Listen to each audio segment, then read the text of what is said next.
Welcome aboard. Stay tuned and subscribe to Han Li's Wuxia Adventures for more thrilling content. Chapter 301. Luyin was shocked. The Great Yu Empire? I'm not sure. It's possible, but it's also possible that it's not. So after that incident, you sent me to Earth and even gave me a fake identity as King Zishan's descendant just to get close to the Great Yu Empire and investigate whether or not they're from the Yu family. Luyin was slowly understanding the truth. That's right. It's not just us. The Neo-Human Alliance has never given up on searching for the Yu family. They've also investigated the Great Yu Empire quite extensively. Wait, if the Seven Courts are one of the three Dark Hands, then why are you investigating them? Aren't you courting death? Luyin was puzzled. He was well aware of his family's strength. Even some of the more powerful organizations in the Innerverse would struggle, let alone the three Dark Hands. If the Seven Courts were at their peak, then of course no one would dare to investigate them. However, the Seven Courts have weakened and many of their surnames have disappeared. You don't need to know the specifics. All you need to know is that we sent you to the Great Yu Empire to investigate this matter. However, from the looks of it, the Yushan family shouldn't be from the Yu family. Otherwise, they wouldn't have been massacred by the Neo-Human Alliance. Luyin fell silent. He was wrong. He was certain that the Yushan family definitely belonged to the Yu family. Otherwise, where had the secret technique come from? The Seven Courts in the Yu family. It was no wonder why Silver had paid so much attention to the Great Yu Empire. There were many experts in the Great Yu Empire, and all of them had been nurtured by undying Yushan. He had once been a descendant of the three Dark Hands, so it wasn't difficult for him to nurture a few space-exploring experts. If it weren't for the fact that the undying duo had caused a stir in the Innerverse, no one would have paid attention to the Great Yu Empire. Many powers have hidden the undying manual in the Great Yu Empire, but the true value of the manual lies in the Yu family. If we can prove that the Yushan family is one of the Seven Courts, the Yu surname, then we'll have a lot of fun. You won't be able to understand what kind of shocking inheritance the Yu family has. I understand very well, and I've even learned it. Luyin wanted to say this, but he didn't dare. His gadget could be monitored. He trusted his family, but he didn't trust the gadget's technology. Otherwise, Big Sis wouldn't have remained silent. Uncle, since we've already proven that the Yushan family isn't part of the Yu family, do I still need to stay in the Great Yu Empire? Stay. Big Sis said that you should properly control the Great Yu Empire, get a wife and give birth to a child. That's more important than anything else, and it'll help us keep some descendants alive. By the way, that Wendy Yushan isn't bad. Big Sis asked me to ask you if you want to snatch her away and forcefully take care of her. She's a woman, and as long as you complete the final step, she'll be yours. Luyin was speechless. She's also a woman. No, she's more like a man. Big Sister heard that, said Lin Feng. Uncle, you tricked me. Luyin howled. He could already imagine the fate of that valiant woman in the future, and it would definitely be miserable. Alright, we've finished discussing the Great Yu Empire's matters. Now it's your turn. Little Seven, it won't be easy to gain control of the Outerverse Youth Council. That Puyu isn't simple, and it'll be difficult even for the family to deal with him. Don't be hasty and take things one step at a time. Luyin calmly replied, I know. Don't worry, I know what I'm doing. I'm confident that I can deal with Puyu. I've already planted a spy by his side. What? You've planted a spy by Puyu's side? Uncle Reuben was shocked. Luyin's lips curled up. A spy from the Neo-Human Alliance was definitely enough to make Puyu doubt himself. In any case, be careful of Puyu and don't underestimate him. Time is limited, so I won't say anything else. One last thing. The human domain, the Astral Beast domain, and the Lost Technocracy will be joining forces to hold the Tournament of the Strongest. The top 4 of your Astral Combat Academy, the Astral Beast Domain Spiritual Academy, and the Technocracy's androids will all be participating. Most importantly, there might be experts from the Cosmic Sea participating as well, and one of them has been recognized as a 10 Arbiters candidate. You have to be careful. Luyin was confused and he wanted to ask more questions, but he realized that the call had ended. He helplessly put down his gadget. Had the top 4 finally arrived? The Cosmic Tournament was a show of strength. Was this the opportunity? To be honest, Luyin was a little excited. He felt that he had reached the end of his path as a limiter. Many people had said that he could rival the 10 Arbiters when they were at the same level, but he did not know if that was true. The 10 Arbiters were the 10 Arbiters because no one in their age group could compare to them. However, recently, one 10 Arbiters candidate after another had appeared. It was as if the 10 Arbiters level was something that could be easily touched. This gave Luyin a surreal feeling. The 10 arbiters were products of an era, and they would not be the 10 arbiters if they were so easily touched. Lu Yin really wanted to fight against the universe's top limiters and take another step forward. Perhaps he would be able to rival the 10 arbiters or even surpass them. Lu Yin unblocked the monkey who was already used to it. He weakly said, "Seventh bro, how many times have I told you? We're one and your secrets are my secrets. Why must you block me? I'm very pure and kind." Lu Yin calmly replied, "Have you heard of the 7 courts? 7 courts? Why does it sound so familiar? I think I've heard of it before." The monkey sounded very surprised and confused. After a while he exclaimed, "I remember now. I once read about it in a powerhouse's autobiography, and it mentioned the 7 courts. However, it was just a name and nothing else. Why did you bring it up?" "The 7 courts is one of the 3 dark hands," Lu Yin said in a low voice. The monkey was shocked. "The 3 dark hands? No wonder that powerhouse's burial ground was so difficult to enter." The monkey seemed to realize that he had let something slip, and he coughed twice. "So, 7th bro, what's the power behind you? Tell me and I might have heard of it. What's the surname of that powerhouse that you saw?" Lu Yin asked. The monkey thought about it. "I don't remember, but there was a character in his autobiography, Ku." "His surname was Ku? Was that one of the 7 surnames?" Lu Yin wondered if any of the 7 surnames were primeval. "7th bro, you still haven't told me where the power behind you comes from. Is it very powerful? But if they know about the 3 dark hands, then they're doing pretty well in your human innerverse. Tell me about the strength of the other 4 Academy Masters of the Spiritual Academy," Lu Yin suddenly said. The monkey was confused. "Why are you asking about them? They've all been defeated by me, so don't worry about them." Ding. A notification popped up. This was a compulsory notification. The last time Lu Yin had received such a notification was when Astral 10 had arrived and when Wendy Yushan had become a member of the Outerverse Youth Council. Lu Yin of Astral 10 is to return to the Astral Combat Academy immediately and prepare for the Cosmic Academy's Tournament of the Strongest in 2 months.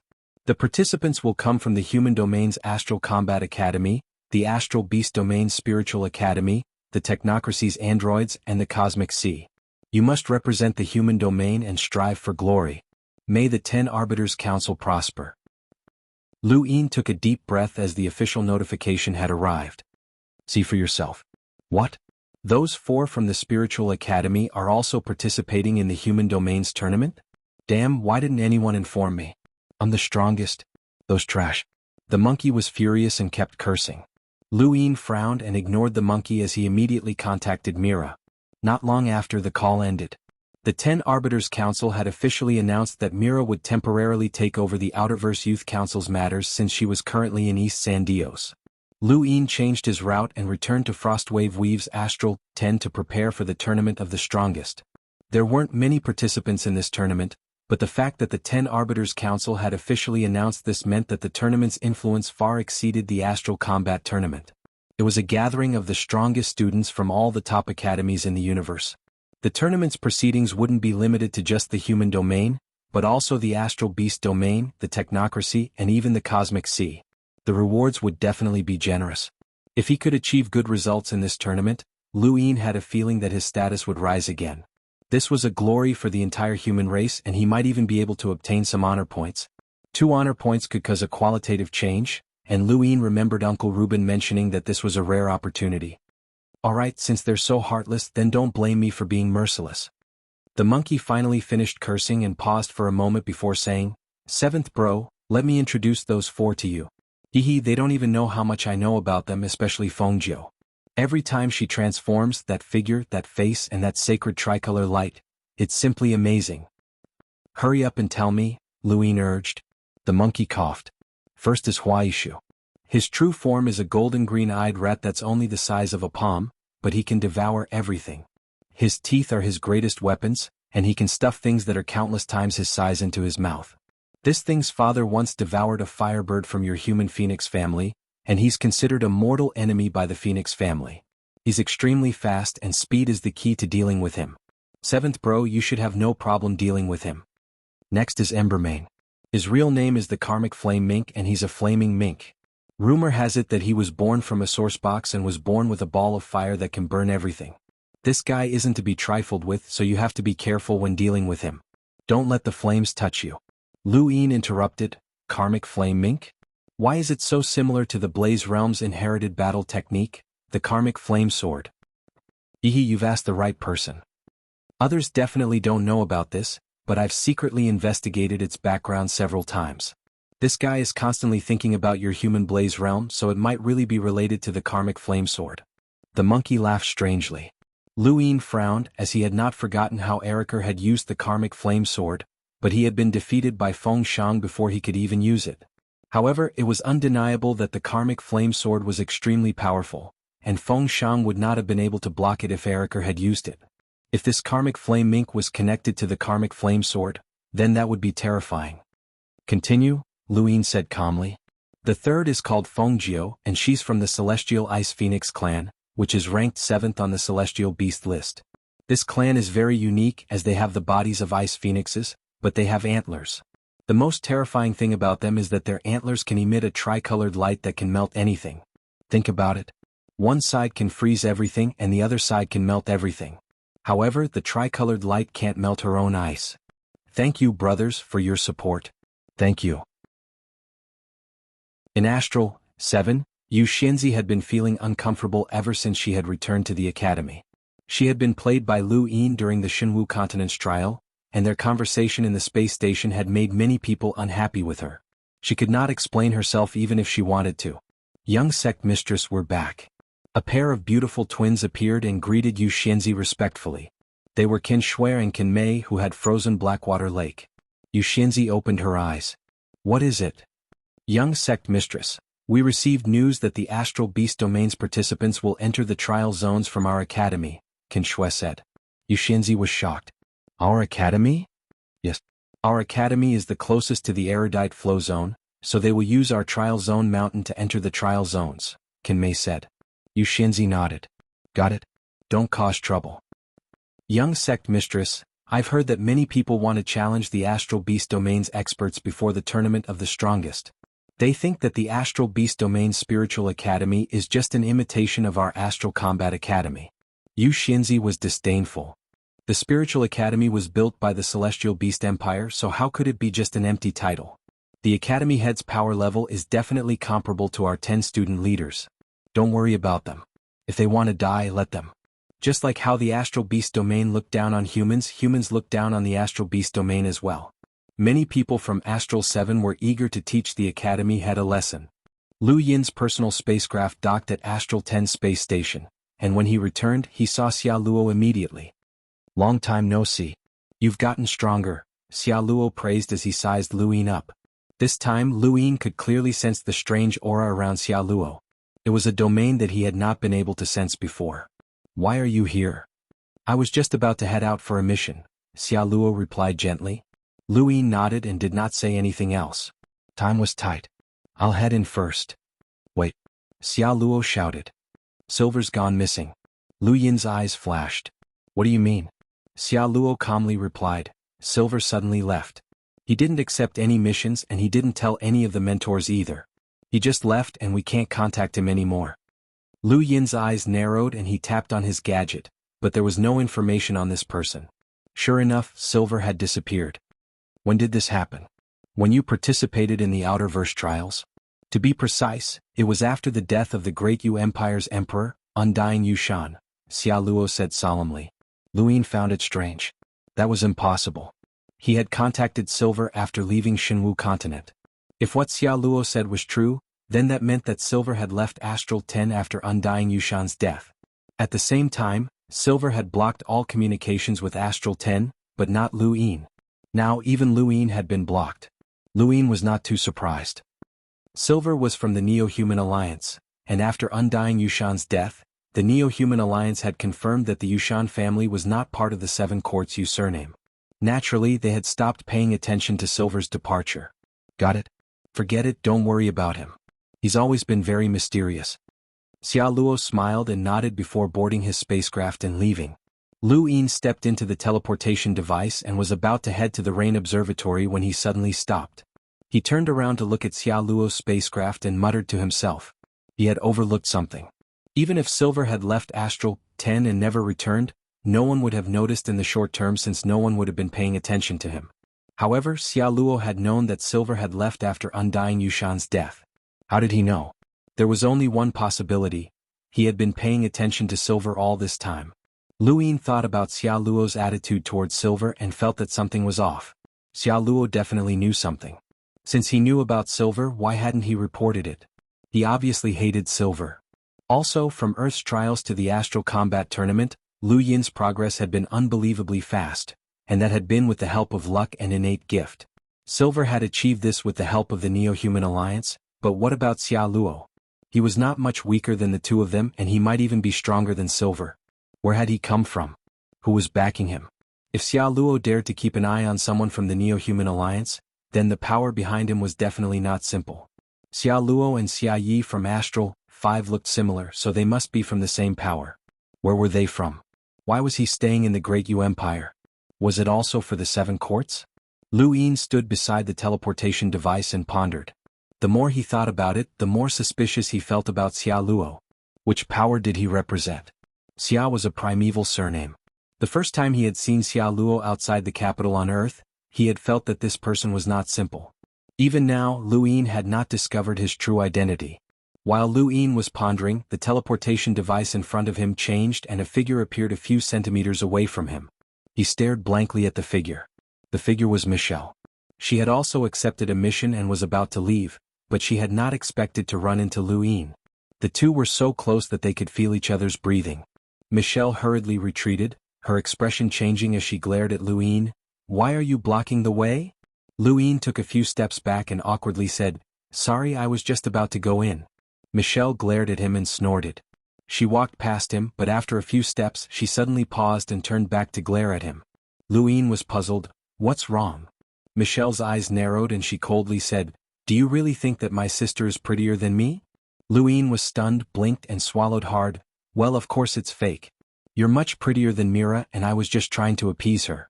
How can she compare to you?" Michelle looked at him seriously. "Really?" Lu Yin hurriedly nodded. "Really?" Michelle's lips curled up and she raised her gadget. "I recorded it and sent it to my sister. You're on your own now." With that, she swung her long hair and left, leaving behind a fragrant wind. Louis was speechless.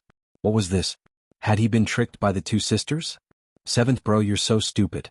Don't you understand the tricks of women?" The monkey shrieked. Lu Yin glared at him. "Shut up." With that, he headed to the Rain Observatory with a gloomy mood. Lu Yin had lost count of the number of times he had visited the Rain Observatory, but every time he came, he seemed to experience something new. This place had witnessed him grow from an ignorant kid in a fringe weave to one of the top 4 in the Astral Combat Tournament. He had broken through to the Melder and Lamita realms here, so he had a special feeling for this place. A continuous drizzle fell, and a thick layer of moss grew on the limestone platform.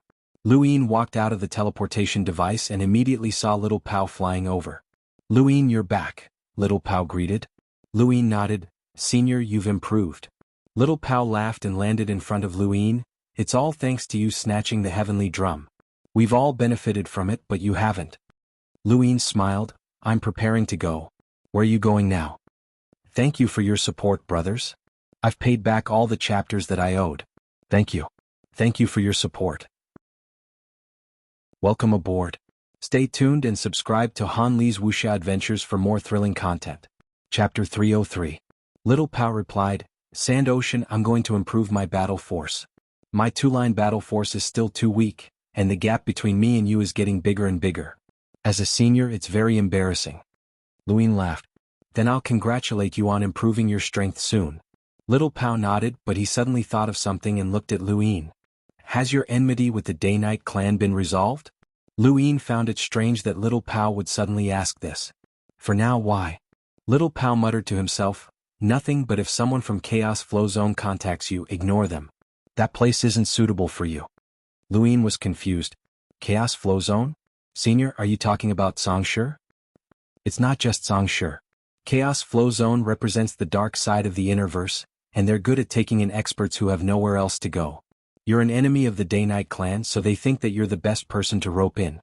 Don't come into contact with them so easily, or else you won't be able to shake them off," Little Pao said solemnly before leaving with a complicated expression. Lu Yin watched Little Pao's departing figure, but he didn't pay it much mind. Chaos Flow Zone was too far away from him, and he had even rejected the sword sex invitation, let alone chaos flow zone. However, Little Pao's reminder reminded Lu Yin of Zhang Shi. He envied Zhang Shi's instinctive reaction speed, which allowed him to easily avoid all sorts of dangers. His advantage was too obvious when fighting someone at the same level as him. Tiankong Day Knight had tried his best but still failed to hit Zhang Shi. It was a terrifying instinct, and if possible, Lu Yin wanted to learn it. Little Pao wasn't the only one in the Rain Observatory. Schutz was there as well. He had been here for a long time, and he planned to cultivate from the beginning and walk out step by step. Lu Yin casually found a limestone platform and sat down cross-legged. He focused and calmed his mind, carefully experiencing the countless tiny worlds that resembled raindrops. The world of star energy was broad and profound, and he had already comprehended a domain. He had thought that he had reached the end, but now he realized that his understanding of star energy had only just begun. Every drop of rainwater had many variations, and Lu Yin had not been able to understand them in the past. Now he could see them, but he remained motionless. The rainwater could penetrate a domain, and it gave him a slight chill. He looked up into the distance and guessed that the entire Rain Observatory was a type of domain. Everyone's domain was different.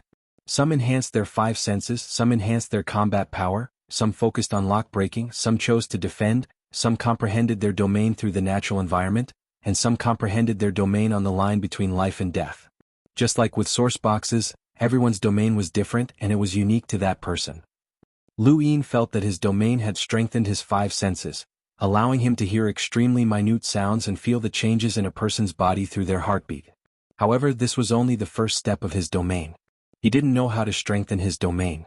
Perhaps the Rain Master could give him an answer, but the prerequisite was that he could leave his name on the Rain list. Since ancient times, the 100 people who had the greatest understanding of star energy from the Rain Observatory would be able to enter the Rain list. Lu Yin took a deep breath, wondering if he could do the same. He slowly raised his hand and carved a name in the void. The 2 words Lu Yin appeared and pushed it into the curtain of rain. At that moment, the Rain Master opened his eyes as he felt the aura of a domain. He looked at Lu Yin in amazement. Although the person had died, the domain hadn't been extinguished, and it had shrouded the entire universe. This was Astral 10's ancestor's domain. The Rain Master stood up with a respectful expression. Ancestor Wu Jiang, not even 100 people can enter the Rain list. Ascending the list is even more difficult than ascending to the heavens. Lu Yin's eyes were bloodshot as he raised his right hand and wrote his name for the 3rd time. He saw the ancient charm, and his body flashed as his fingers continuously gestured in the air. He didn't write his name on the spot, but rather looked at the entire Rain Observatory as he wrote his name. The Rain Master's eyes widened. This kid could actually see the abilities of the ancestors. Serious arts, domains, and lock-breaking tools? No wonder he wasn't breaking the rules even though he was suspected of cheating. When Lu Yin's name appeared above the curtain of rain for the 3rd time, the rain stopped. A formless light distorted in the void, and finally a list appeared. This was the Rain list, a list of the 100 people in Astral 10 who had the deepest understanding of star energy. Lu Yin didn't have time to look at it carefully. He stared at the top and saw a name, Xiaoqin. The next second, the list disappeared and his name barely squeezed in. The Rain Observatory returned to normal, and the rain continued to drip onto the limestone platform. Lu Yin sighed in relief and put away the giant emperor's 3rd eye, deactivating the serious arts. He had a bitter expression. He hadn't expected the Rain list to be so difficult. He had tried his best, but he had almost failed. How had the name at the top done it? Xiaoqin? The Rain Master walked out from the curtain of rain and looked at Lu Yin calmly. Although it's a trick, it's a fact that you're on the Rain list. What do you want from the Rain Observatory, Lu Yin? Lu Yin respectfully replied, this student wants to improve his overlaying stacks. 13 stacks isn't enough? The Rain Master was astonished. He had only deduced 13 stacks for Lu Yin recently. Lu Yin solemnly replied, not enough. The tournament of the strongest is coming up and I want to improve further. The Rain Master nodded. All right. Lu Yin raised one arm and just like before, the Rain Master pressed a hand on his arm. The void exploded as 13 stacks was directly used, causing cracks to appear in the void. This was just a deduction, not a true demonstration.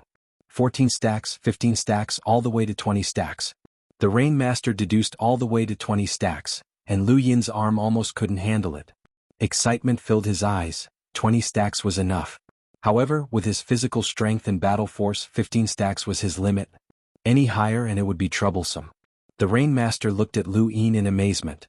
Humans are born in the universe and they are not individuals. The universe gives birth to all things, and there must be a way to survive that suits you. Your cultivation is too unique. Lu Yin was puzzled. Please enlighten me. The Rainmaster looked up into the sky. There's one person among the 10 arbiters known as the Divine Fist. It's rumored that before he became an explorer, he could use 30 stacks. Lu Yin was shocked. How could that be? His physical body was already incredibly strong. Aside from Zhanlong Day-Night, who could not be killed, there was almost no one who could match up to him. Even so, with his current physical body and battle force, he could only withstand 15 stacks. 30 stacks? How was that possible? Mentor, how did that arbiter achieve 30 stacks? Lu Yin asked. The Rainmaster raised a hand, and the star energy in his palm transformed into a strange image. There were leaves, fruits, mountains, waterfalls, oceans, and even boiling lava. I've already said that your cultivation method is too unique. Welcome aboard. Stay tuned and subscribe to Han Li's Wuxia Adventures for more thrilling content. Chapter 304. The Rainmaster's eyes flashed. During Astral 10's exam, the San C&D transplanted some plants that could strengthen the body to allow students to compete for them and increase their chances of passing the exam. However, those plants were very ordinary. What about yours? Lu Yin blinked. I don't know what's going on either. The Rainmaster immediately contacted the Sandmaster, who was left speechless when he saw the 5 glowing fruits. Kit, tell me honestly, where did you get these? They definitely aren't from the exam grounds. The ones that were transplanted back then were just ordinary strengthening fruits. This one is probably more than 10,000 years old. It's quite rare. Lu Yin was pleasantly surprised. Are they useful for strengthening the body? Nonsense, these things are used to strengthen the body. That batch of ordinary strengthening fruits was only effective for sentinels and melders, but this one is effective for you as well. It's a pity though. If it could be upgraded into a top-tier strengthening fruit, it would be enough to increase your body's strength by a lot. It might even approach the strength of an explorer's body and allow it to adapt to the universe. Where can I find such top-tier strengthening fruits? Lu Yin asked curiously. The Sandmaster shook his head. That kind of strengthening fruit can only be found in the medicine gardens of large organizations. They grow for at least 50,000 years, and they're not something that you can covet. It's already quite good that you were able to obtain a strengthening fruit of this level. The Sandmaster then tossed the 5 strengthening fruits to Lu Yin and left without asking any further questions. Rainmaster, is it true that any natural treasure will have better effects the older it is? Lu Yin asked in anticipation. The Rainmaster nodded. In theory, yes. Unfortunately, the universe has been changing over the years. Even if we eliminate human factors, many natural treasures can't grow and become source boxes. Lu Yin understood that the gas aloe that he had used to unlock was very rare in a certain era of the universe, which was why it had become a source box. However, it wasn't that rare in the current era, and if not for its age, it wouldn't have even been worth the cost of unlocking it. The Divine Fist had been able to use 30 stacks of the overlaying stacks while still a limiter, which meant that he had eaten countless natural treasures. Lu Yin was a little envious, but fortunately he had his dye. As long as he had money, even the worst strengthening fruit could be upgraded to a level that would make them doubt their lives. Do you have any other questions? The Rainmaster asked. Lu Yin thought of a domain. Mentor, how do I cultivate a domain? The Rainmaster muttered to himself. Domains and battle force don't have a fixed cultivation method. You didn't raise your battle force to 5-line battle force step by step. It's the same with your domain.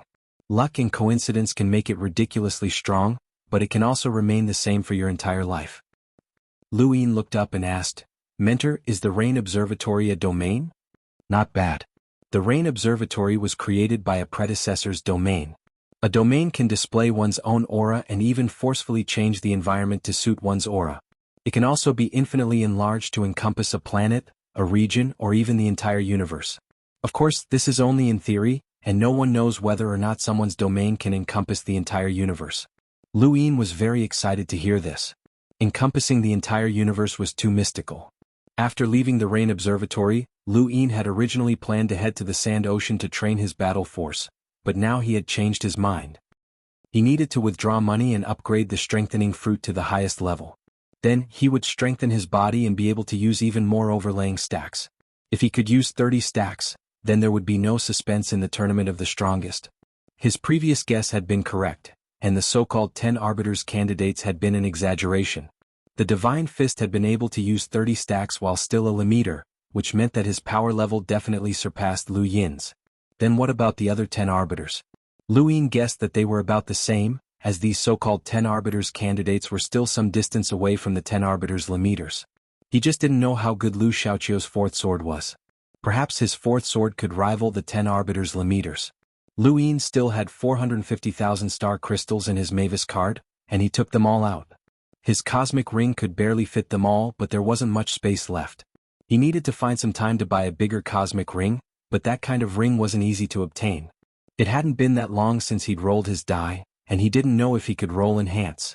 Lu Yin was a little conflicted when he returned to Astral. 10. 3 enhance was very difficult to roll, and the more he rolled it, the harder it would be to get it. He still remembered his experience of rolling the die in the Great Yu Empire's time stop, and it had been very painful. Each roll had required him to rest for 10 days, or he'd been unconscious for 5 days. Lu Yin thought about it and decided to give it a try. He randomly found an abandoned area and sat down cross-legged. "Seventh bro, you're not going to block me, are you?" the monkey suddenly asked. He had a bad premonition. Lu Yin grunted. "Get ready, I'm going to block you. Seventh bro, I'm begging you. What secret do you have that you don't want me to find out? We've even shared progenitor Wushang's secret, so what secret could surpass his inheritance? No, it's definitely impossible. I'm begging you, don't block me," the monkey wailed. Lu Yin didn't stand on ceremony and immediately blocked the monkey. Progenitor Wushang's inheritance was indeed his greatest secret, but it was useless as it was too far away from him. Furthermore, the die's secret might not be any worse than progenitor Wushang's inheritance. It could freeze time, increase the transformations of matter, and randomly take items from other people's cosmic rings. These methods surpassed the knowledge of ordinary people, and if they were exposed, Lu Yin believed that there would be no place for him in the entire universe. He tapped the die, causing it to spin rapidly before finally stopping at one point. Lu Yin wasn't surprised, as he often rolled enhance. There was a thump, and Lu Yin looked at the ground, his eyebrows twitching. Who would put barbecued meat in a cosmic ring? Why was it still steaming? Who would be so bored? He waved his hand to destroy the barbecued meat and tried again. The second time it was still 1 point and a piece of clothing dropped. It was a very beautiful woman's outfit, and Lu Yin subconsciously looked around. Fortunately, no one had noticed, so he immediately destroyed it and tried again. The third time it was still 1 point and he was speechless. Why was it always 1 point? This was the downside of rolling it too often.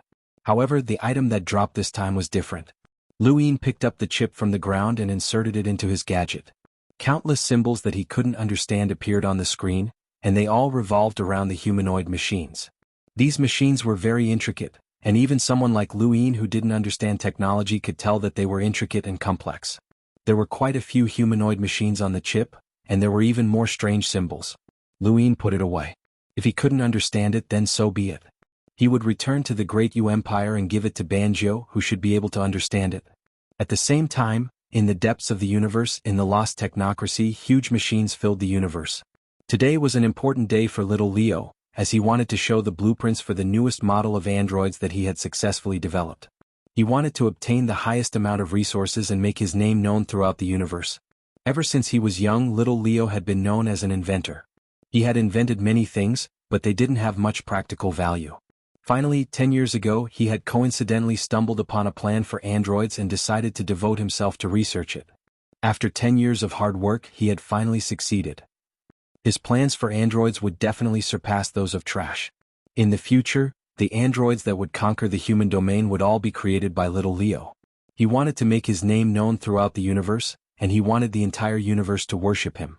The more he thought about it, the more excited he became. Little Leo stood in place and forcefully suppressed his emotions. He still had to review his speech before it started, and he was certain that this speech would change the entire universe. Wait, where's the proposal chip? Little Leo flipped through his cosmic ring, but it was gone. It's really gone? Where did it go? Where's the proposal chip? Little Leo paled. Did he not bring it with him?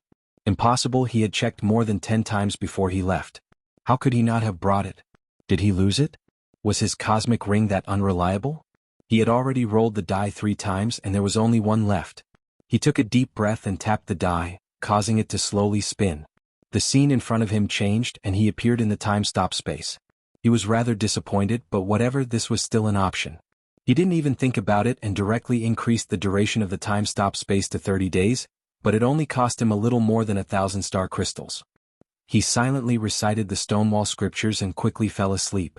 10 days passed in the blink of an eye within the time-stop space. He opened his eyes and raised his hand, causing the die to appear. He tapped on it, but it was useless. He recited the Stonewall scriptures again, fell asleep, and continued to recite when he woke up. He repeated this process several times, and soon he had already spent 50 days in the time-stop space. This was the last time, and if he really couldn't take it, he would leave. Lu Yin decided that he couldn't take it anymore. This lonely environment was unbearable. The die slowly spun until it finally stopped and 2 screens appeared. Lu Yin was delighted. He had finally gotten 3 pips. Back in the Great Yu Empire, he had used up 1,500 star crystals to upgrade all 5 strengthening fruits to a golden color. This time he didn't plan on upgrading all 5 at once, as the cost would only increase with each strengthening fruit. He decided to do it one by one. Welcome aboard. Stay tuned and subscribe to Han Li's Wuxia Adventures for more thrilling content. Chapter 305. Lu Yin's heart thumped loudly, and he spat out a mouthful of blood. His entire body was in intense pain, as if he was being sliced apart by 1,000 blades. It wasn't just his body that was burning, but his meridians as well. This was the same feeling as breaking through a realm, but it was even more painful. His meridians bulged like dragons as his body underwent tempering, and his meridians seemed to be reorganizing. Lu Yin panted heavily as he gritted his teeth and silently recited the Stonewall scriptures. After an unknown amount of time, the pain subsided and he opened his eyes. His entire body was dripping wet as if he had just been fished out of water. He lowered his head and looked at his hands, but nothing had changed. He clenched his fists and used overlaying stacks, causing the void to explode. After a while, Lu Yin exhaled. The pain had not been in vain. His previous limit had been 15 stacks, but now he had used 17 stacks without any problems. He hadn't reached his limit yet, but his limit had increased, and his speed should be much faster as well. He looked at the remaining 4 strengthening fruits and solemnly put them away. Until he obtained better natural treasures, these strengthening fruits would be enough to make him stronger.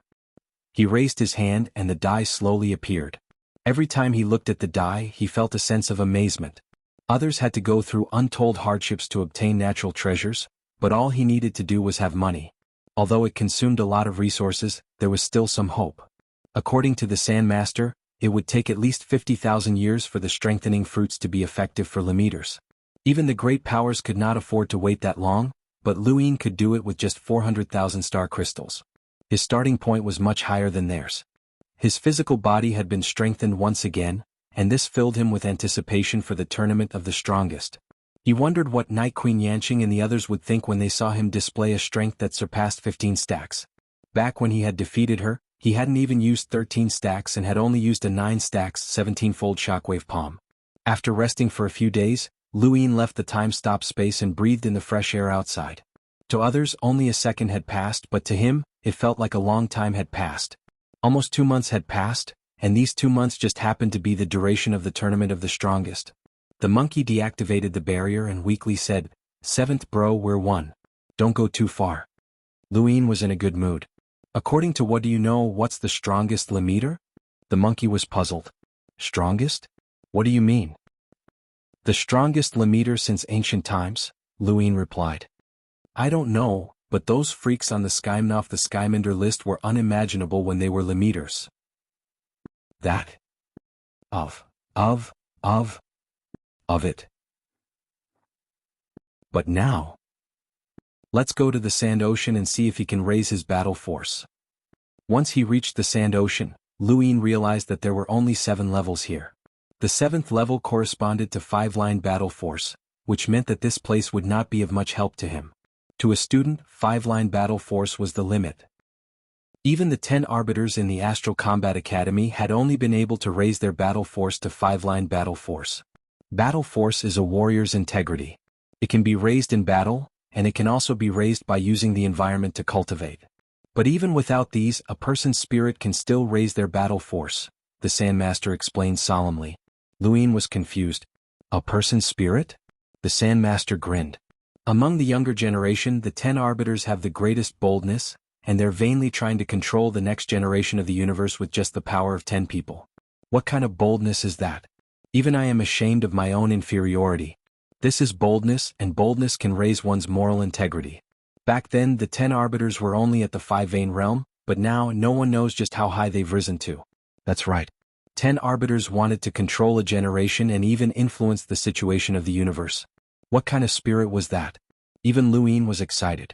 With such spirit, how could one's battle force not be raised?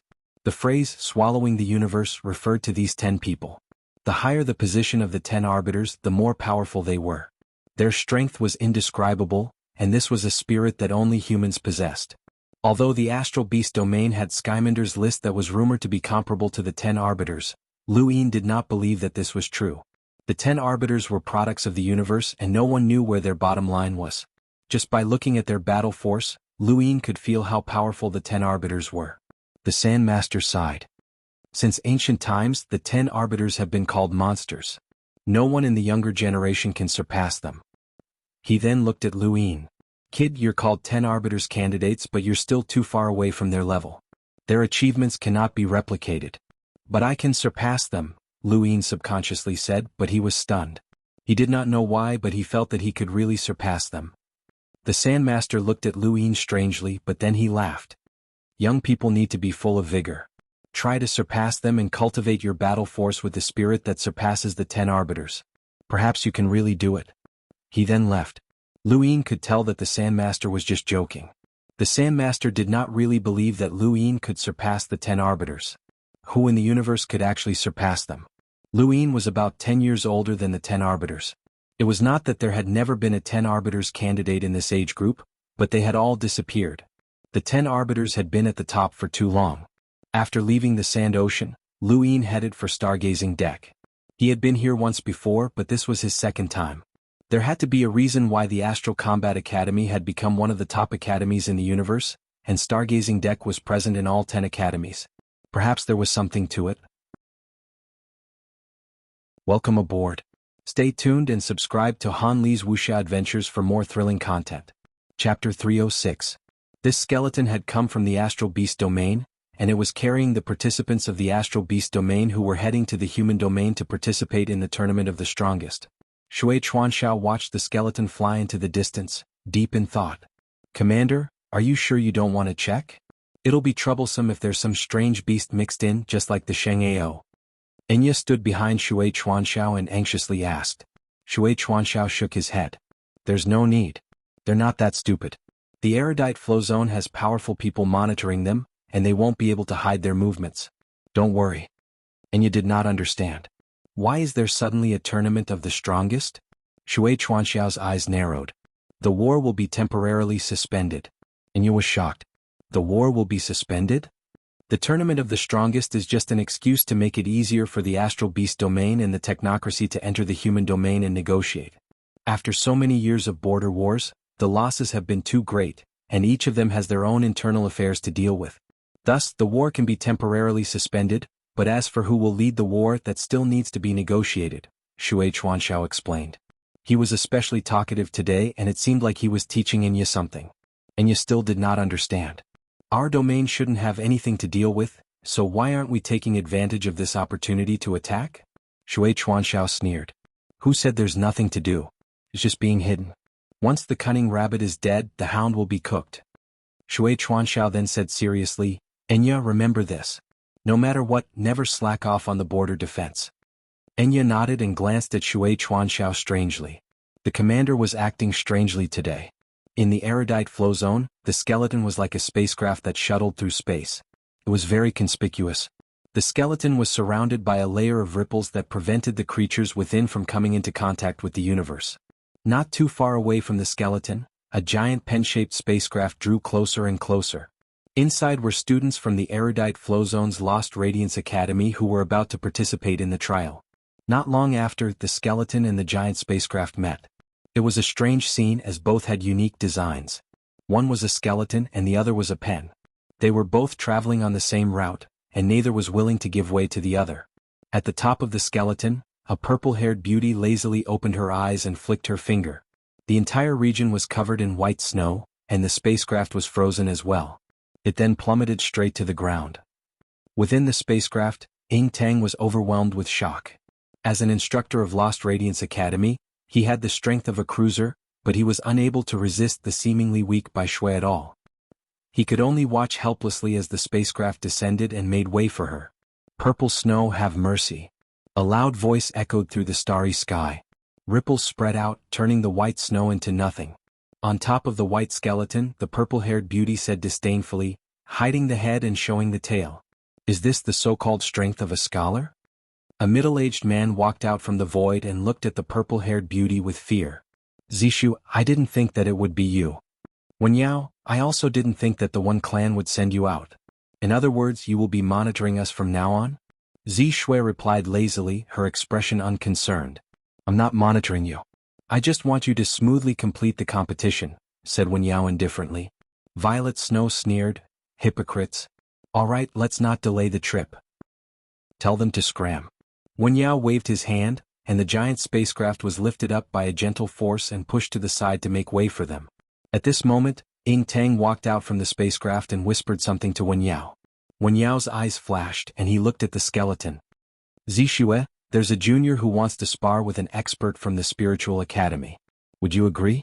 Violet Snow was intrigued. "You humans are so hypocritical. You want to test us before the competition? Fine." She then looked below the skeleton. "Which one of you wants to fight? Just have some fun." She then waved her hand, causing white snowflakes to appear in the void once more and condense into a white path of ice that extended into the void. This was the battlefield. A young man walked out from the giant spacecraft, and at first glance he looked somewhat similar to Han Chong. "Who is he?" Wenyao asked. Ing Tang whispered, "Han Kuei, Han Chang's younger brother. People call him the Little Art Saint." Wenyao was surprised. Han Chang's younger brother? Interesting. He's always wanted to surpass Han Chong, so he wants to challenge a student from the Spiritual Academy, Ing Tang explained. Wenyao shook his head. The Spiritual Academy isn't simple. Even Han Chong might not be able to win. This kid's fate is grim. A green-eyed golden rat crawled out from the skeleton and slowly appeared on the icy path in outer space to face Han Kuei. Han Kuei was furious as this person was looking down on him by sending a rat to deal with him. He immediately attacked and used his star energy to draw a giant mountain that pressed down on the rat. The rat was Hua Yisho, and its small green eyes looked at Han Kuei with disdain. It opened its mouth to face the mountain that was pressing down on it, and a terrifying suction force caused the void to distort and crack. Han Kuei was shocked and his scalp went numb. Opening one's mouth to crack the void was a sign of a powerhouse in the Limiter realm. The mountain formed from star energy was swallowed by Hua Yisho in one gulp, and then he disappeared. Han Kuei's pupils shrank and he hurriedly dodged.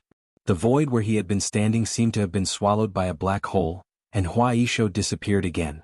Han Kuei had dodged the first time, but he was unable to do so a second time. He could only watch as Hua Yisho's mouth closed in on him. In outer space, Wenyao waved his hand and froze Hua Yisho in place. "All right, we admit defeat." Han Kuei panted heavily as he looked at Hua Yisho's mouth in horror. This mouth could swallow the void and it was not something that he could block. This was the first time in his life that he had faced such a life-or-death situation, and he had almost been eaten. Atop the skeleton, Lilac Snow disdainfully said, "If you want to fight, then don't be afraid of death. You even tried to save him. This is the reason why you humans are getting weaker and weaker." "Don't speak too soon," Wenyao said. Soon the skeleton left. Within the spacecraft, Han Kuei had a bitter expression on his face. The difference between them was too great. He had always wanted to surpass his brother, Han Chong, and he had thought that the gap between them wasn't that great. Now, however, he realized that it wasn't that there wasn't much of a gap between them, but rather that he hadn't been able to detect it. It was no wonder why he could only stay in Lost Radiance Academy while his brother was one of the strongest students in the Astral Combat Academy. This is the power of the universe's most elite. Don't be discouraged, you still have a chance, Ing Tang consoled as he valued this junior. Han Kuei nodded and looked out into space with a complicated expression. The universe was too vast, and that rat was definitely not the strongest. The astral beast domain was in the easternmost region, while the technocracy was in the westernmost region. The two regions were separated by the astral river and the border of the chaos flow zone. The technocracy spacecraft was circular, and it passed through the human army's border and appeared on the astral river Arkansas. The humans did not know much about the technocracy, as no one had been able to sneak in since ancient times. They had to force their way in, as it was rumored that there was an ancient brain in the technocracy that could detect everything within the technocracy. The rumors were exaggerated, but they were not impossible, as no one had been able to sneak in. This was also why the human domain knew so little about the technocracy. Inside the circular spaceship, a half-human, half-machine woman looked out at space through the spaceship. Deep in her eyes, there was deep disdain and contempt. This contempt came from her very soul. It was not contempt for the human domain, but for the entire space or even the universe. Beside the woman, a wolf-shaped machine lay on the ground, looking very obedient. I wonder if anyone would be able to stop me if my true body appeared. What a bunch of lowly ants, the woman said with a smirk. The upcoming tournament of the strongest was just a game to her. In the first flow zone, the sword sect was fully deserving of being the sect at the helm. The 13 swords were famous throughout the universe, and even if the disciples of the sword sect could not inherit the 13 swords, they still possessed many powerful sword techniques that could shock the universe. The lightning sword was one of the most difficult sword techniques to cultivate, and it was known as one of the most powerful. Out of the many disciples of the sword sect, only a few had been able to successfully cultivate it. Yan Hua was one of the best, and he was second only to Lu Xiaoqiu among the sword sect's leaders. He even surpassed Lu Tang and was on the same level as Lu Xiaoyin. Unfortunately, he was older than Lu Xiaoqiu, Lu Xiaoyin, and the others by more than 10 years. Although he could still be considered part of the younger generation, no one talked about him anymore. In a few more years he would retire from the stage. It would be fine if he could break through to the explorer realm, but if he could not, then he would vanish from the world. Yan Hua sat on a high mountain peak with a complicated expression. He had sacrificed too much for the lightning sword. With his aptitude, he could have easily broken through to the explorer realm if he had chosen another sword technique, but the lightning sword had cut off his path of retreat. He could only cultivate this sword technique to great success, or he could remain unknown. Yan Hua looked at the sword in his hand and gripped the hilt tightly. Strands of lightning flickered, causing the sky to change and distort. He was very strong, but it was a pity that he was already in his twilight years. Suddenly, the void in the distance shattered as an arrow pierced through the void and shot towards him. Yan Hua's eyes widened and he stabbed out with his sword. Thunder roared and a bolt of lightning connected the sky and earth. The arrow was reduced to dust and the lightning dissipated as well. Yan Hua stood up and looked into the distance in shock. This was the strength of a Lemmeter. When had such an expert appeared in the sword sect? Even Lu Xiaoyun could not counter his lightning sword with an arrow from such a distance. Yan Hua soared into the sky and rushed in the direction that the arrow had come from. In the distance, there were many disciples gathered around the sword sect's space station, and they were all angrily glaring at a young man. The young man was bare-chested and dressed very casually. There were many scars on his body, and he had an arrogant expression on his face. He looked around with disdain. So this is the first flow zone sword sect's elite? What a joke. A female disciple walked out and glared at the young man. I'm a disciple of the sword sect. Please advise me. The young man disdainfully replied, Little girl, you're not my opponent. How arrogant. The female disciple shouted. She raised her sword and swept it out, causing sword chi to surge and seal the void. This technique was not weak and it could almost tear through the void. It was comparable to an area master from the Astral Combat Academy. A trace of astonishment flashed through the young man's eyes, but he quickly moved away like a fish swimming in the ocean. He avoided all of the sword chi and shook the void to disperse the star energy sword chi that had been sealed. He then raised his hand and knocked an arrow at the female disciple. Suddenly, an indescribable sense of danger descended as the void shattered, forming an arrow that extended into the distance. The female disciple's face went pale. She could not block this arrow, and even her senior brother, whom she revered, could not block it. Welcome aboard. Stay tuned and subscribe to Han Li's Wuxia Adventures for more thrilling content. Chapter 307. Remember, my name is Nate, and I'm a member of the Cosmic Seas Arcadian Arrow crew. I'm not someone you Innerverse disciples can compare to. He then released his grip, but before the arrow could move, a strand of energy sliced through the female disciple's cheek. The arrow then shot forward. Many disciples were shocked, as this arrow had not only locked onto the female disciple, but also all of the sword sect disciples. High up in the sky, several space-exploring disciples from the sword sect wanted to intervene, but they suddenly paused as a bolt of lightning crashed down and coincidentally struck the arrow. An intense collision occurred and lightning flashed, blinding everyone present. The void was torn apart, but it quickly recovered. The thunderous explosion turned into a shockwave that swept out in all directions, pushing aside the female disciple and the sword sect disciples. The man named Nate also took a step back and looked over in shock. Another person had appeared in the field, and this person was clad in lightning and wielding a long sword. He stared coldly at Nate. It was Yen Hua. Nate was cautious. "Who are you?" "Sword sect disciple Yen Hua," Yen Hua replied coldly. Behind him, many sword sect disciples whispered, "It's actually him. He hasn't broken through to the explorer realm for more than 10 years, and he's still a limiter. Sure, Senior Yen Hua has mastered the lightning sword technique, so he can't be underestimated." When Senior Yen Hua first started cultivating the lightning sword technique, he was full of mettle and was second only to eldest senior sister. It's a pity that he gradually declined. After so many years, eldest senior sister has already become one of the 10 arbiters, but Senior Yen Hua is still a limiter. What a pity. Even so, Senior Yen Hua is still second only to Lu Xiaoqiu. Yen Hua heard the crowd's discussions, but he was already used to it. The eldest senior sister that he had admired had long since reached an unreachable height. But so what? He was Yen Hua, a disciple of the sword sect. No matter what his fellow disciples said about him, he still had to protect the sect's dignity and not allow it to be trampled on. "Senior Yen Hua, thank you." The female disciple who had attacked earlier looked at Yen Hua gratefully. Yen Hua ignored the crowd and stared at Nate. "You're from the Cosmic Sea?" Nate was arrogant. "That's right. Compared to the Cosmic Sea, your innerverse is too peaceful. People like you can't even survive there for more than a few days." Yen Hua frowned. Living environment isn't the only factor that determines strength. "But it's the most important factor," Nate said coldly. He raised his bow again and aimed it at Yen Hua. "You're not bad. You were able to catch one of my arrows, but let's see if you can catch a second one." After he finished speaking, the arrow released a terrifying aura. Just this aura alone was enough to make Yen Hua's scalp go numb. At that moment, he knew that he wasn't a match for this person in front of him. This person was definitely comparable to Lu Xiaoqiu. But he would not retreat. He was a disciple of the sword sect, and he was Yen Hua. Kacha thunder exploded as a blinding light once again enveloped the heavens and the earth. The void cracked like a spider web as an arrow pierced through the void, twisting the lightning and descending directly in front of Yen Hua. Yen Hua could not avoid it, nor did he intend to. With a whoosh, the arrow brushed past Yen Hua's cheek and shot into the void, gradually disappearing. Yen Hua was still staring at Nate. Nate looked at Yen Hua in surprise, and a trace of respect flashed through his eyes. "You lost, but you didn't lose. I admire you."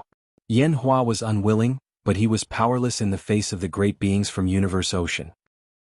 "Are you the sword sect's strongest limiter?" Nate asked. Yen Hua shook his head. "The strongest is Lu Xiaoqiu. You can wait for him to return." Nate shook his head. "I respect your spirit, but you're not strong enough. As for Lu Xiaoqiu, forget about him. None of your limiters are my match. My opponents are still in the Cosmic Sea." At that moment, another youth appeared. "Nate, time's up. We can go now." Nate glanced at Yen Hua. "If you have the guts, then go to the Cosmic Sea. That's a paradise for powerhouses. The innerverse is too peaceful." He then left. They had appeared only to test the strength of the sword sect's disciples. They were from the Cosmic Sea's Arcadian Arrow crew and were participating in the tournament of the strongest. However, they did not care about this tournament at all. The Cosmic Sea's environment was harsh, and in their opinion the innerverse and outerverse could not produce powerhouses that could rival them. Many of the sword sect's disciples were unwilling, but no one could stop them. Even Yen Hua, who was second only to Lu Xiaoqiu, had been defeated, let alone the others. Yen Hua watched as Nate and the others boarded a spacecraft and left the sword sect. He shook his head. They were too arrogant. The 13 swords was not something that he could compare to.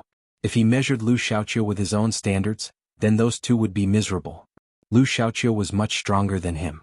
Experts from the Astral Beast domain, the Technocracy, and the Cosmic Sea continued to arrive in the innerverse, but Lu Yin did not know about any of this. He had already entered the Undying Realm, which was his territory. The heavenly drum had been stolen from Night Queen Yanqing. He was the realm master of the Undying Realm. The heavenly drum had a radius of 1,000 kilometers, and it was placed in a mountain range. It was struck once a month, and everyone could see the ancient battlefield and see all sorts of battle techniques. The lucky ones might even be drawn into the battlefield and become one of the participants to personally experience the battle techniques. This was an inheritance. Originally there had been many Day-Night clan members around the Heavenly Drum, but now most of them had left. They did not have the face to stay behind unless Night Queen Yanqing defeated Lu Yin. Since Lu Yin had become the realm master of the Undying Realm now belonged to Astral 10. Unfortunately there were too few people in Astral 10, and Xia Luo was not interested. Silver had also disappeared, so there were no changes to the Undying Realm Master. Currently there were only 2 students from Astral 10 at the Heavenly Drum, Dark Void and Meng Yu. The rest of the students were not in Astral 10. Boom. There was a loud bang and the Heavenly Drum's monthly battle drums began. Many students stared at it eagerly. Dark Void and Meng Yu stood at the very front. With Dark Void's strength he was qualified to stay here, but Meng Yu was barely qualified. However, no one dared to cause trouble for him because they were afraid of Lu Yin. Countless people had died at this person's hands, and the more people that died, the stronger this person's aura became. Within his domain, Lu Yin could feel a murderous aura. This was the killing intent of the battlefield, and this aura strengthened his domain. The stronger the opponent, the stronger his domain became. Lu Yin was completely immersed in this person's powerful domain, and he could feel a trace of the battlefield's murderous aura. Unknowingly, a few more days passed. As the battlefield disappeared, Lu Yin, Meng Yu, and a few other lucky students stood atop the Heavenly Drum. They were the lucky ones who had been sucked into the battlefield. Some had comprehended battle techniques through the battlefield, while others had seen the path to becoming stronger. Lu Yin had grasped a trace of the murderous aura, and in an instant his domain had changed, becoming frightening. The students who were closer to him felt their scalps go numb. The closer they got to Lu Yin, the more they felt like they had returned to the battlefield. Suddenly they all left. Meng Yu stared at Lu Yin in horror. He was too strong, too strong. Was this his current strength? In the distance, Dark Void was also staring at Lu Yin. He had not felt such a large gap between them during Astral 10's new student competition, but now he felt that the gap was so great that he could not even see it.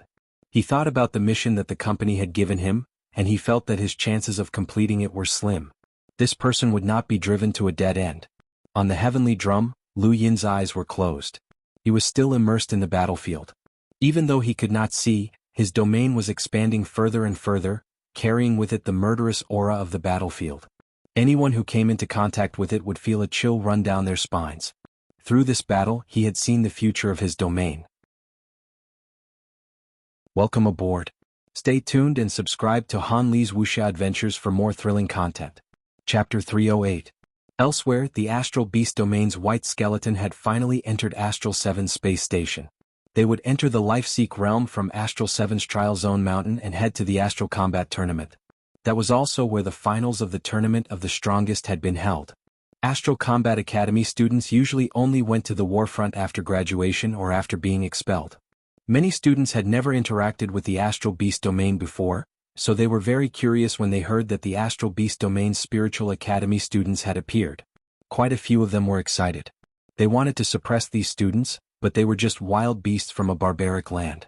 How could they compete with the top 4 of the Astral Combat Academy? Dream on. Many students gathered at Astral 7 space station and looked at the skeleton strangely. Was this thing a spacecraft? Atop the skeleton, Lilac Snow stretched lazily and stood up. Her beautiful face was exposed to the many students. Many of them were stunned. Weren't they supposed to be wild beasts? What was up with this beauty? Humans? Lilac Snow frowned at this group of lowly humans. You can go by yourselves. If you don't know the way, just ask. Be friendly. A green-eyed golden rat jumped out from the skeleton. It was Huaisho, and it was only the size of a palm. It looked rather cute, but it was terrifying to many of the girls. Many of the students were stunned again. A rat? What was going on? Next to Huaisho was Embermane, who looked like a fiery red sable. Many of the students were speechless. A rat and a sable? Were these the so-called wild beasts? Excuse me, where is the Trial Zone Mountain? Embermane asked. Their mouths did not move, and they relied on the vibrations of the air to produce their voices. No one answered. Embermane was unhappy. Humans, answer me or I'll burn you to death. Embermane, be friendly and don't go too far with weak creatures. A blue-haired beauty walked out from behind. It was Fengjiu and she looked much more normal. Were you calling weak? A female student from Astral 7 shouted in dissatisfaction. Fengjiu glanced at her. You're too weak. The female student was furious. Let's have a competition. Huaisho spoke up. You humans are interesting. You obviously want to test us, but you find all sorts of excuses. Fine, I'll play with you. Huaisho, you've already fought once. It's my turn, Embermane growled. Feng Jiu frowned. The elders are right. Humans are just asking for a beating. If they don't answer when you ask for directions, it's fine as long as you beat them into submission. On the white skeleton, Purple Snow had already fallen asleep. The conversation between Feng Jiu and the others had thoroughly angered the students of Astral 7. They had originally been thinking of an excuse to stop the competition, but now there was no need for that. If you want to fight, then fight. It doesn't matter who goes first. You can all come at once. Feng Jiu glanced at the students. At this moment, a figure wrapped in a black robe walked out from behind her. Don't cause trouble. Just ask for directions. Facing the black-robed figure, Feng Jiu was obviously afraid and didn't say anything. Huaisho and Embermane did not say anything either. This was the person that Ghost Monkey had referred to as the strongest prefecture master. Yo, there's someone who's trying to be mysterious. Isn't it just a wild beast? There are so many of them with all kinds of strange appearances. Why are you trying to be mysterious? A student mocked. Feng Jiu, Huaisho, and Yanqi all looked at the student with sympathy. Under the black robe, you raised his head. No one could see his face clearly. In an instant, the pupils of the student who had mocked him shrank rapidly. His face turned pale and he slowly collapsed. Excuse me, how do I get to the Trial Zone Mountain? Ho asked indifferently. Many of the Astral 7 students looked at him in horror. He hadn't moved at all, and there hadn't even been a single fluctuation of star energy. It was too strange for an Astral Combat Academy leader to lose his ability to fight. I can take you there. Daiao walked out from behind the crowd and looked at you with a serious expression. You nodded. Thank you. He then followed Daiao out of the space station. The appearance of the 4 from the Astral Beast domain attracted even more students as they walked out of the space station. Even some of the mentors stood in the void and looked down. The mentors of the Astral Combat Academy were only responsible for teaching and did not participate in the management of the academy. The academy was completely managed by the students themselves, and they did not appear to welcome the Astral Beast Domains group. Daiao used a transmission device to bring you and the others to a spacious grassland. He then turned around to face you. I want to challenge you. After the challenge, I'll take you to the Trial Zone Mountain. You and the others were not surprised. Is that a condition? Feng Jiu asked coldly. Daiao shook his head and looked serious. If you don't accept, that's fine. I'll take you there right now. Feng Jiu sneered and was about to walk out when Yanlai jumped in front of Daiao. Let me do it. Feng Jiu did not argue. To them, the real battle was the tournament of the strongest. The people in front of them were all failures of the Astral Combat Academy and did not have the qualifications to fight with them. Have mercy, you said calmly. Many students had gathered nearby and were looking on excitedly. They wanted to know the strength of the Spiritual Academy's Academy Master and why he dared to say that he could rival the Astral Combat Academy. Yanlai was petite and only slightly larger than Huaisho. He did not seem to be a threat, but when Daiao faced him directly, a chill ran through his entire body. He felt as if he could be turned into nothingness. The air around them was scorching hot. Daiao's expression turned serious as he relaxed his fists and opened them up into palms. He then charged towards Yanlai and struck out with a palm. Starburst palm. Yanlai's eyes were filled with disdain as he lashed out with his tail. The seemingly weak tail actually possessed an indescribably high temperature and a strange force. This was a battle technique that Yanlai had used with his tail to directly clash with the starburst palm. With a bang, flames shot up into the sky and burned the void, causing it to crack open. The next moment, the boundless heat almost melted the cracks in the void. Daiao was forced back by the heat wave and his right palm was charred black. He looked at Yanlai in shock. The heat had almost melted him. Yanlai soared into the sky and looked down at Daiao. Human, you're not my match. Outside the arena, many of the Astral 7 students were shocked. Daiao's strength was obvious to all, and he was comparable to an area master. His performance during the Astral Combat Tournament had been dazzling, and his Starburst Palm was one of Astral 7's ultimate techniques. Daiao looked up and took a deep breath. Gravity. With a whoosh, a black color spread across the ground as an enormous gravity descended without warning. Yanlai had been flying in the air, but he was suddenly suppressed by the mysterious gravity and crashed to the ground. Daiao then raised both his palms. Gravity, Starburst Palm. Boom.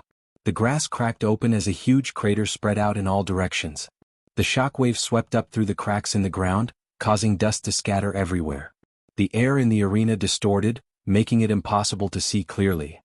Many students were forced back by the aftershocks, their chests stifled. Everyone stared at the arena. This was Dai Ao's strongest attack, so the battle should be over soon. Feng Jiu looked at Dai Ao in astonishment. He actually has an innate gift of gravity. Not bad. Tian Ho stood silently to the side. In the arena, Dai Ao stood outside the crater, panting heavily. He had unleashed all of his power with that palm strike, but he still felt uneasy. Suddenly Dai Ao's chest tightened, and he subconsciously retreated. The spot where he had been standing had been burned to nothingness by a flame. His scalp went numb. He had almost died if he had been just a little bit slower.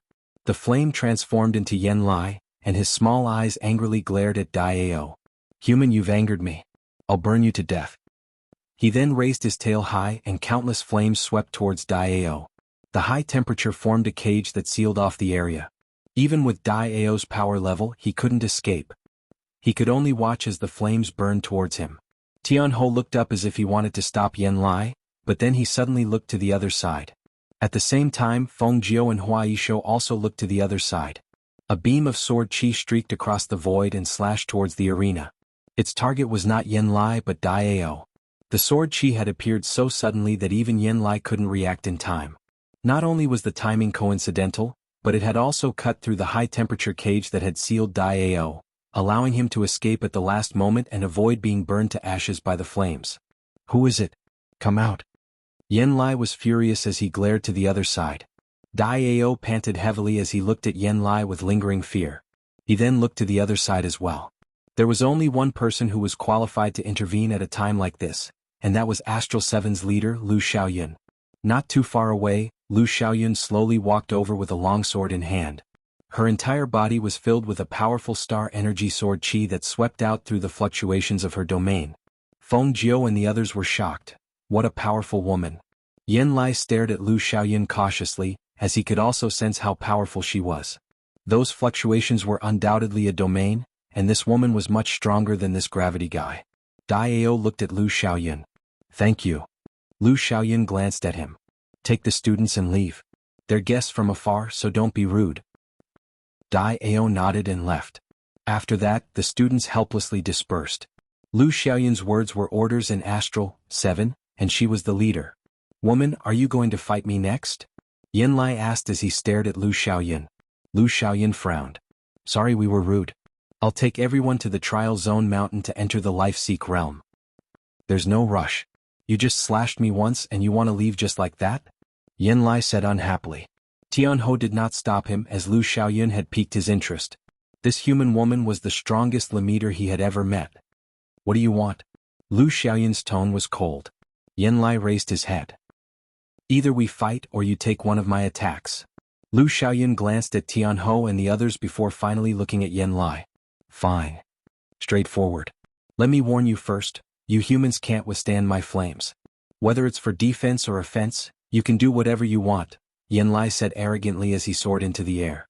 Lu Xiaoyun had never underestimated Yen Lai and the others, as she had been to the warfront and had seen many powerful astral beasts. These astral beasts had extraordinary innate gifts that were not inferior to humans. She had also heard of the Spiritual Academy's name many times, and facing the Academy head was equivalent to facing the Astral Combat Academy's student leaders. The stifling atmosphere suppressed the entire grassland. Further away, many students who had yet to leave stared at the battlefield. Dai Ao was there as well, as he had never underestimated Yen Lai, but he had still been easily defeated. He wanted to know the difference between them. It was unknown when, but sparks appeared in the air. Then the sparks spread out and the high temperature spread. Many people raised their heads to look at the sky, and their eyes were filled with shock. The sky was distorted. Welcome aboard. Stay tuned and subscribe to Han Li's Wuxia Adventures for more thrilling content. Chapter 309. Embermane stared at Lu Xiaoyun, his entire body emitting a strange flame. This flame made Lu Xiaoyun instinctively sense danger, and she instinctively slashed out. She had chosen to defend herself by attacking, as this was an instinctive reaction to Embermane's threat. Unfortunately, her sword chi was incinerated into nothingness before it could even get close to Embermane. The next second, Everyone's hearts thundered as intense pain radiated from their bodies. The formless flame burned the entire area, turning it a dark red. In the distance, Daiao's eyelids twitched. This scene was very familiar and he remembered this feeling. During the astral combat tournament, when Eriker had fought Feng Shang, his karmic flame sword had been waiting to be unleashed. It was a scorching heat that could burn everything into nothingness. Lu Xiaoyun also sensed this and her gaze turned cold. She slashed out at Embermane from 100 meters away. This was an imitation of the first sword of the 13 swords, and it tore through the void, bypassing the scorching flames and landing directly on Embermane's body. Nearby, Feng Jiu gasped in surprise. Tianho's eyes, which were hidden beneath his black robes, also flashed with surprise. What a powerful sword technique. Hua Yishou blinked. This sword technique was very powerful. Embermane was struck by Lu Xiaoyun's sword, and a gash appeared on his fiery red fur. His blood evaporated and he looked at Lu Xiaoyun in shock. She had actually been able to bypass the flames and hit him. Lu Xiaoyun frowned and gripped her sword tightly. What a powerful defense. Her strongest attack had not even hurt this flame mink. Embermane's eyes widened and he opened his mouth. A wisp of red shot out from his mouth, incinerating the void as it headed straight for Lu Xiaoyun. Lu Xiaoyun slashed out again, imitating the strongest sword technique of the 13 swords. It collided with the flames, but there was no earth-shattering explosion like everyone had expected. Instead, there was only the void collapsing as countless powerful shockwaves swept out in all directions. Lu Xiaoyun blocked with her sword, but it was melted by the flames and then evaporated. Her entire body was hit by the flames, and she spat out a mouthful of blood. She was sent flying back 1,000 meters, and most of her clothes had been burned away. Her right arm was charred black and her skin was scorched. She had been defeated by that wisp of flames. On the other side, Embermane exclaimed, "Human, you actually didn't die. I admit that you're very strong, but you're not my match." In the distance, many of Astral 7 students were stunned. The student leader had been defeated. Lu Xiaoyun was Astral 7 student leader and a disciple of the Sword Sect, but she had still been defeated. Was this the strength of the Spiritual Academy's Academy Master? It was no wonder why he dared to challenge the top 4 of the Astral Combat Academy. High up in the sky, several mentors shook their heads. Lu Xiaoyun had already tried her best. She had originally only wanted to defend, but she had been forced to use offense as a substitute for defense. Even so, she had still lost. Meanwhile, the wounds on the flame mink's skin were gradually recovering. It was able to take on Lu Xiaoyun's full-powered sword head-on. The difference between them was obvious. Lu Xiaoyun's right hand was severely injured, but she endured the pain and looked at the flame marten. "I've lost. You guys are indeed qualified to participate in the tournament of the strongest. I look forward to your battle." The flame sable was disdainful. "The tournament of the strongest? You humans aren't qualified to be placed in my eyes. No one can resist my flames and the top 4 of your academy are no exception." "Alright, since it's over, take us to the Trial Zone Mountain," said Bai. The flame sable did not provoke him any further. He was very afraid of Qi, or rather, it should be said that the entire Spiritual Academy was afraid of Qi, the strongest academy master. 5 days after the group from the Astral Beast Domain arrived, the remaining participants from the Technocracy also arrived at Astral 5. Just like the Astral Beast Domain, they were also provoked by the students from Astral 5. The results were shocking. Astral 5's Na Mu, Ro Day Night, and even the student leader Quang Wang had all been defeated. Just like Lu Xiaoyun, they had all been defeated without any suspense. This result caused those from the human domain who knew about the tournament of the strongest to fall silent. Whether it was Lu Xiaoyun or Quang Wang, they were both student leaders of their respective academies. In terms of strength, they could rank in the top 16, and they had all been qualified to compete for the title of the strongest in the Astral Combat Academy. However, they had been defeated so easily. Many people could not accept this result, and it cast a shadow over this tournament of the strongest. Many people had firmly believed that the top 4 would definitely emerge victorious after watching the Astral Combat Tournament, and that the final battle would be decided by the humans. However, many people had changed their minds at this moment, especially against the Astral Beast Domain. The strongest Academy Master, Qi, had not even made a move, but a random flame mink had defeated Lu Xiaoyun. How terrifying was that? Not long after, the people from the Cosmic Sea's Arcadian Arrow crew arrived at Astral 3. Unlike Astral 5 and Astral 7, Astral 3 had been strictly ordered by Night Queen Yanqing not to be provoked. However, the two from the Arcadian Arrow crew seemed to be on good terms with the Day-Night clan, and they got along quite well with Night Queen Yanqing. However, even though Night Queen Yanqing was the leader of Astral 3, she could not restrain everyone, and Songshi was one of them. Songshi had not originally planned to provoke them, but he had received orders from Chaos God Mountain to test the strength of the two from the Cosmic Sea. The Arcadian Arrow crew had sent people to the Innerverse with ulterior motives. Songshi did not know much about the Cosmic Sea, but he had heard rumors that the Cosmic Sea was divided into regions by battle groups. Among them, the 4 great battle groups were the most powerful, and they were powerful enough to strike fear into all the Innerverse powers. They were known as the 4 Hegemons, and the Arcadian Arrow crew was one of the few powerful battle groups that was independent of the 4 Hegemons. Chaos God Mountain had guessed that the Arcadian Arrow crew was planning to withdraw from the Cosmic Sea, which was why they had participated in this tournament of the strongest. They wanted to show their strength to the various powers so that they could find a power that was qualified to accept them. The Day-Night clan had set their sights on them, and so had Chaos God Mountain.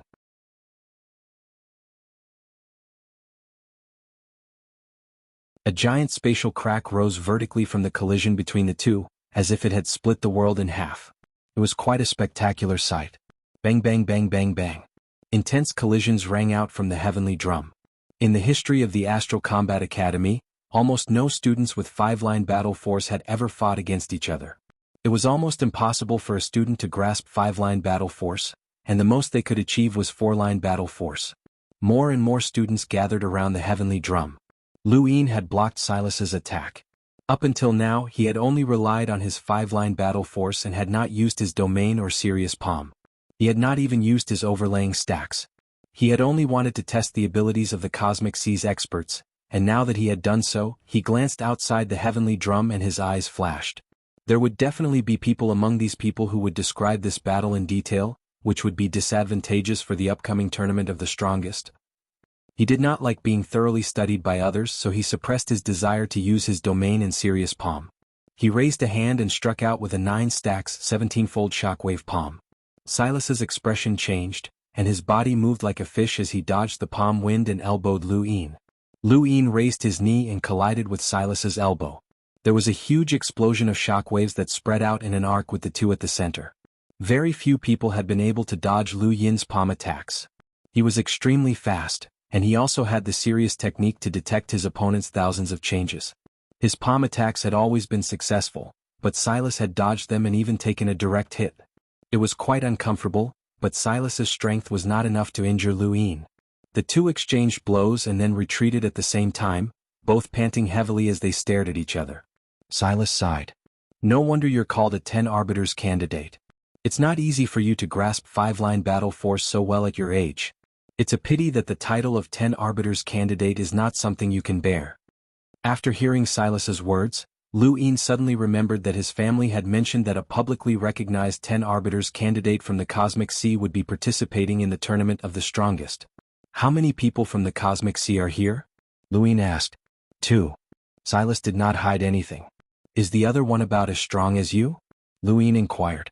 Silas frowned. You don't need to know. You'll naturally see it during the tournament. But do you really think that this is my true strength? He then raised his hand, and his star energy transformed into a bow and an arrow. He pointed it at Lu Yin. I'm from the Cosmic Sea's Heavenly Arrow crew, and every member of our crew is a sharpshooter. This is my true strength. Lu Yin was shocked. He felt his scalp go numb when Silas's bow and arrow were pointed at him. This was especially so when the dark golden battle force wrapped around the arrow and caused the void to crack. The arrow had not been released yet, but it was enough to cause the void to be unable to withstand it. He was only a Lemeter. You're Lu Yin, right?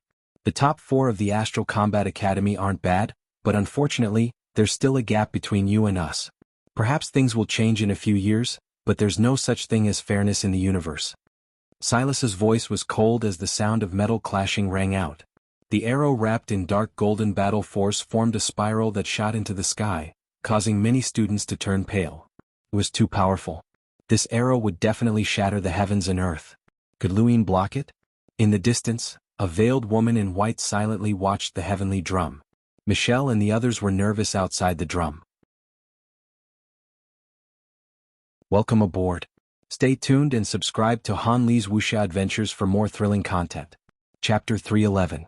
Outside of the heavenly drum, many students were pleasantly surprised to see that Lu Yin was still alive. Lu Xiaoyun and the rest were shocked. How had he dodged that arrow? They definitely could not have dodged it with that speed. Speed was not a problem for Lu Yin, as the serious art was the bane of speed. At the last moment he had not been able to resist using the serious art to dodge the arrow. If this had been a live broadcast of the Tournament of the Strongest, he would not have been able to use the serious art. He would have had to take the arrow head-on, as that would have exposed his physical strength. Of course he would not have needed to hide it then, but at this moment he still needed to restrain himself or else he would be targeted. Silas was indeed someone from the Cosmic Sea who dared to participate in the Tournament of the Strongest. He was strong enough to defeat most of the Astral Combat Academy student leaders, but unfortunately he had run into Lu Yin. Silas was still some distance away from the top 4, and Lu Yin did not know how strong the other person was. He was the publicly acknowledged 10 Arbiters candidate, and that person was the greatest threat. Silas half knelt on the ground and panted heavily. The pain in his abdomen almost caused him to vomit bile. He had experienced this feeling many times in the Cosmic Sea, but he had never expected to experience it in the Innerverse from someone younger than him. This person was stronger than him. Was this the power of the top 4 of the Astral Combat Academy? If the top 4 were all at this level, then he and Nate would definitely not be a match for them. After a while, Silas recovered and looked deeply at Lu Yin before leaving the heavenly drum. He had been thoroughly defeated, and his sure-kill arrow had been dodged. He no longer had the ability to fight. Many students looked at Lu Yin, feeling that he was unfathomable. His speed seemed to have increased. Lu Yin looked around and left the undying world. The heavenly drum could not help him for the time being, and there were only 7 days left until the tournament. He needed to rest and not cultivate. Sometimes it was important to relax. On the other side of the battlefield, Silas did not immediately leave the undying realm after exiting the heavenly drum. He wanted to recall the battle that had just taken place, and most importantly he wanted to know how Lu Yin had managed to dodge that arrow. It couldn't have been pure speed, or else there would have been changes in the void. Could Lu Yin have seen through the trajectory of his arrow? This thought made Silas's hair stand on end. If that was true, then this person was definitely not any less terrifying than the cosmic kraken, Yi Xingqian. The only difference was that one had dodged his arrow while the other had crushed it. Who is it? Suddenly Silas stood up and looked behind him warily. At some point, a woman wearing a thin veil had appeared and was looking at him quietly. Who are you? Silas frowned. This woman's eyes were beautiful. 5-line battle force, try to block me, the woman said. Her voice was gentle, but it contained an indescribable chill. As she spoke, the air around them became much colder. Even the void began to distort and change color. This scene caused Silas's pupils to shrink. Aura? You're one of the top 4 of the Astral Combat Academy? Oh, Mavis or Starsabil? Try and stop me, the woman said calmly as she took a step forward. At the same time, an endless sense of danger rose from the bottom of Silas's heart. He did not hesitate to release his 5-line battle force, and at the same time he summoned a bow and arrow to shoot at the woman. However, he was still a step too late. The woman and Silas passed each other, and with a second step, she disappeared. Silas's body was frozen in place, and even his 5-line battle force was frozen. If news of this spread, it would definitely shock the entire Astral Combat Academy. Even Lu Yin had to expend a great deal of effort to defeat Silas, but this veiled woman had done so easily.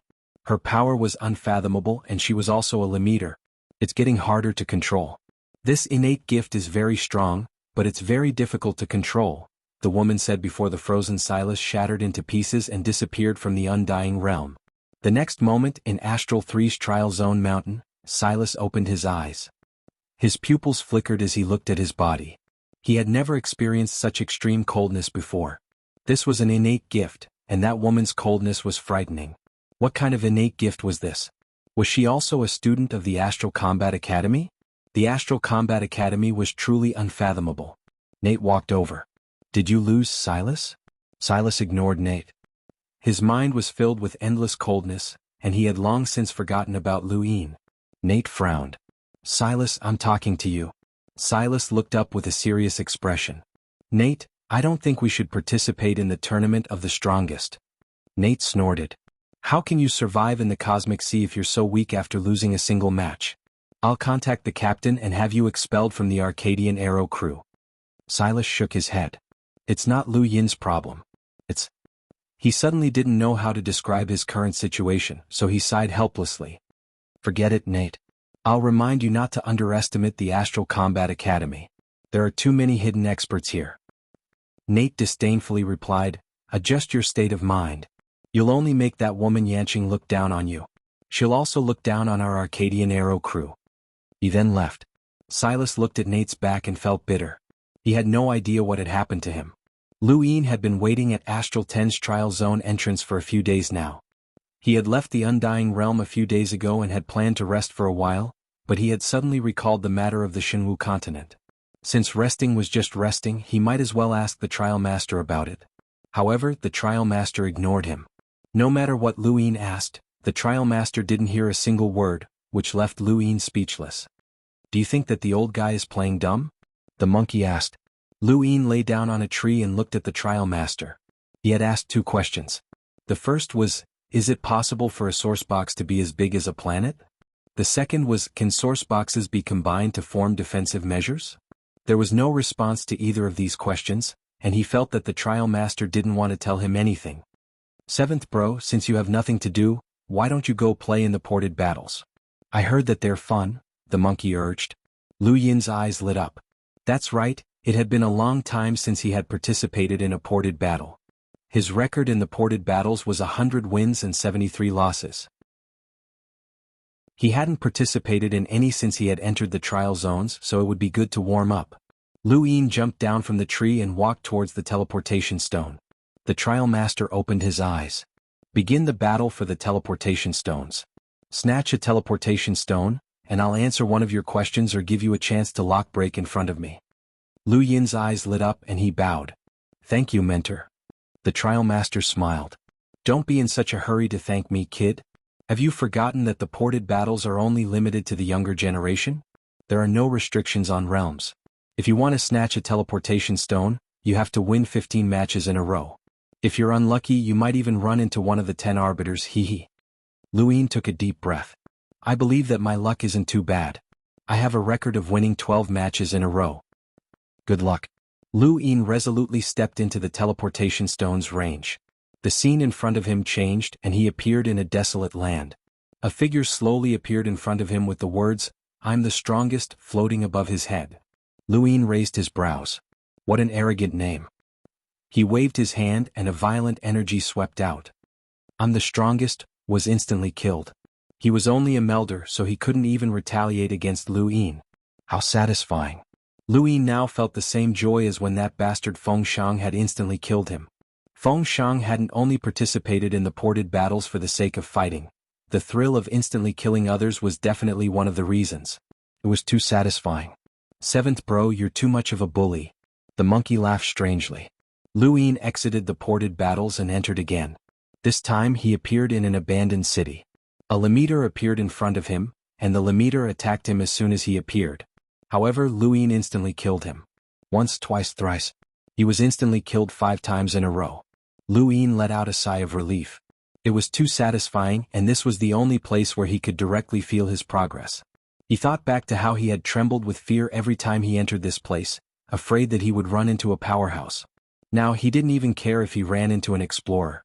Perhaps he had been too arrogant, but another explorer appeared in front of him. This time they were fighting in a dark forest. The word Grandpa was clearly written above his head. This was the explorer's code name that had been transmitted to the other side of the astral gate. Damn, is he looking to die? How arrogant. 7th bro beat him to death. The monkey was furious. Lu Yin was annoyed as well, as this guy's nickname was really asking for a beating. On the other side, Cao Ku was feeling great, especially when he saw the word above his head. He didn't even know where he had come up with this nickname, but it was too convenient and too satisfying. Even if he couldn't defeat his opponent, he would still disgust them to death. This was what Cao Ku was thinking. Let's see who dares to say that they've defeated me. I've defeated Grandpa and Grandpa has defeated me. Cao Ku laughed heartily as this was too satisfying. He looked at the Lemeter across from him. Was he calling him 7th bro? Little brat, his name was also quite convenient. He really deserved a beating. Lu Yin didn't hesitate and charged forward, punching out. Cao Ku didn't care as he was just a Lemeter. He casually raised his hand and there was a thump. The next moment, Cao Ku's face changed. his right arm had been shattered and he was sent flying into the forest, creating a huge crater. Lu Yin looked down from above as this person had underestimated him too much. Just because he was an explorer he didn't care. With Lu Yin's current strength, he could even put up a fight against an explorer with a power level of over 30,000. Back at the border warfront, Zitai's power level had far exceeded 30,000, but Lu Yin had still managed to force it back. Beneath the forest, Cao Ke wanted to curse. Where had this freak come from? He had fought ported battles for so many years, but he had rarely encountered such a freak. Today, however, he had actually encountered one. Cao Ke decided not to hold back any longer. Star energy surged from his body, and the strange tattoo on his arm came to life. It then transformed into a bewitching woman, and in that instant the entire dark forest lit up. Lu Yin was shocked, as this person was actually an expert from the Beast Tamer's flow zone. It was no wonder why his physical body was so weak. Most of the Beast Tamer's flow zone's experts focused their strength on their tamed beasts, and there were very few who could cultivate battle force like Kwang Wang. Cao Ke stood in the middle of the forest, and in front of him was an extremely charming woman. She emitted a strange fluctuation that passed through the void and approached Lu Yin. Lu Yin felt dizzy and he looked down at the charming woman. The more he looked, the more mesmerizing she became. "Seventh bro, that's a succubus. Wake up," the monkey shouted.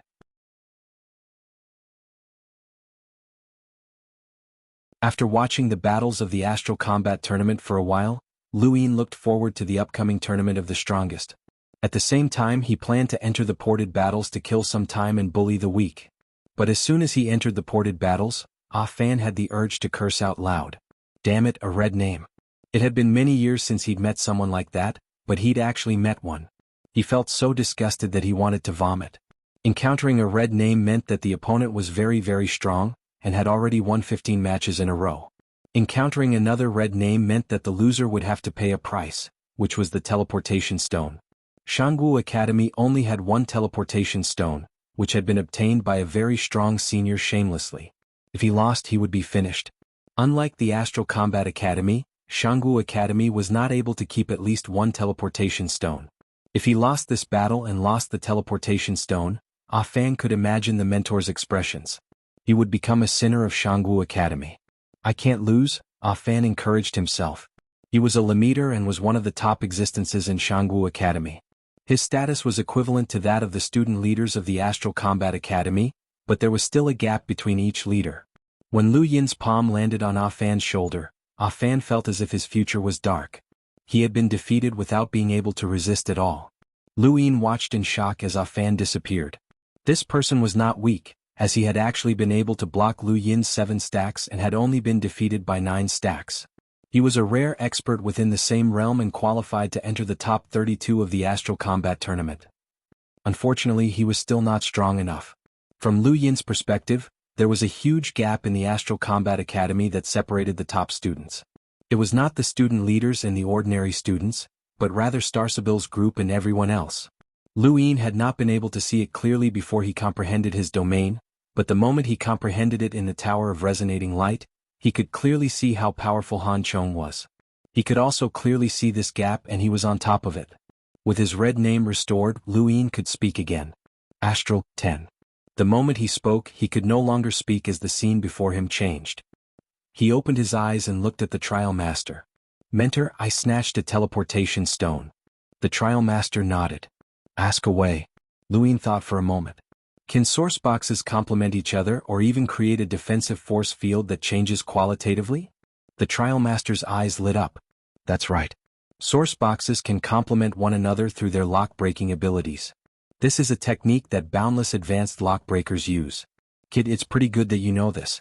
Did someone else tell you this or did you figure it out yourself? I guessed it when I encountered the sealing force field of 5 source boxes on the Shinwu continent, Lu Yin replied respectfully.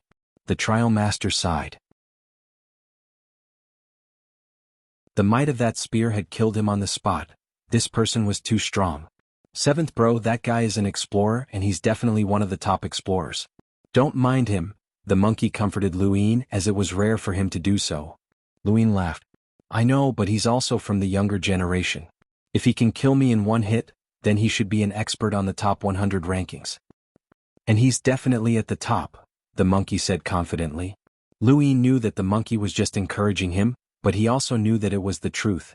He had used the strengthening fruit to increase his physical strength by a great deal, and he was confident that even an expert on the top 100 rankings would not be able to kill him in one hit. If this person could do it, then he was definitely at the top, but he did not know what his ranking was. Could he be even higher than Wendy Yushan? Louis suddenly realized that he was getting closer and closer to Wendy Yushan. When he had first arrived at the Astral Combat Academy, he did not even have the qualifications to look up at the top 100 rankings. Now, however, he could rely on his own strength to estimate the rankings of others. This was progress, and it had only been 2 years since he had last seen it. Just wait, in another 2 years he might be able to compete for the top spot on the top 100 rankings, crush everyone, and even touch the 10 arbiters. At that time he wondered if Wendy Yushan would still be so arrogant, and if Mira would still dare to tease him. At that time he should be able to directly face the 10 arbiters. A piece of paper with the surname Liu had cost 72 lives. It was time to pay for it. He had to find out which arbiter had suggested that their blood be spilled in outer space. Again, Louis growled and entered the ported battle once more. Welcome aboard. Stay tuned and subscribe to Han Li's Wuxia Adventures for more thrilling content. Chapter 313. Half a day later, Louis finally received his second red name. Ever since his encounter with the commander, he had become more clear-headed.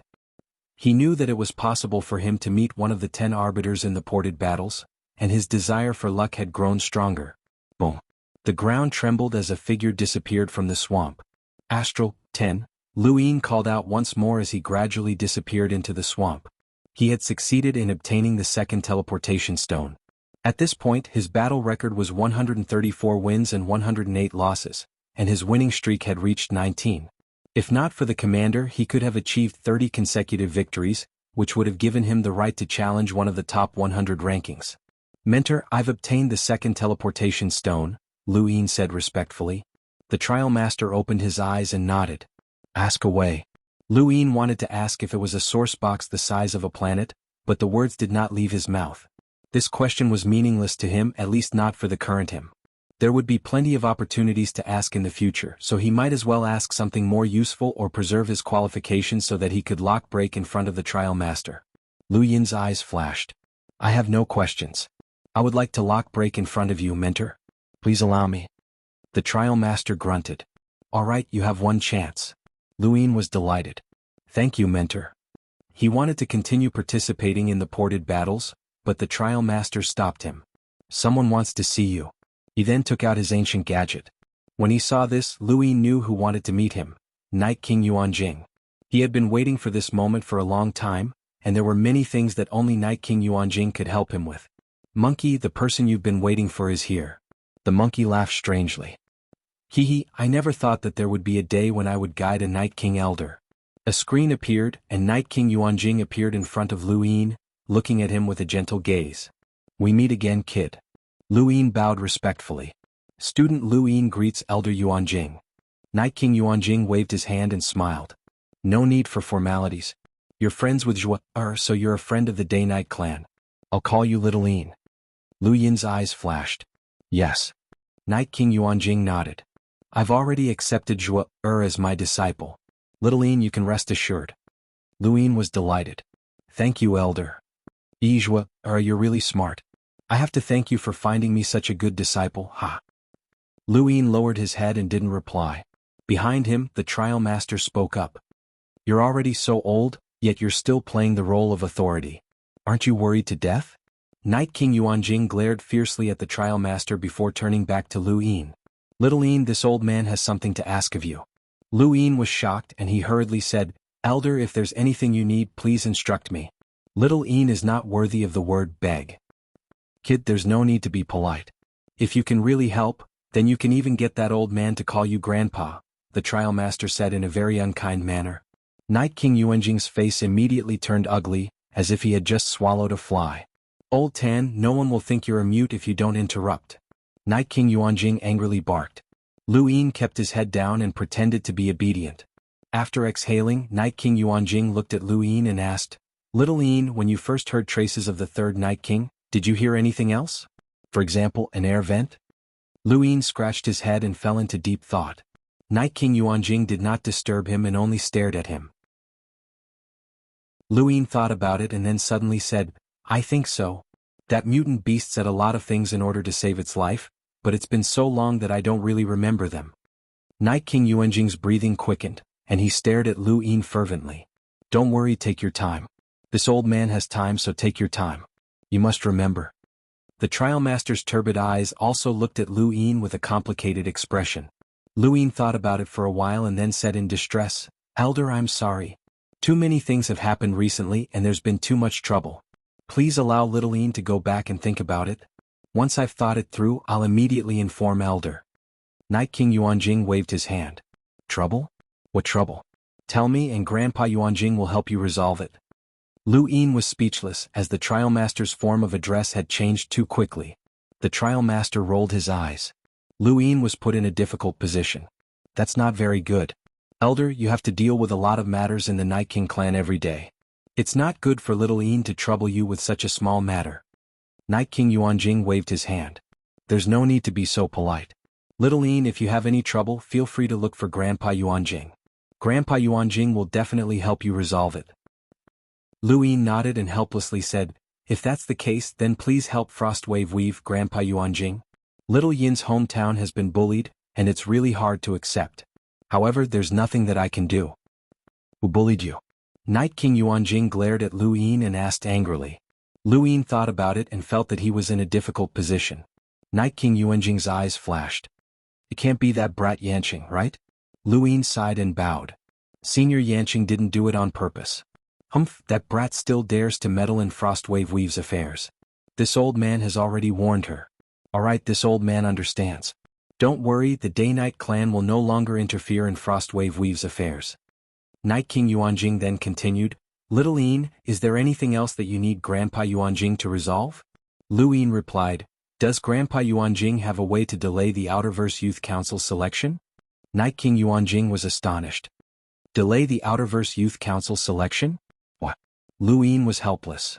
There's someone in the Outerverse Youth Council who's Little Yin's enemy.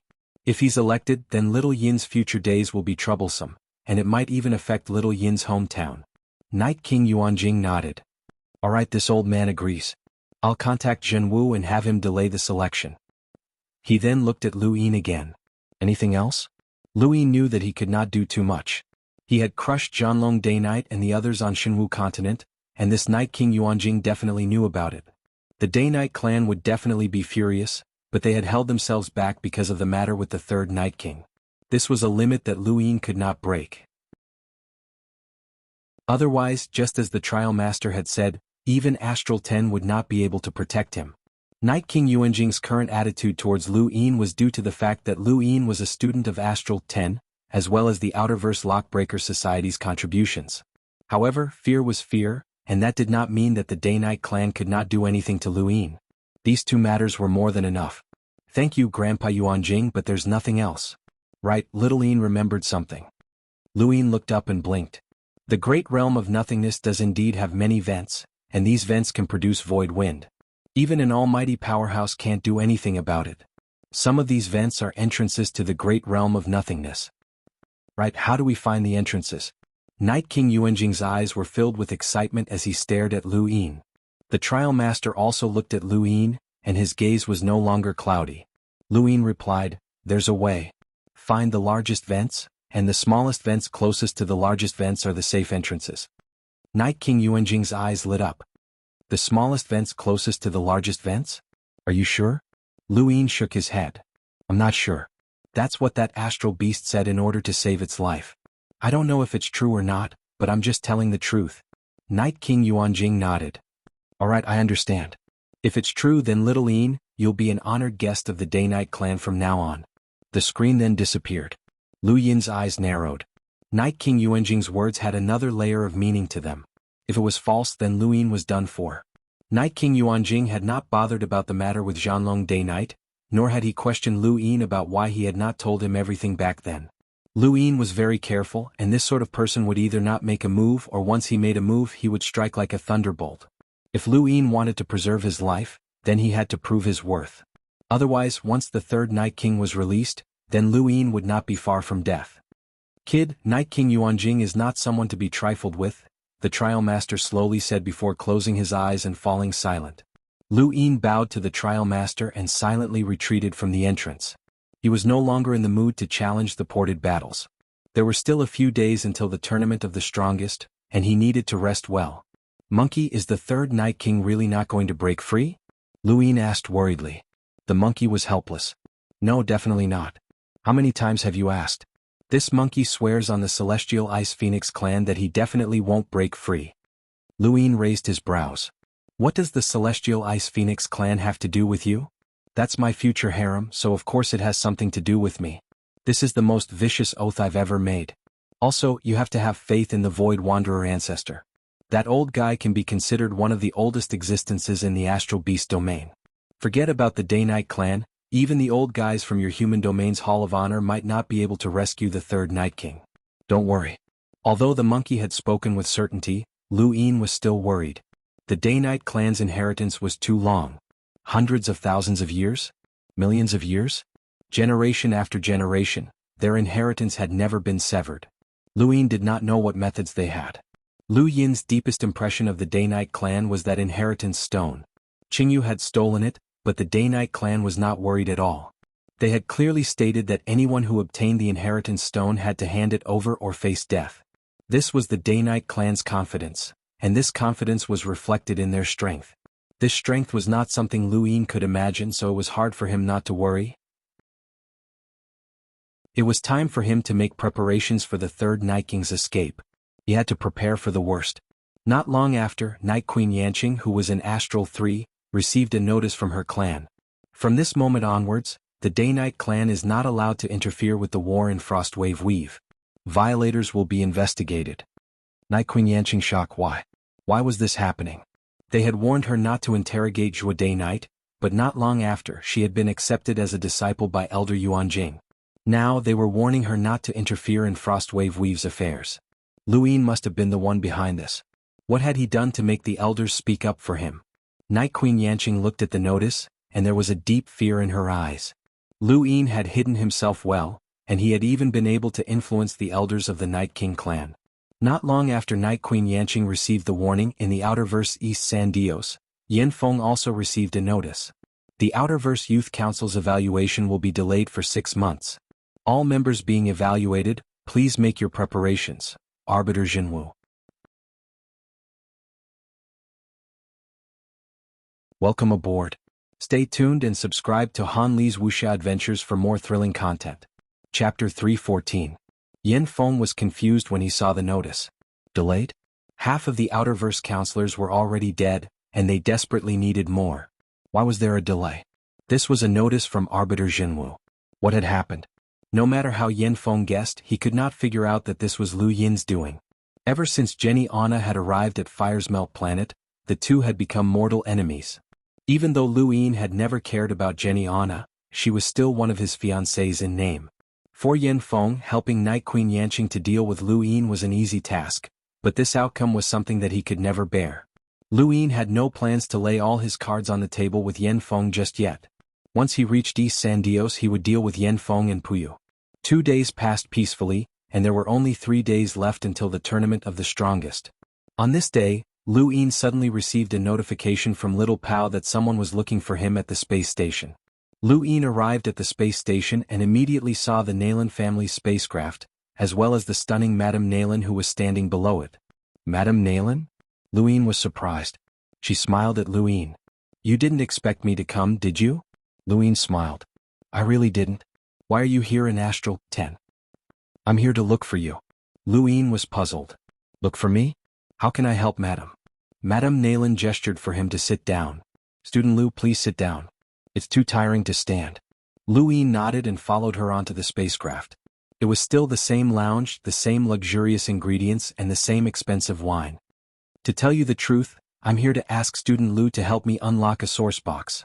Madame Naylan went straight to the point. Lu Yin was surprised. Madam, as the head of the Naylan family, you must have many lockbreakers by your side. Why are you looking for me? Student Lu, you're not willing? She smiled. Lu Yin solemnly replied, Madam, you've saved me twice. Even if you ask me to go through a mountain of blades or a sea of flames, I'd not hesitate. I'm just curious. Madame Nayland smiled and stared at Lu Yin with her beautiful eyes. I don't feel at ease finding other lockbreakers. He was only a 2-star discerning elementary lockbreaker, and with the Nayland family's wealth, it was not impossible for them to hire a perceptive intermediate or even a boundless advanced lockbreaker, let alone a discerning elementary lockbreaker. However, Lu Yin did not probe any further. He thought back to the first time he had met this woman and how she had been assassinated. There were simply too many conflicts within large families. Since you think so highly of me, I won't decline. Let's begin, Lu Yin said. She looked at him helplessly. Student Lu really is a cultivation maniac. We just sat down. He smiled awkwardly and didn't stand on ceremony. He picked up the thigh of an unknown astral beast and began to chew on it. He had to admit that it was delicious. The meat was fresh and tender, and it even contained the power of star energy. A single bite was enough to fill his mouth with an indescribable sense of satisfaction. He took a sip of the red wine and exhaled in satisfaction. Madam, this glass of red wine must be expensive. If Student Lu likes it, I can give you some, Madame Nayland said with a smile. Lu Yin smiled as he declined. This woman was so attentive to him, which was strange. He never believed in free lunch, let alone such an expensive one. This woman was a top tycoon in the outerverse with her seductive beauty, and her background was related to the Sword Sect. She could not be underestimated, and he wondered if the Sword Sect had asked her to rope him in. However, after some thought, he rejected the idea. He was only a Lemeter, and no matter how talented he was, how could he compare to the 10 Arbiters? The Sword Sect had produced 10 Arbiters, and even if they admired him, they would not try to rope him in without any bottom line. But if they did try to rope him in, could he refuse? Lu Yin recalled that this woman had saved his life twice.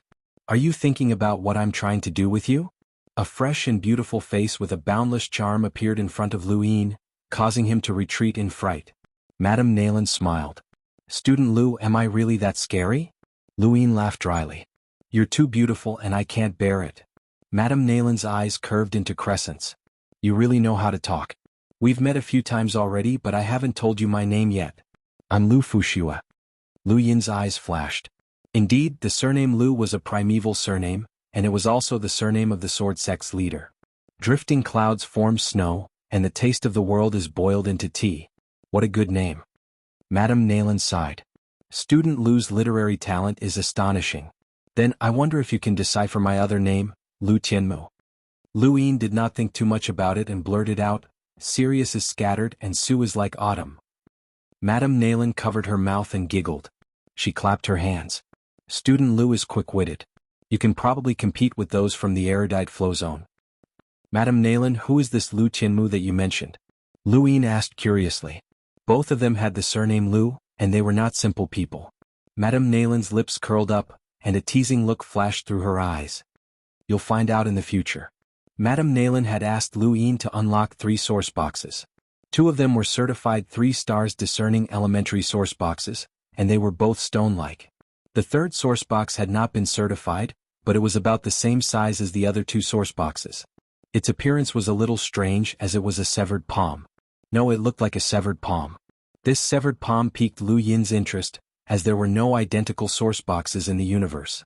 Every lockbreaker would encounter all sorts of strange source boxes, but a severed palm-shaped source box was still considered strange. Lu Yin spent 2 hours to unlock the first source box, and it was only a 3 stars discerning elementary source box. He did not even use the giant emperor's third eye, and he only used his domain and Sirius to unlock it. This was 13 times faster than his first attempt, which represented his improvement.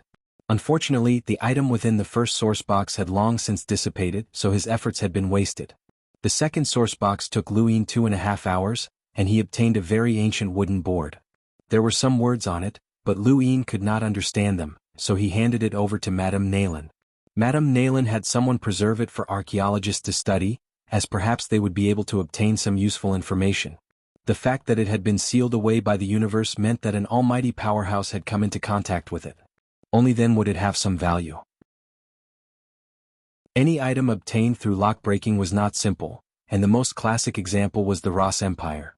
The founder of the Ross Empire had unintentionally unlocked an item, a long dress made of very ordinary materials that did not have any star energy. He had originally planned to throw it away, but he was unwilling to do so, so he handed it over to his subordinates to study. Who would have thought that the dress would contain quite a bit of ancient technological research, which had led to the birth of the Ross Empire, one of the hegemons of the blazing mist flow zone, who had the qualifications to compete with the Blaze Realm. Of course, the Ross Empire had only been a coincidence. Many powers had unlocked items that contained words, and it was unrealistic to try and decipher them. Even if they could, they might not be suitable for the current era. Furthermore, a portion of the research results had already been exposed as too many years had passed. In any case, anything that could be unlocked had value, and this value needed to be carefully considered. Lu Yin looked at the severed palm in front of him and touched it with one hand. Suddenly, his fingertips were pricked by something and he frowned in confusion. "Seventh bro, something's not right. This thing isn't easy to deal with," the monkey suddenly said in a serious tone. Lu Yin activated the serious art and used his domain to support himself. He then took out the giant emperor's third eye and focused on the severed palm. With the 3 layers of support, Lu Yin saw something different. A strange aura enveloped the severed palm, and it was filled with an ominous feeling. This aura took the form of a barbed scorpion tail, and it was this object that had pricked Lu Yin. Lu Yin was shocked, as this was his first time encountering such a scene. He had seen quite a few sourcebox catalogs, and even sourceboxes that could harm lockbreakers would not take the form of a barbed scorpion tail. Of course, it was possible that he could not see it through the sourcebox catalog. Many lockbreakers had died mysteriously, and this scene might have been related to it. Lu Yin thought about it. He still had one more chance to unlock this sourcebox in front of the trial master. He then said to Madame Nayland, "Madam, I want to bring this sourcebox in front of the trial master to unlock it." Delight flashed through her eyes and she nodded. "All right, student Lu. Be careful." Lu Yin nodded. It seemed that Madame Nayland was aware of the uniqueness of this severed palm, and she had only been testing him. If he had really wanted to unlock it, she would have stopped him. Her true intention was to use him to ask the trial master for help. Did she know of the trial master's existence? It was not impossible, as the trial master was definitely an extremely powerful lockbreaker that even Night King Yuanjing respected.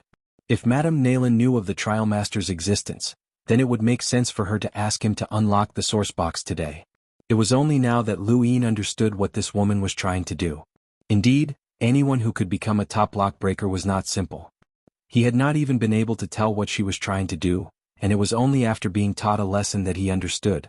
The severed palm did not have any offensive properties, or else Madame Nayland would not have taken it out so easily. Only direct contact would result in an attack. When Lu Yin appeared in front of the trial master with the severed palm, the trial master suddenly opened his eyes and stared at the severed palm. "It's the work of a predecessor. Kid, you cannot unlock this sourcebox." Lu Yin respectfully asked the trial master, "Please enlighten me."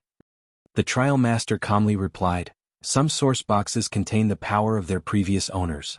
It could be an innate gift, battle force, a domain, or even a technique. These powers can be passed down through the ages, and they are the greatest threat to lockbreakers."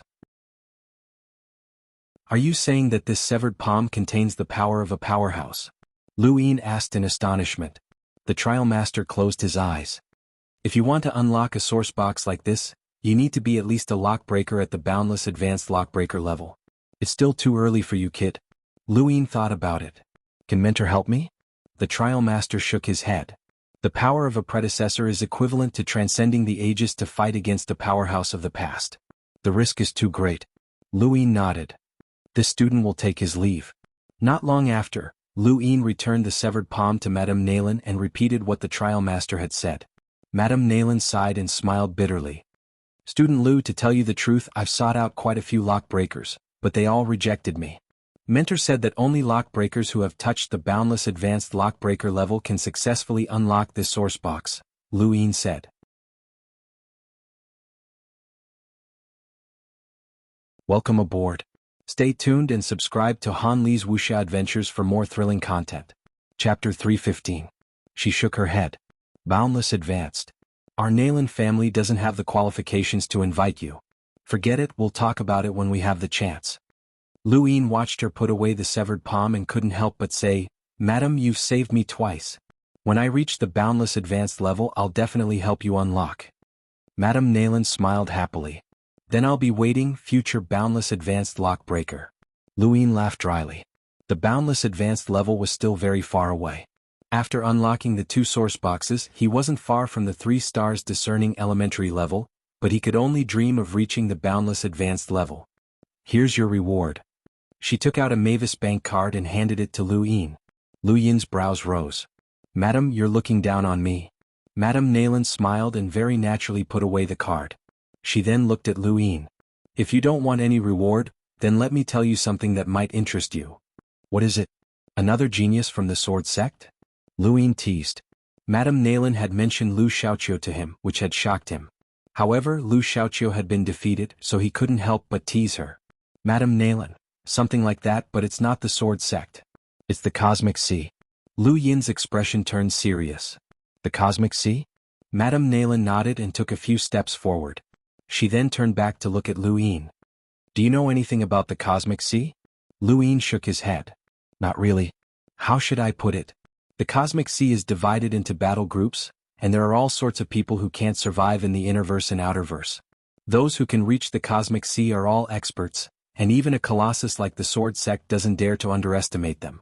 Among them, the 4 great battle groups are the most terrifying, and they're known as the 4 hegemons. Any one of them has the power to shake the Sword Sect. There are many other battle groups below them, and if these groups want to survive in the Cosmic Sea, they have to pay tribute to the 4 great battle groups every year, which is equivalent to a protection fee. Of course, there are also some groups that aren't willing to pay tribute, such as the Arcane Arrow Crew and the Unyielding Crew. The Arcane Arrow Crew? He thought back to Silas, who had fought at the Heavenly Drum. He seemed to be from the Arcadian Arrow Crew. It's very difficult to survive in the Cosmic Sea. Even powers like the Sword Sect and the Day-Night Clan would only be courting death if they went there. The fact that those battle groups have been able to survive until now shows just how terrifying they are.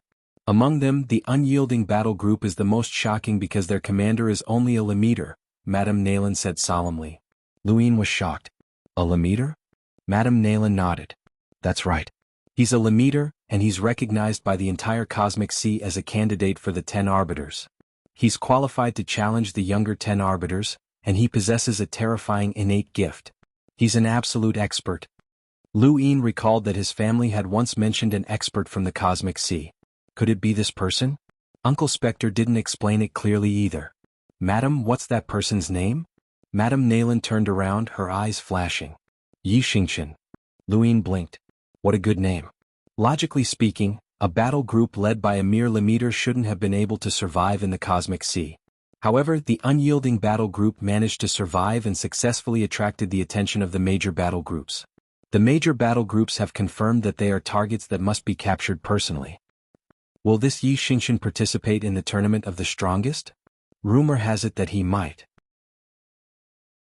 Due to the recent changes in the Cosmic Sea, many battle groups have left to find other paths. He might also leave the Cosmic Sea, and the best place to go after leaving is to display his worth. The Tournament of the Strongest suits him very well, Madame Nayland said solemnly. No wonder Uncle Spectre had said that this person might participate. Lu Yin now understood why the Arcane Arrow Crew was participating in the Tournament of the Strongest. The Cosmic Sea? He would go there sooner or later. Thank you for telling me, Madam, Lu Yin said gratefully. Madame Nayland smiled.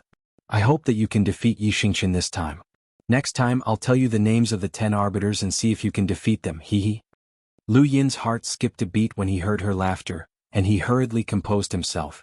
Madame Nayland wasn't in a hurry to leave Astral 10, but she couldn't enter either. Lu Yin couldn't stay with her forever, so he left after a short while. The next day Astral 3 was shaken. The Sword Sect's Lu Xiaoqiu had appeared. During the Astral Combat Academy's Astral Combat Tournament, Lu Xiaoqiu had joined Astral 2 and was considered an Astral Combat Academy student. However, he rarely stayed there. Now, however, he had appeared in Astral 3 with only one goal, to challenge the Cosmic Sea's experts. News of what the Cosmic Sea's experts had done in the Sword Sect had already spread, so it wasn't surprising that Lu Xiaoqiu had come looking for him. If this had been before his battle with Lu Yin, Silas wouldn't have cared about Lu Xiaoqiu, but now he was facing Lu Xiaoqiu, who had been evenly matched with Lu Yin and had lost by a single move. Silas's expression became much more serious, but he didn't need to take action in this battle since Lu Xiaoqiu's target was Nate. Nate didn't avoid the battle. On the contrary, he was very excited. Lu Xiaoqiu was one of the 2 people who had inherited the 13 swords, and Nate wanted to experience the famous 13 swords. Be careful, Nate, Silas reminded him softly. Nate frowned. I've already contacted the captain. You're not suitable to participate in this tournament. Silas fell silent. Yes, he was indeed unsuitable. After losing to Luin, what was the point of participating in the tournament? But what about Nate? Could he win just because of Nate? Many students had gathered around Astral 3's spacious grounds, and they all looked excited. Night Queen Yanqing was there as well, but she didn't stop this battle. To the Day-Night clan, the Sword Sect was a competitor, and she was eager to see the Sword Sect become enemies with the entire Cosmic Sea. Nate stopped 100 meters away from Lu Xiaoqiu. You're the inheritor of the 13 swords? You're quite average. Lu Xiaoqiu calmly looked at Nate. You're the one who defeated Senior Yanhua? Nate nodded. That person has a backbone, but it's a pity that he was born in your sword sect. Lu Xiaoqiu's eyes flashed coldly. Make your move. Nate sneered and didn't hold back. Although he looked down on the disciples of the sword sect, he wasn't stupid.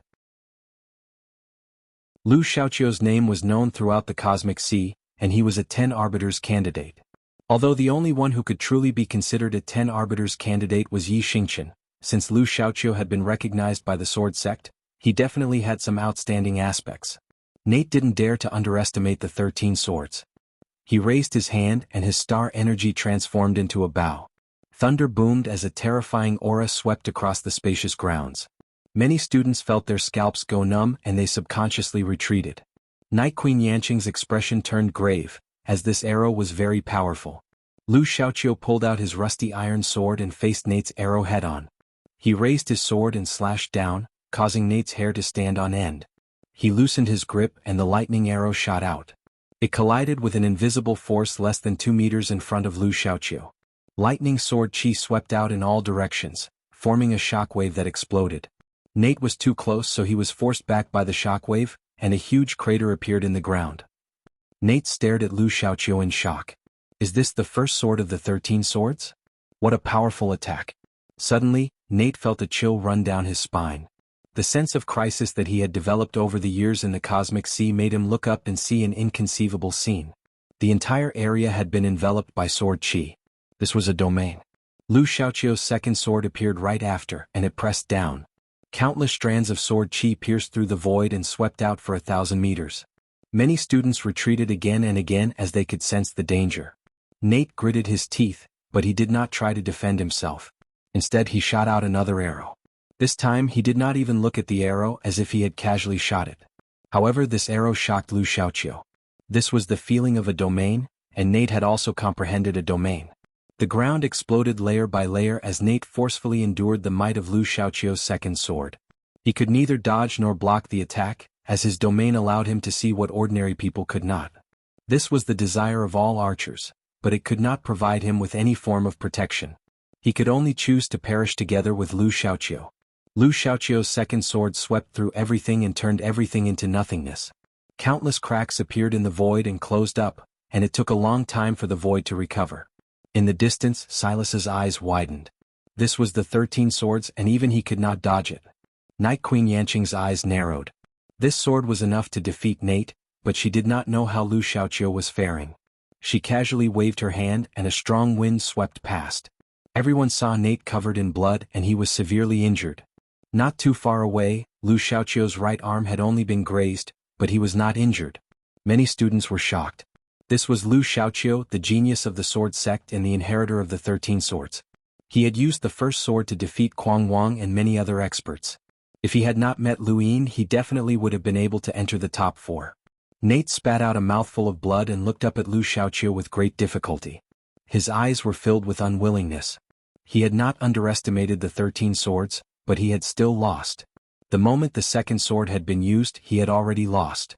He did not have the strength to match the second sword. Silas walked over to Nate and helped him up. Nate was bitter. If our Arcadian arrow crew had a powerful battle technique like the 13 swords, would we still have to dodge? We'd be like stray dogs. Silas was helpless. Nate, we've both lost. One is Lu Yin and the other is Lu Xiaoqiu. This is the strength of the top 4 of the Astral Combat Academy. We've lost. There's nothing to say. Let's go. Nate endured his injuries and bid farewell to Night Queen Yanqing before leaving Astral 3. They wanted to return to the Cosmic Sea.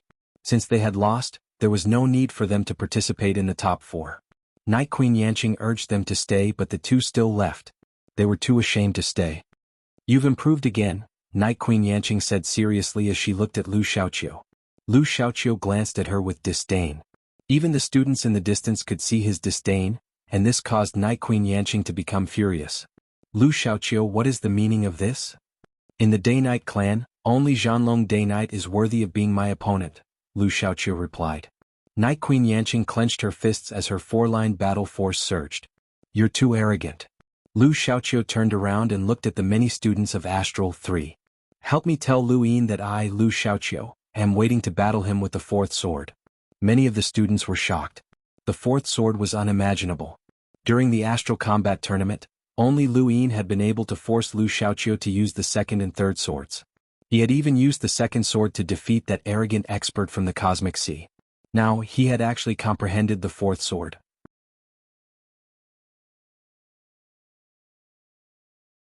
Welcome aboard. Stay tuned and subscribe to Han Li's Wuxia Adventures for more thrilling content. Chapter 316. When Night Queen Yanqing heard that Lu Xiaoqiu was going to use the fourth sword, she felt a wave of disappointment wash over her.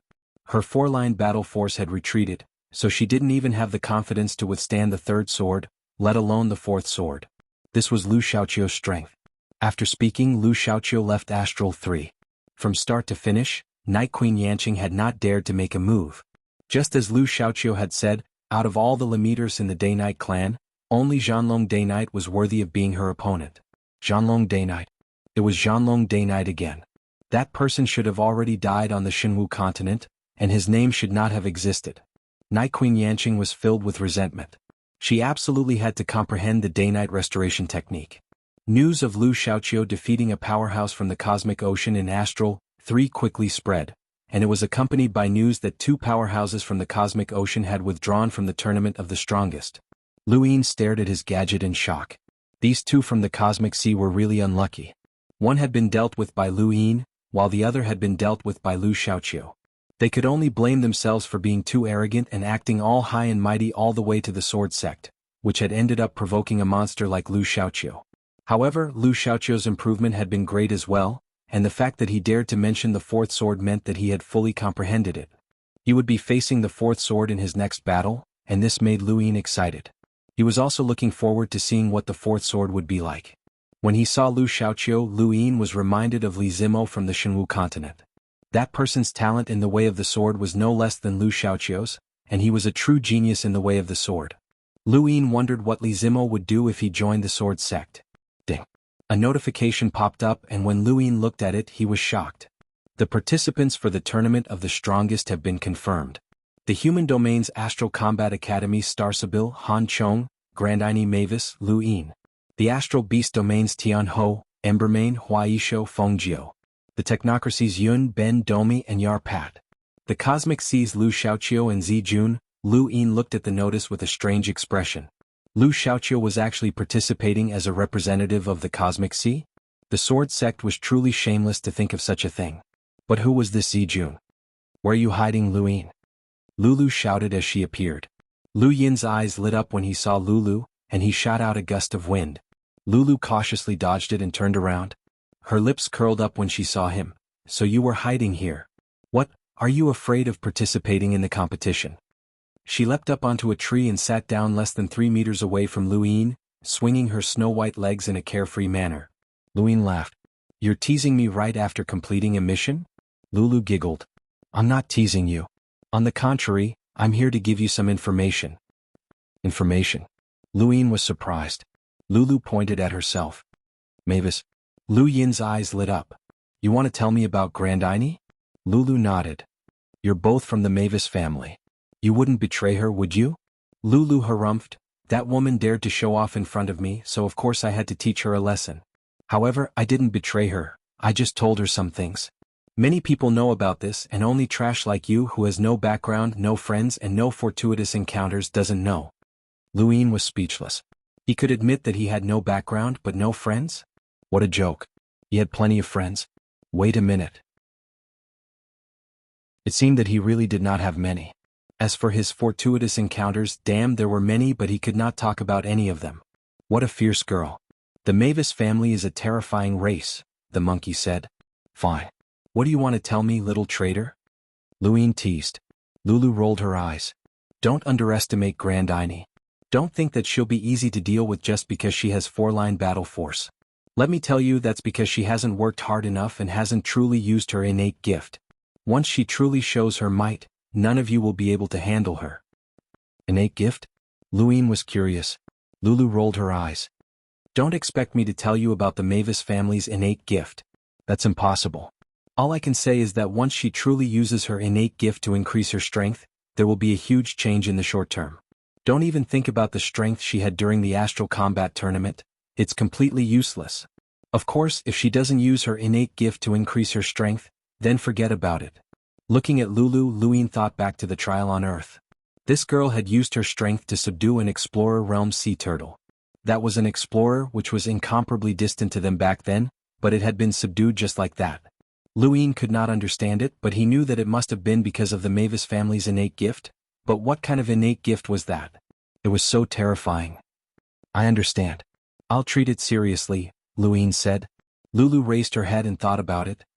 Actually, it's good that her strength has increased. Based on how wretched those old fellows in the Astral Combat Academy are, they definitely won't let their own people fight each other. If you guys want to fight, it'll be at the end. You seem to be very certain that I'll be able to fight until the end. Luine was puzzled. Lulu smiled. I'm not certain, but I hope so. After all, you're our leader and it won't look good for us if you lose. She then leaped down and left. Monkey, what's the Mavis family's innate gift? Luine asked. Seventh bro, how would I know what their innate gift is? The monkey asked. You don't know? Luine was suspicious. This damned monkey knew everything. The monkey was helpless.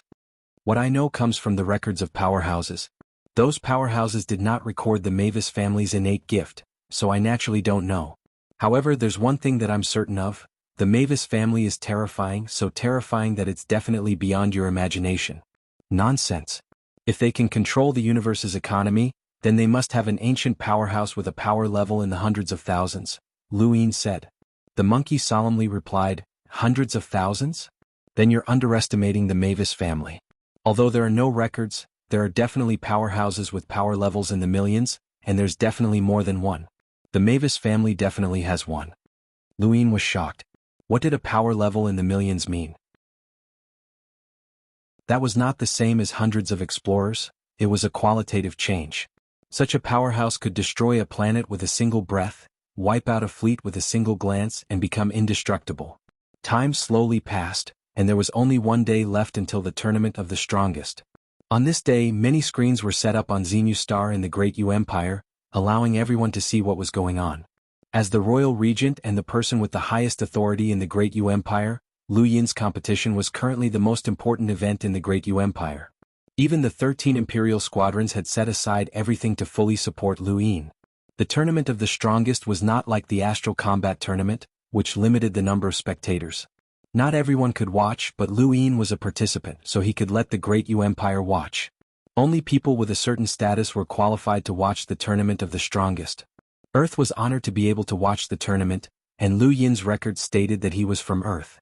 For this reason, the Anna family had specially sent someone to Earth to take care of the screens to curry favor with Lu Yin. The current Earth was completely different from before, and its technology was advancing with each passing day. After Lu Yin became the royal regent, Earth's status had changed greatly. Many of the Great U Empire's battle techniques and technology had been transferred to Earth, and even a space station had been built.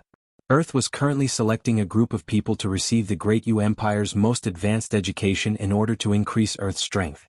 Many of the 7 sages' subordinates had been selected to go to Xenu Star, including Snow Maiden Zhao Yu, Beijing's Huan Sha, Jinling's Feng Hong, Luo Yi, and Qin Xian.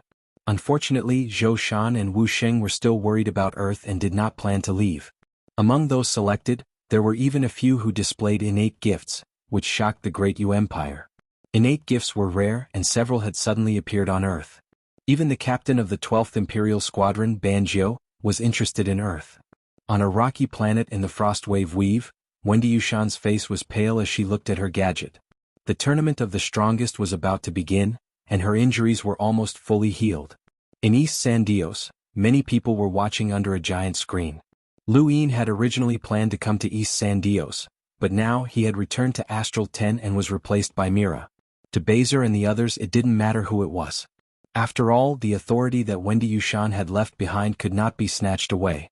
On Fire's Melt planet, Jenny Anna was so excited that her face was red. She had just received news that Yen Feng might marry her soon. She had waited for this day for so long that she had even broken off all relations with her family. In the distance, flames burned on the ground. This was Fire's Melt planet. Jenny Anna was not used to it and felt uncomfortable, but when she thought about how she could be together with Yen Feng, she could endure this pain. Jenny Anna felt strange as she watched the giant screen rise. After asking around, she found out that the Tournament of the Strongest was about to begin after the Astral Combat Tournament. This tournament would not only include the top 4 from the Astral Combat Academy, but also other star domains. Jenny Anna thought of Lu Yin as she looked at the screen. She did not know why, but the joy of marrying Yen Feng suddenly faded away. She felt strangely hesitant, as if she was standing at the edge of a cliff. No matter which direction she walked, she would fall off. She suddenly remembered something and checked her cosmic ring, only to realize that she had lost the ring. Forget it, I'll just throw it away. That's good too, at least Yen Feng won't misunderstand. Jenny Anna had complicated thoughts as she stared at the screen. In the Innerverse, in the enormous sword sect, countless disciples were staring at the screen. Lu Xiaoqiu had challenged Lu Yin with the 4th sword to participate in the Tournament of the Strongest. At this moment, countless people in the sword sect were certain that Lu Xiaoqiu was the strongest. The 13 swords were unparalleled and Lu Yin would lose as well.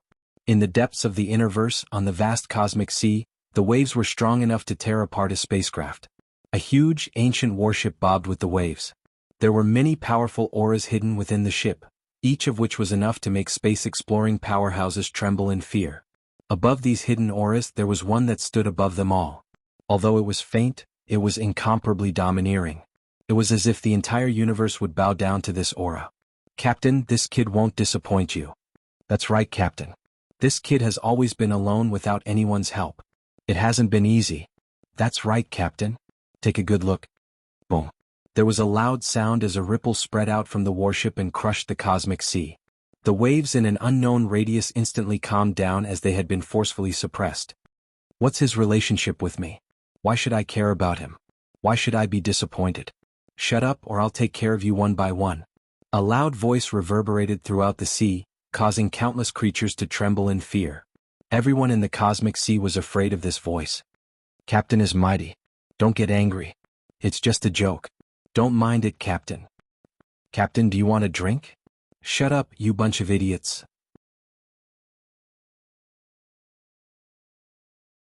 Welcome aboard. Stay tuned and subscribe to Han Li's Wuxia Adventures for more thrilling content. Chapter 317. That night, all of Astral 10 students gathered at the Trial Zone Mountain to cheer for Lu Yin. Lu Yin laughed and sat down on the Trial Zone Mountain. When he opened his eyes again, he was back in the Life-Seek realm, where the Astral Combat Tournament had been held. It had been quite some time since the last tournament, and this place felt strangely familiar. This was his first step towards becoming famous. All of the Astral Combat Academy students had gathered outside, waiting for the next day's Tournament of the Strongest to begin. Lu Yin was not the first to arrive, but he was also not the last. Not too far away, Han Chong smiled and nodded at Lu Yin, to which Lu Yin responded. Lu Xiaoqiu had already appeared, and his gaze turned cold when he saw Lu Yin. This was where he had been defeated, and today he would wash away his humiliation. Even further away, a few rather strange existences attracted Lu Yin's attention. One of them was humanoid, but half of its body was mechanical. It was a wolf-shaped machine, similar to the people of the Ross Empire. There's also a book? Lu Yin was speechless, but the last one seemed normal. It was a woman, although her face was also mechanical. Perhaps she had sensed Lu Yin's gaze, but she looked over with contempt. The disdain and contempt that came from her heart made Lu Yin very uncomfortable. What right did this woman have to look down on him? No, she was not looking down on him.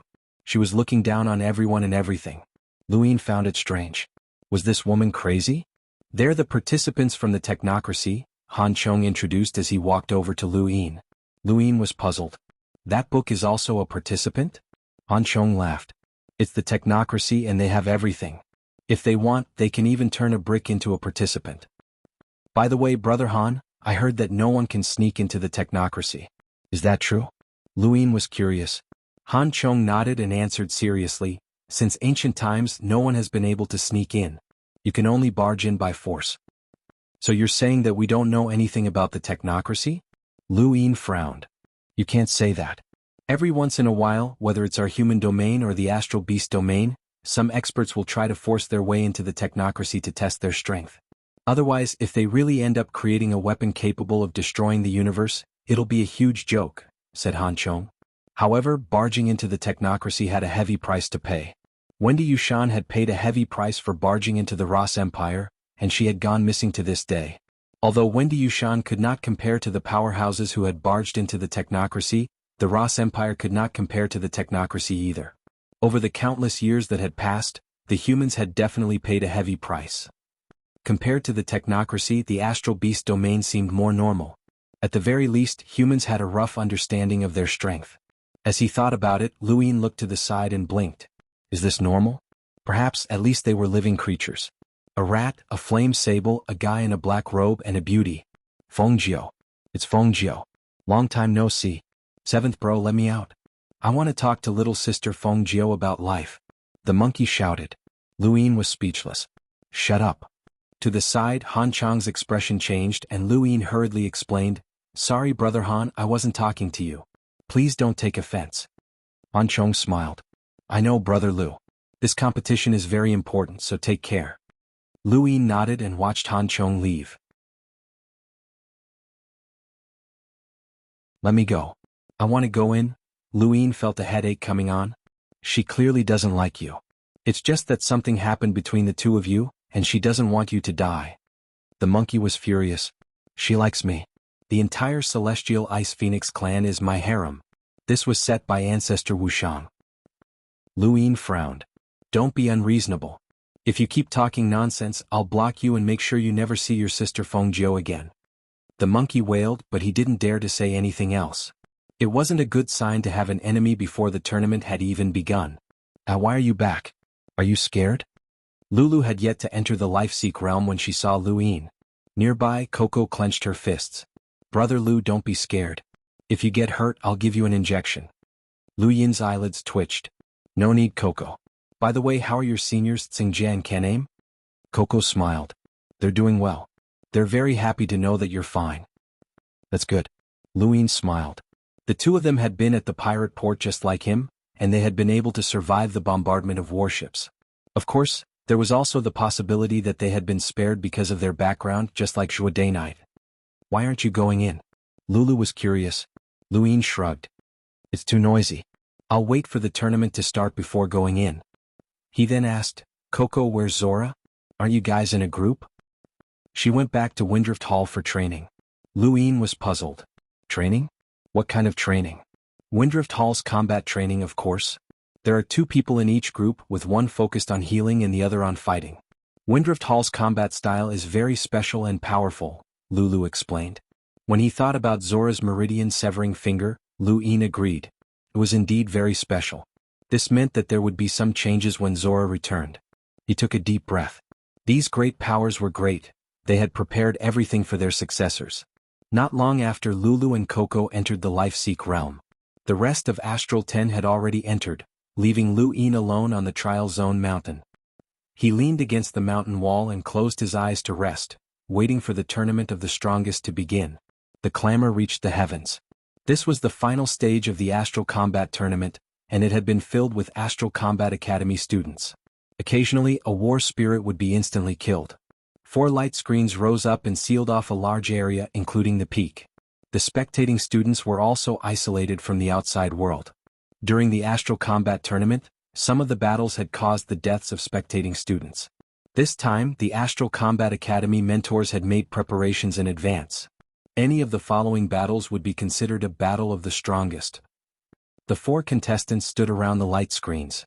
The Astral Combat Academy was in the east, the Astral Beast Domain was in the south, the Technocracy was in the west, and the Cosmic Sea was in the north.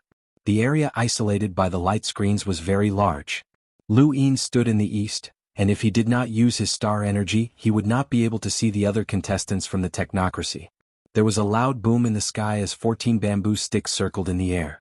They were split into 2 different colors and they were dazzling. The colors were not fixed and constantly changed. Contestants, please draw your own sticks. a loud voice boomed out, causing the entire area to dim. This was the voice of an absolute powerhouse. Many of the students felt their hearts tremble as they felt a sense of oppression. In the West, the technocracy's contestant, Yun, frowned, and a trace of contempt flashed through her eyes. She did not seem to care about the absolute powerhouse who had spoken. As the voice sounded out, all of the contestants used their star energy to form arms and grabbed at the sky. They did not try to snatch the sticks but rather casually picked them up. Everyone was very confident in themselves.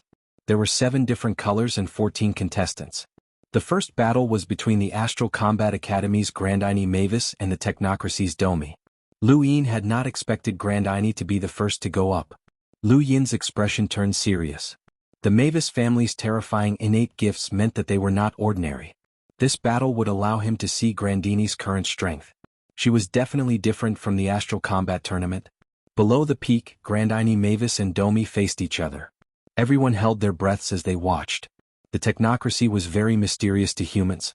Aside from the soldiers at the border war front, no one else knew anything about them.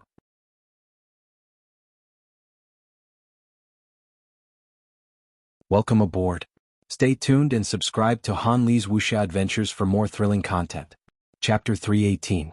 Why can machines be brought to the life-seek realm? Aren't they external objects? Lu Yin asked curiously. To the side, Starsabil answered. The trial zones recognize objects that are part of a cultivator's body. For example, the tamed beasts of the Beast Tamer's flow zone. The technocracy has already completely integrated machines into the body. Lu Yin was shocked. To be able to perfectly integrate machines with the body was truly a terrifying technique. The Ross Empire was considered one of the top technological empires, but they could not achieve such a feat otherwise. The trial zones would have had at least one expert from the Ross Empire. Bang! A huge shockwave rumbled as if the heavens and earth had collided.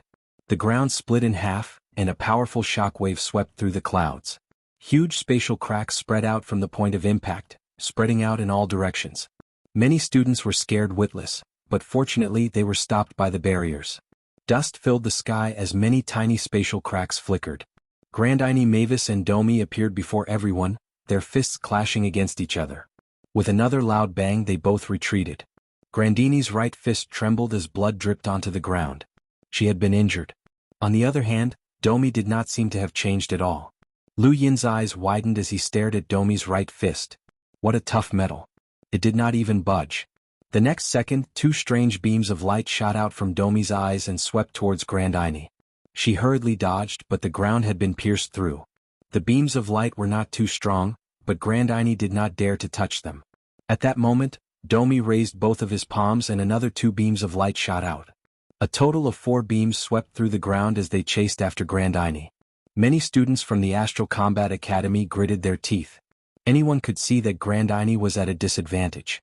The Mavis family's strongest points were their physical bodies and monstrous strength, but these were useless against Domi. His tough metal was not something that Grandine could break through.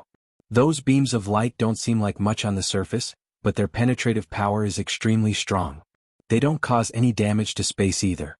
It's an attack method that Lemeters from the technocracy are used to. Even now, no one has been able to break through it. They can only evade or block it with their own abilities, Han Chong said with a serious expression. Lu Yin looked at Domi. With the support of his domain, he was well aware of just how terrifying that light beam was. Compared to what Han Chong had said, Domi's light beam was definitely much more terrifying than what the other Lemeters in the technocracy could use. Otherwise, Grandine would not have been forced into such a miserable state. Perhaps it was because she had been forced into a corner, but Grandine's battle force finally erupted. 4-lined battle force enveloped her body, and she bent her right fist.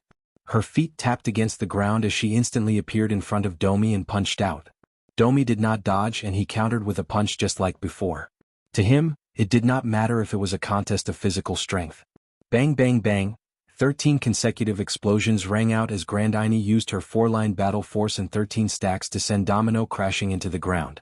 During the Astral Combat Tournament, she had used her 3-line battle force to defeat Lu Yin, but Dao Bo had immediately admitted defeat after she unleashed her 4-line battle force. Because of this, the students of the Astral Combat Academy did not know just how terrifying Grandine was when she unleashed her full power. But now they had all witnessed it for themselves. The ground was completely shattered, and the terrifying spatial cracks were unable to withstand the force. They were like ripples on the surface of a lake, and in the end they were torn apart like raindrops. The area of impact grew larger and larger until it even caused the mentor's screens to vibrate, scaring many of the students into retreating. A figure leapt out from the dust cloud and landed on the ground. It was Grandine. She panted as she stared at the dust cloud with a grave expression. She looked at her fist and saw that she had indeed struck, but she did not know what the outcome would be. Everyone stared at the dust cloud. Luin looked at the people from the technocracy across from him. Their expressions did not change, but the woman called Yun still had a trace of contempt in her eyes. A soft sound came from underground as a figure slowly walked out. With a wave of his hand, he dispersed the dust cloud. Domi appeared before everyone's eyes once more, causing them to gasp. His body had not changed at all. He had taken Grandini's full power attack head-on with her 4-line battle force, yet he had not been injured at all. This completely overturned the students' worldview. This was 4-line battle force. During the Astral combat tournament, aside from Lu Yin, who had used 5-line battle force against Night Queen Yanqing, who had used her Night King's body to boost her 4-line battle force, the others had also used 4-line battle force. In the previous Astral combat tournaments, 4-line battle force was considered the strongest, but it was completely useless against the technocracy. At this moment, even the people from the Astral Beast domain were shocked. What a powerful defense. It's too abnormal. Huaisho was shocked. Feng Jiu was solemn. The technocracy is too mysterious. In the north, Lu Xiaoqiu narrowed his eyes and glanced at the people from the technocracy in the west. He had not paid much attention to the technocracy before, but now, his thoughts had completely changed. As expected of a powerful astral domain that had withstood the humans for countless years. In the periphery, amongst the many students, Lulu's face sank. The Mavis family had been provoked. Chao Ji and the others also stared at Domi. If they were in his shoes, they would have no chance of winning. This was the tournament of the strongest. In the arena, Grandine was the most shocked. She looked at Domi with unwillingness and clenched her fists again, but it was useless. Domi's expression did not change, and he raised his hand again. 4 beams of light swept through the battlefield and shot towards Grandine like a cat chasing after a mouse. Grandine exhaled deeply as she faced the 4 beams of light. She raised her hand and waved it, causing the 4 beams of light to scatter. Dark golden stripes appeared on her arm. This was the symbol of 5-line battle force. At the same time, a dark golden light shot up into the sky. Grandine had exploded. Domi's eyes flickered, and this was the first time he had changed. The people from the technocracy were similarly shocked. They had not expected this human to be hiding her strength as well. He did not believe that 5-line battle force could be used to dominate the tournament of the strongest.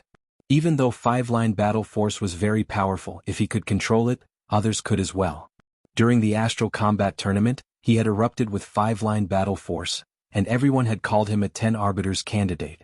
However, he had later realized that this was just a compliment and not the truth.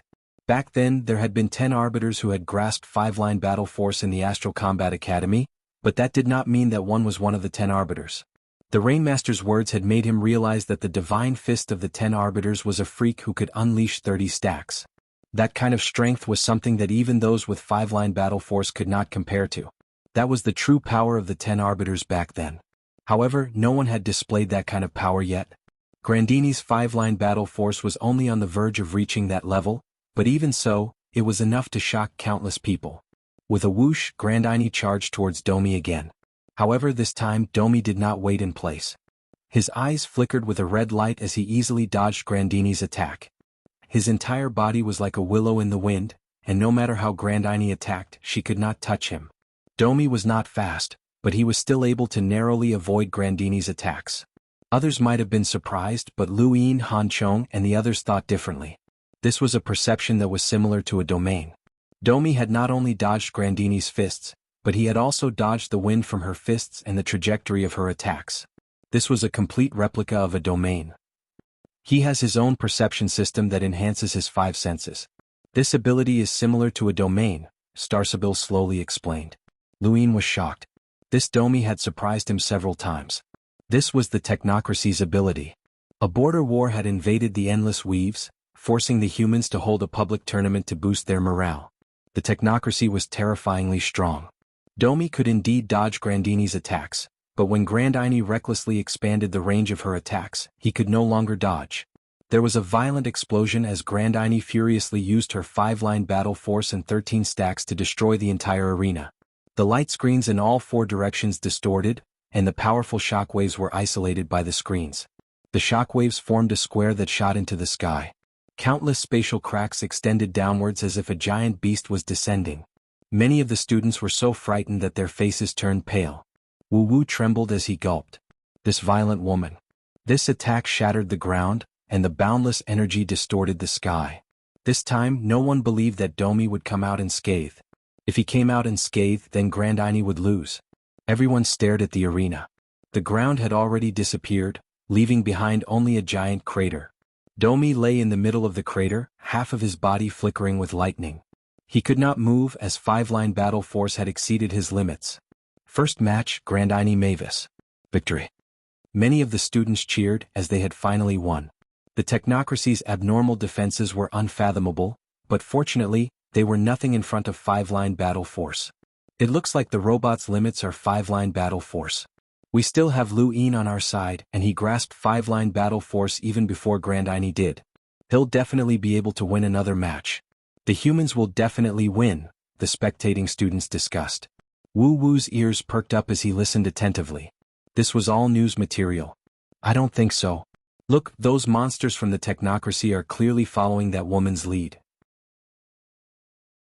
She's been acting like she's the boss ever since she entered, and she hasn't changed at all. It's hard to say. Hey, you've noticed it too? That woman's eyes are about to reach the sky. She deserves a beating. I've noticed it too. She's really arrogant, even more so than Kwang Wang. In the distance, Kwang Wang's face darkened. In the crowd, Lulu sighed in relief. Fortunately, that damned woman had not let her down.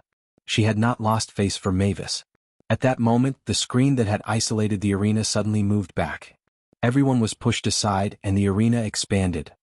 Soon the arena was restored. The second match began. On one side was Han Chong, and on the other side was another participant from the technocracy. It was that arrogant woman, Yun. When he saw Han Chong enter the arena, Lu Yin's eyes trembled. Back in the Shinwu Continent's Tower of Resonating Light, he had seen Han Chong's strength for the first time. That obscure and unparalleled pressure had shocked him. Of course, it was not that Han Chong had definitely surpassed him at that time. It was just that their strength was different, but this strength could not be underestimated. Many students were disappointed when they saw Yun enter the arena. The technocracy's battle style was the same, and they relied on their powerful defenses to forcefully resist.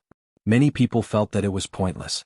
Of course, there were also some who cheered for Han Chong, hoping to teach Yun a lesson.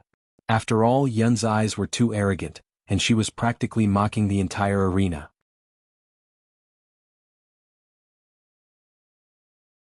Welcome aboard. Stay tuned and subscribe to Han Li's Wuxia Adventures for more thrilling content. Chapter 319. That woman's eyes are asking for a beating, the monkey commented. Lu Yin laughed as everyone else felt the same way. Had this woman's eyes been messed with? Her disdain was too obvious and she really deserved a beating. How are you feeling? Lu Yin asked Grand Aini. Grand Aini looked at her snow-white fists. Those androids are too hard. I can't hit them. Lu Yin was speechless. Even if she couldn't hit them, she had still managed to cripple them. At that moment, the battle began. Han Chong stretched out a hand and used his star energy to draw a picture of mountains and rivers. Boundless peaks pressed down on Yun. Yun looked up, and the disdain in her eyes grew even more obvious. Just when everyone thought that she would take Han Chong's attack head-on, she raised a hand and waved it.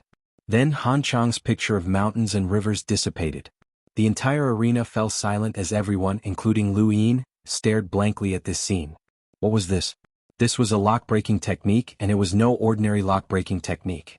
Lu Yin took a few steps forward and subconsciously activated his serious art to stare at Yun. This woman's lock-breaking technique surpassed his own, and she was too fast and too practiced. It was as if Han Chong's picture of mountains and rivers had been torn apart as easily as a few threads. Starsibyl's expression changed and she stared at Yun with disbelief. She could not sense any aura from this woman that could be used for divination. It felt as if she had transcended. Han Chong stared at Yun in shock.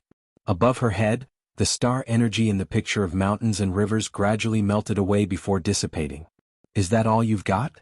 Yun asked disdainfully, the contempt in her eyes obvious. You're a lock breaker? Han Chong was shocked. Yun sneered. You can say that. I'll give you one more chance. If you don't have what it takes, then scram. Outside the arena, many students were enraged, and even those from the Astral Beast domain could not bear to watch. Yun was too arrogant, and her arrogance targeted everyone, not just Han Chong. Not only was she arrogant, but there was also an indescribably strange feeling. Han Chong frowned as this battle had exceeded his expectations. The woman in front of him was unfathomable, and he no longer held back. He raised his hand and drew again, but this time his speed was a bit slower. With every stroke, an indescribable pressure engulfed the entire arena, and the world seemed to darken. Outside the arena, Lu Yin's eyes trembled. This was the exact same feeling that he had felt back in the Tower of Resonating Light. Han Chong had concealed an extremely deep sense of oppression, and this painting was enough to make him feel an intense sense of danger. Starsabil raised her head and stared at Han Chong's hand. Outside, a strange look flashed across Xia Ye's eyes. During the Astral Combat Tournament, he had been crushed by this painting. In the arena, across from Han Chong, Yun watched as Han Chong painted. The arrogance in her eyes disappeared and was replaced by shock. Then, a towering killing intent appeared in front of Han Chong in an instant. Yun raised a hand and pressed down with a single palm. Han Chong's eyes widened and he flicked a finger.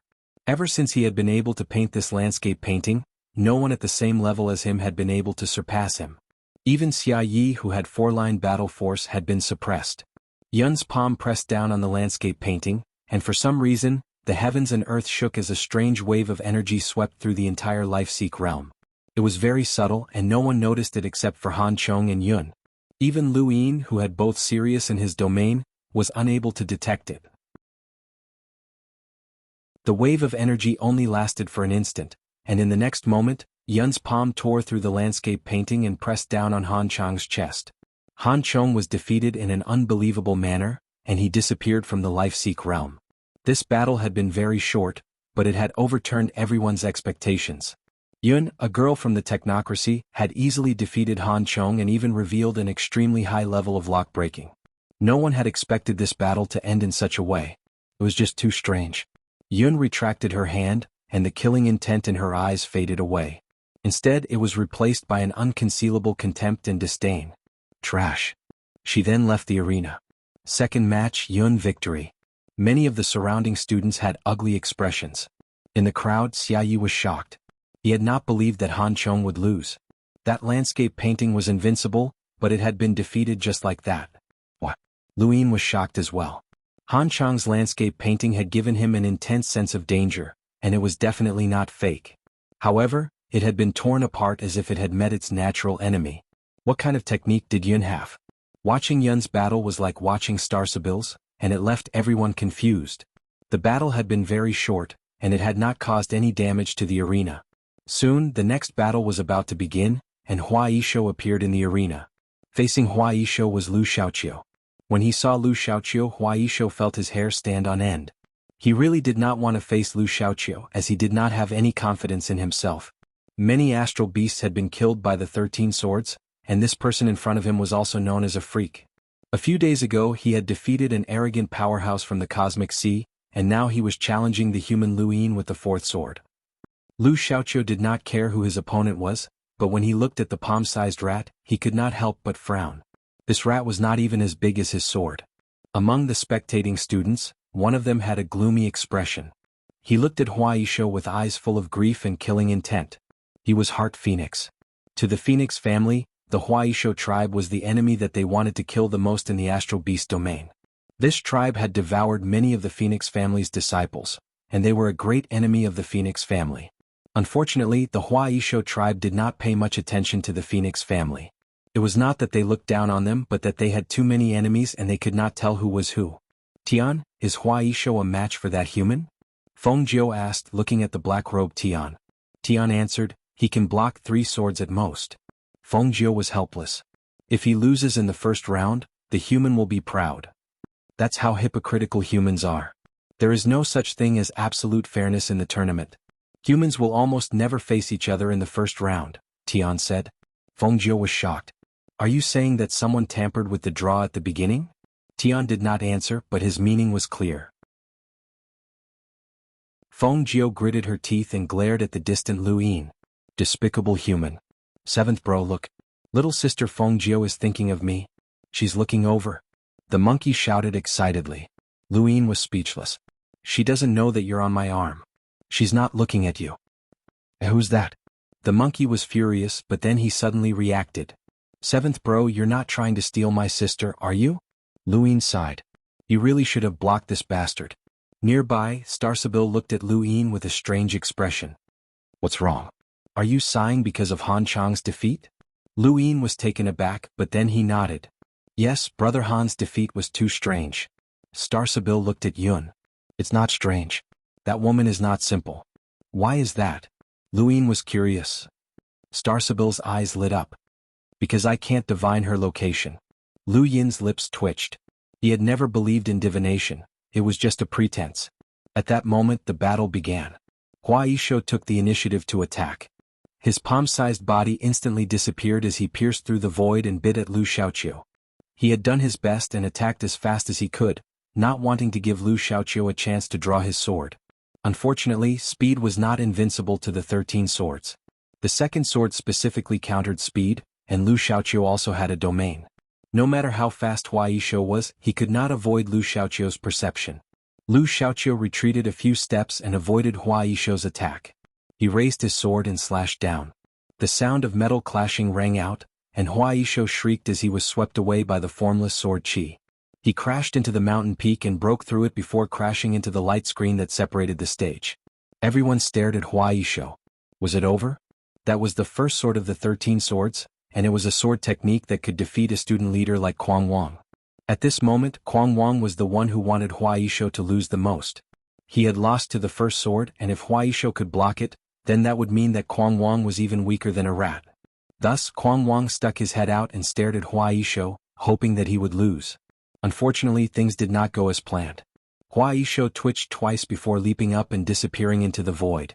At the same time, Lu Xiaoqiu's gaze turned cold as he slashed out with his sword. With a bang, the void distorted as a huge spatial crack appeared, splitting the stage into two. Hua Yisho was sent flying by Lu Xiaoqiu's sword, and he tumbled twice before landing on the ground. His small green eyes stared at Lu Xiaoqiu in fear. This was too frightening. 2 consecutive swords had reached the limit of what Hua Yisho could withstand, and that was only the first sword. If this person had used the second or third sword, Hua Yisho would not have known how to block it. Lu Yin stared at Lu Xiaoqiu in amazement. Since he had broken through to the Lamita realm, Lu Xiaoqiu had naturally broken through as well. The first sword was much stronger than it had been during the Astral combat tournament. If Lu Xiaoqiu had been as strong as he was now, then Lu Yin might not have been able to block the second sword. The first sword had been enough to force Lu Yin to use his 5-line battle force. Just as Hua Yisho was thinking about how to deal with Lu Xiaoqiu, all the hairs on his body stood on end as an endless sense of danger descended upon him. He looked up, and his pupils shrank as he saw boundless sword chi pierce through the void and cover the entire ground. Just like how Grandini Mavis had dealt with Domi, Lu Xiaoqiu's second sword covered the ground and attacked from all directions. Speed was meaningless against the second sword. Third match, Lu Xiaoqiu wins. There were no surprises in this battle, as even the Astral Beast Domain's participants did not think that Hua Yisho could block Lu Xiaoqiu. Just as Tianho had said, Lu Xiaoqiu would only be able to block 3 swords at most. During the match, Lu Xiaoqiu glanced at Lu Yin and opened his mouth to say something. Although he couldn't hear it due to the distance, Lu Yin was still able to sense it through his domain. Don't disappoint me. These 5 words reflected Lu Xiaoqiu's current confidence in his own strength, and it also ignited Lu Yin's fighting spirit. It just so happened that he was up next. His opponent was Feng Jiu. Lu Yin did not know if it was a coincidence or not, but the two had already had a conflict before the tournament, and now, it was their turn to fight. Everyone held their breaths as they watched the arena. Lu Yin stood in the middle of the arena and looked at Feng Jiu across from him. His head hurt and the monkey kept crying out, "Seventh bro, have mercy. Have mercy. That's your future sister-in-law." Across from him, Feng Jiu was excited. She had not expected to be able to avenge the monkey so quickly. In reality, she was not interested in the monkey, but he had helped her a lot in the past so they could be considered friends. It was only right for her to take revenge, and that monkey knew many secrets.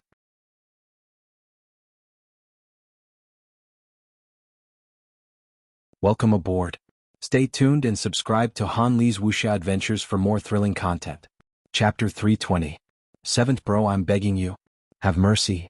The monkey was still crying out.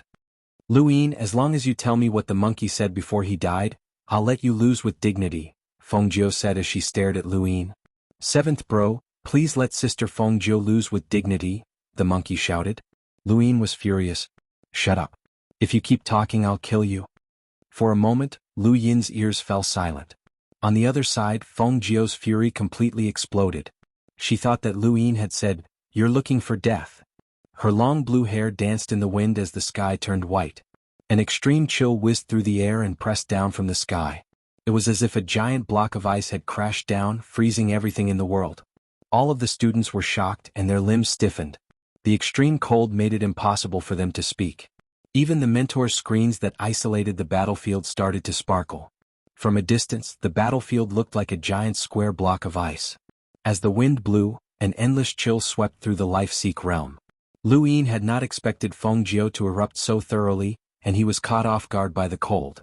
Even the ice on his body started to form. On the other side, Fengjiu's gaze was cold as she raised a finger. This is the lesson you deserve. Then a blue light swept out from her fingertip and froze the void. It descended upon Lu Yin and instantly pierced through him before disappearing into the void. At this moment, even the cracks in the void were frozen into white crystals. No one had expected this battle to erupt so quickly or so terrifyingly. This chill was even more terrifying than the baleful aura from the Astral combat tournament. What about Lu Yin? Was he dead? To the east, Star Sibyl was solemn. What a powerful chill. As expected of the celestial ice phoenixes, even she had to treat this chill seriously. To the west, Yun from the technocracy had a look of admiration in her eyes, but it was quickly replaced by disdain. Among the many spectating students, Big Pao, Little Pao, Michelle, and the others all had ugly expressions. The chill was too strong.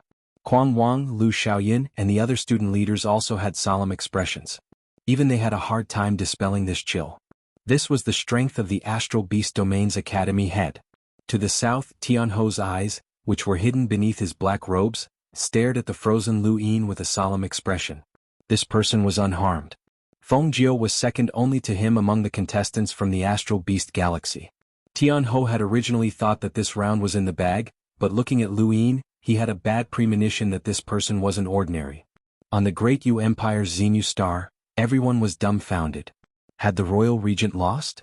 Countless people stared at the field at the same time. Everyone was staring at Lu Yin, including Fengjiu. Seventh bro, don't be angry. Have mercy, please don't be angry. The monkey's voice was still ringing in Lu Yin's ears. Lu Yin's gaze turned icy, and he drew out star energy from his right arm to block the monkey. He was angry. The shielding monkey needed to isolate star energy, which meant that he couldn't use his right arm.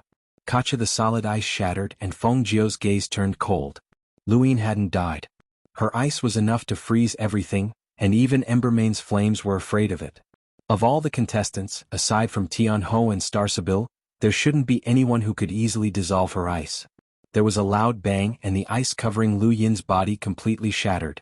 There were a few thicker layers of ice on his body, which had been caused by Fengjiu's strands of cold energy. It seemed as if they had pierced through his body, but they had merely brushed past him. His body was completely unharmed. Lu Yin looked up at Fengjiu and his body suddenly vanished. At the same time, Fengjiu's eyes flashed with blue light, and with her body as the center, an extreme frost swept out in all directions and froze the void. Her attack was omnidirectional, and no matter how fast Lu Yin was, even if he was hidden in the void, he would still be frozen. Suddenly, a palm appeared in front of Fengjiu and approached her. Lu Yin walked out of the void, his five-line battle force glowing with a dark gold light. He shattered the frost with a single palm and arrived right in front of Fengjiu. Fengjiu hadn't expected Lu Yin to be able to tear through her frost so easily. She retreated without hesitation and let out a cry as her body transformed into a beautiful blue ice phoenix. She flapped her wings, causing an even more terrifying frost to descend. This frost was even colder than before, and it felt as if one would be frozen just by looking at it. This was the extreme frost released by the celestial ice phoenix's true body. She didn't need a domain because her innate gift of frost was enough to freeze everything. When the celestial ice phoenix's true body descended, Embermane and Hua Yisho from the Astral Beast domain believed that the battle was over. Only a few contestants could withstand this frost, and Lu Yin was definitely not one of them. The cold air surprised Lu Yin as it was very troublesome to deal with. If he had been at the same power level as during the Astral Combat Tournament, then it would have been very difficult for him to defeat Fengjiu. But now he had yet to reach the limit of what he could endure. The palm that tore through the frost was not frozen, and it firmly slammed into Fengjiu's enormous body. Fengjiu cried out in pain as her enormous body was sent flying. She spat out a mouthful of blood in midair before turning into a block of ice and crashing to the ground. Lu Yin walked out of the void and waved a hand, causing the cold air to transform into a whirlwind that swept into the sky. It then turned into rain and snow that gradually dissipated. To the south, Embermane was shocked. Impossible. Fengjiu's frost didn't affect him at all? Tianho's eyes were fixed on Lu Yin. This human is very strong. Countless people were shocked. Everyone could see how terrifying Fengjiu's frost was, but it had not affected Lu Yin at all. Lu Yin's display of strength shocked even Yun from the technocracy. Of course she was only slightly surprised. Lu Yin was still an ant. There was a loud boom as Fengjiu's body crashed into the ground, creating a huge crater. A layer of ice spread across her body, freezing everything within a radius of 10,000 meters. Lu Yin did not chase after her, and he simply looked at Fengjiu. The celestial ice phoenix's wings were stained with blood as she pathetically collapsed to the ground. After a while she finally got up and looked at Lu Yin with her blue eyes. She was deeply shocked. "Human, why aren't you frozen?" Lu Yin's tone was cold. "If that's all you have, then this battle is over." Fengjiu struggled to get up. Lu Yin's overlaying stacks had shattered many of her internal organs, but this battle was not over yet. The celestial ice phoenix still had an innate gift. Die tricolored light. Fengjiu's antlers flashed as they swept towards Lu Yin. This was the celestial ice phoenix's powerful tricolored light. They had both Ultimate Zero, which could freeze everything, and tricolored light, which could dissolve everything. These two innate gifts were what allowed the celestial ice phoenix to be ranked 7th on the celestial beast rankings. Lu Yin had heard the monkey mention tricolored light before, and when he saw the light sweep towards him, he shifted his body to the side and casually brushed past it. He was shocked to see that this light really could dissolve battle force, but he could not see how it worked even through his domain. Only by combining the serious art and the giant emperor's third eye would he be able to see how it worked. Fengjiu seemed to have gone crazy. She froze the ground and sky while using her tricolored light to sweep towards Lu Yin. Countless people were shocked by this scene as this ice phoenix was too powerful. Her tricolored light could dissolve everything, but it did not dissolve her own ice. The combination of the two was flawless. Lu Yin continuously dodged and tried several times, but he still could not understand the principles behind the tricolored light. When he thought about it, he could not help but laugh. This was someone else's innate gift and he was just a limiter. If he wanted to understand this innate gift, then he was thinking too much. He then looked at Fengjiu. It was time for this battle to end. Lu Yin stopped in midair and suddenly charged towards Fengjiu. Fengjiu's eyes were cold as the tricolored light swept out from her antlers. At the same time, a chill shot up into the sky and pressed down on Lu Yin. She wanted to use her tricolored light to dissolve Lu Yin's 5-line battle force and then use the chill to freeze him. Lu Yin snorted, and the tricolored light instantly enveloped him as his 5-line battle force quickly dissipated. Fengjiu was excited as this was the way to go. Without his 5-line battle force, she was confident that her body's extreme chill would be enough to freeze this person. Unfortunately, Fengjiu had forgotten that there was a gap between the tricolored light dissipating and the chill freezing. Although this gap was only 2 seconds, it was more than enough for Lu Yin. So what if he did not have 5-line battle force? He had not even used his 5-line battle force to dissolve the chill that Fengjiu had released when she was in human form. Lu Yin passed through the tricolored light and appeared in front of Fengjiu. Under her astonished gaze, he struck out with a palm. 9 stacks, 17-fold shockwave palm. Boom. The ground cracked open and formed a deep pit. Fengjiu's body was heavily pressed into the ground as a huge void crack extended from her back. It was as if thunder had been suppressed and scattered in all directions. The ground exploded, and even the ice that had been about to freeze Lu Yin shattered. However, Fengjiu's body disappeared in an instant. She had not been able to withstand Lu Yin's attack. The crowd watched this scene in shock. Lu Yin's 5-line battle force had been dissolved, but he had still been able to instantly kill Fengjiu. Just how strong was his physical body? 4th match, Lu Yin victory. In the distance, Night Queen Yanqing clenched her fists. It was this attack that had completely buried her glory during the Astral Combat Tournament. At that time he had only used 5-line battle force, but now he could use it with his physical body alone. He had even defeated Feng Jiu, which meant that he had become even stronger. At this moment someone realized something. Did you guys notice?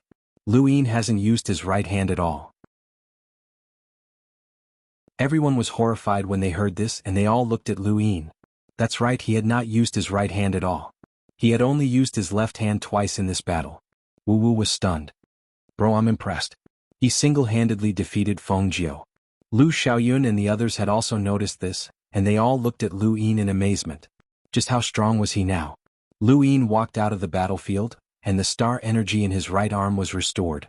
The monkey's strange cry could be heard. Little sister Feng Jiu, my little sister Feng Jiu. Seventh bro, what did you do to her? I've taken care of her, Lu Yin answered. The monkey immediately wailed. Lu Yin frowned. If you keep talking nonsense, I'll block you. Seventh bro, she's your future sister-in-law. The monkey felt wronged. Lu Yin was speechless. Not too far away, Starsabil sized Lu Yin up with a strange gaze. Lu Yin felt uncomfortable under her gaze. Is something the matter? Starsabil smiled. Believe it or not, I can see 2 outcomes from your body. What do you mean? Lu Yin raised a brow. Starsabil smiled and stepped onto the battlefield. It was her turn next. Lu Yin's eyes narrowed. He was trying to be mysterious. Starsabil's appearance on the battlefield excited all of the Astral Combat Academy students. This was a guaranteed victory. There was no need to explain. Starsabil was invincible. This was common knowledge among all of the Astral Combat Academy students. She was the leader of Astral 1 and the Realm Master of the Lifeseek realm. Although most of the students did not know that she was Starsabil, this did not stop them from having more confidence in her than Lu Yin, regardless of who her opponent was.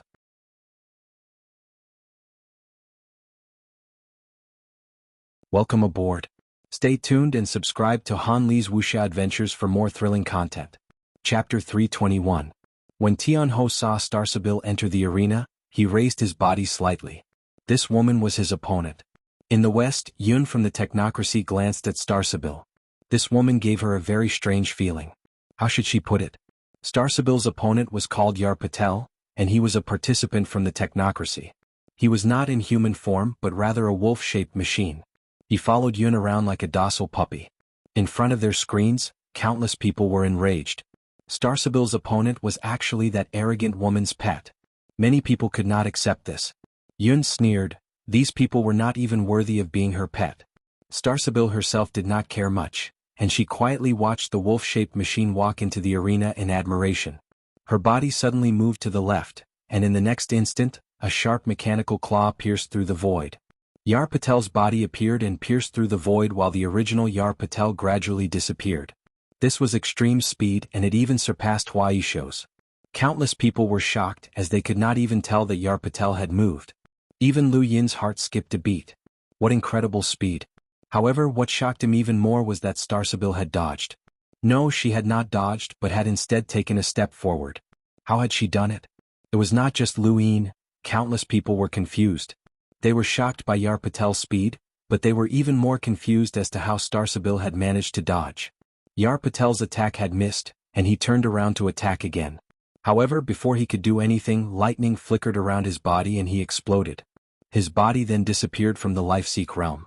Everyone was silent, including those who were watching the battle from their screens. Xenu Star East San Dios, the various great powers of the Innerverse, and the Sword Sect were all shocked. Yar Patel had been defeated, and he had been defeated in a baffling manner. No one had even seen Starsabil make a move, but if she had not, then how had Yar Patel been defeated? Yun from the technocracy had a solemn expression, and her gaze changed as she stared at Starsabil, deep in thought. Tianho took a step forward and raised his body once more. The power of divination is reserved for attacks. This is the Starsabil sect. Everyone was shocked by Starsabil's performance, including Lu Yin. Lu Yin had never believed in divination, but at this moment he was at a loss. Yar Patel's speed was so fast that even Lu Yin had not been able to see through it. If it had been Lu Yin, he would have had to endure the attack, but Starsabil had dodged in advance.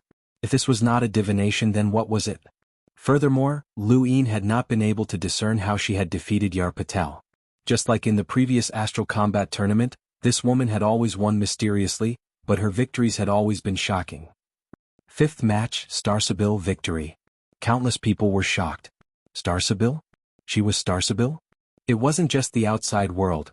Many students of the Astral Combat Academy did not know that she was Starsabil. Regardless of how shocked the outside world was, Starsabil calmly walked out of the battlefield and smiled at Lu Yin.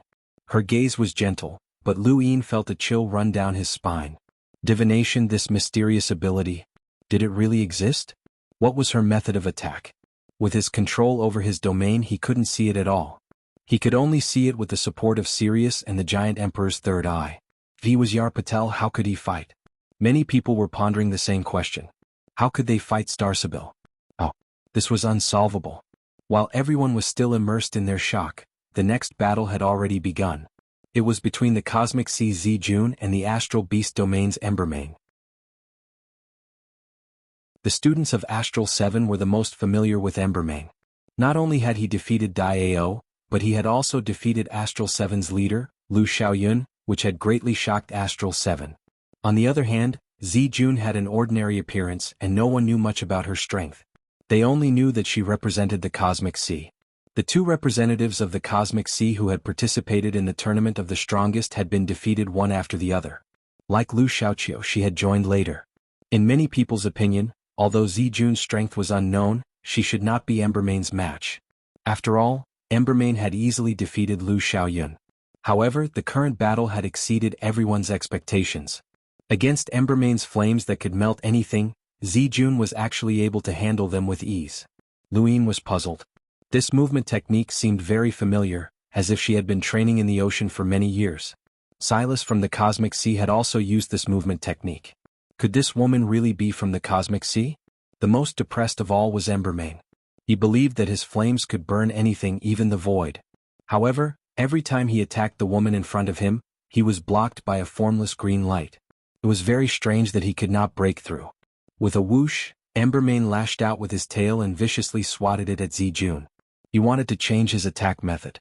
In his previous battle with Dai-Ao, Embermane's tail had been able to force Dai-Ao back, but against Zijun he could not even make her move. A shockwave spread out from the point of collision, tearing apart the earth and shattering the clouds. Zijun's hands turned green and flashed through a strange path as they slammed into Embermane's body, sending him flying.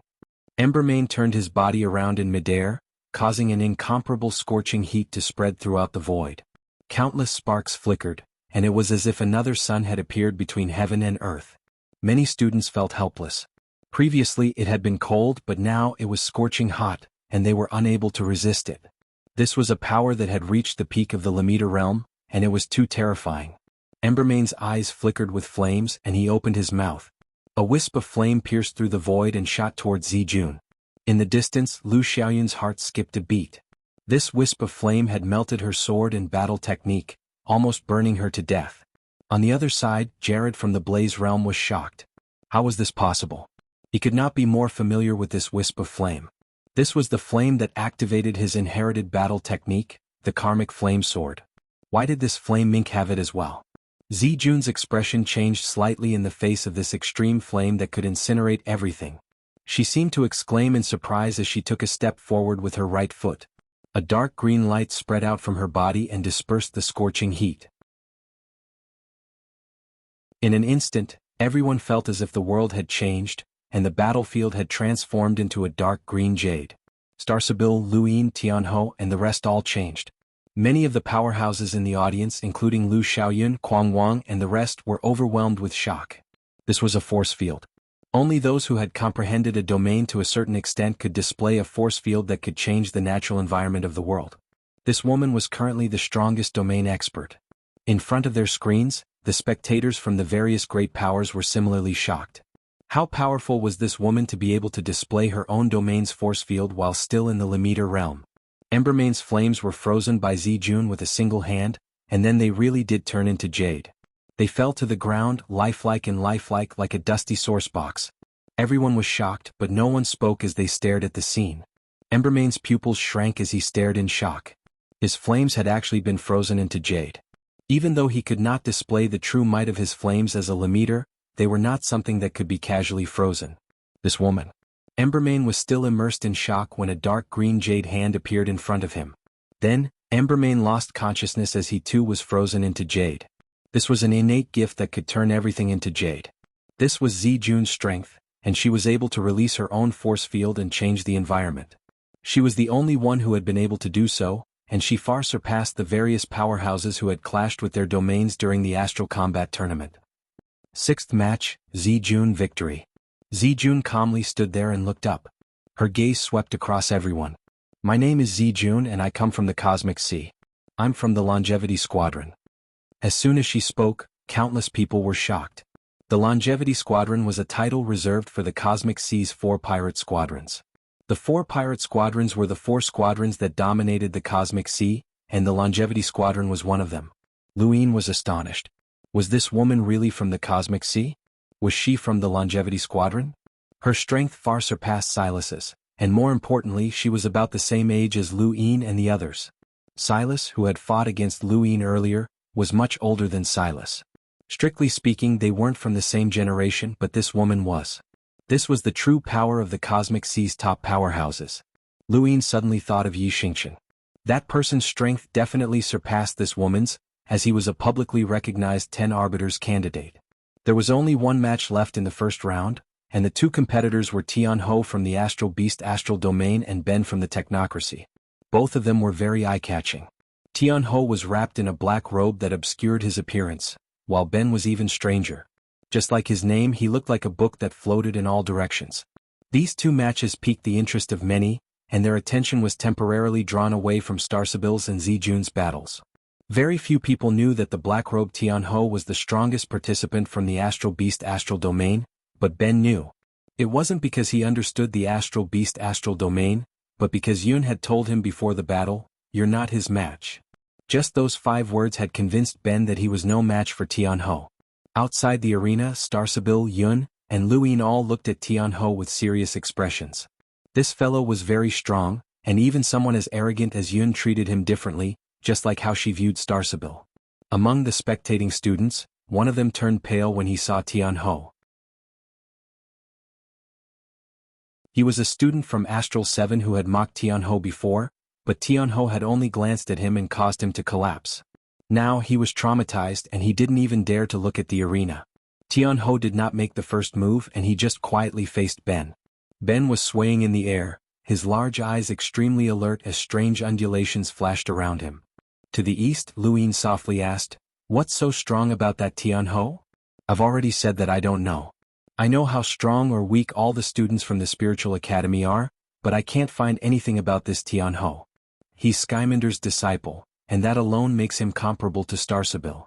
As for his true body, we don't know." Luin looked at the arena. At this moment, Ben made the first move. Actually, it wasn't a move as it was more like a book that had no hands or legs. It only released undulations that unknowingly covered the entire battlefield. One student curiously reached out to touch the screen that the mentors had set up to isolate the battlefield. When he touched the undulations, he was so terrified that he started bleeding from all his orifices, and he immediately left the Life-Seek realm. "It's an illusion. Don't touch the screen," someone shouted. Everyone's scalp went numb. Illusions were a very terrifying means of attack. They were invisible and hard to avoid. Even if many people were powerful, they would still be helpless in the face of illusions. This kind of people was the majority. Most people would have a kind of fear in the face of illusions.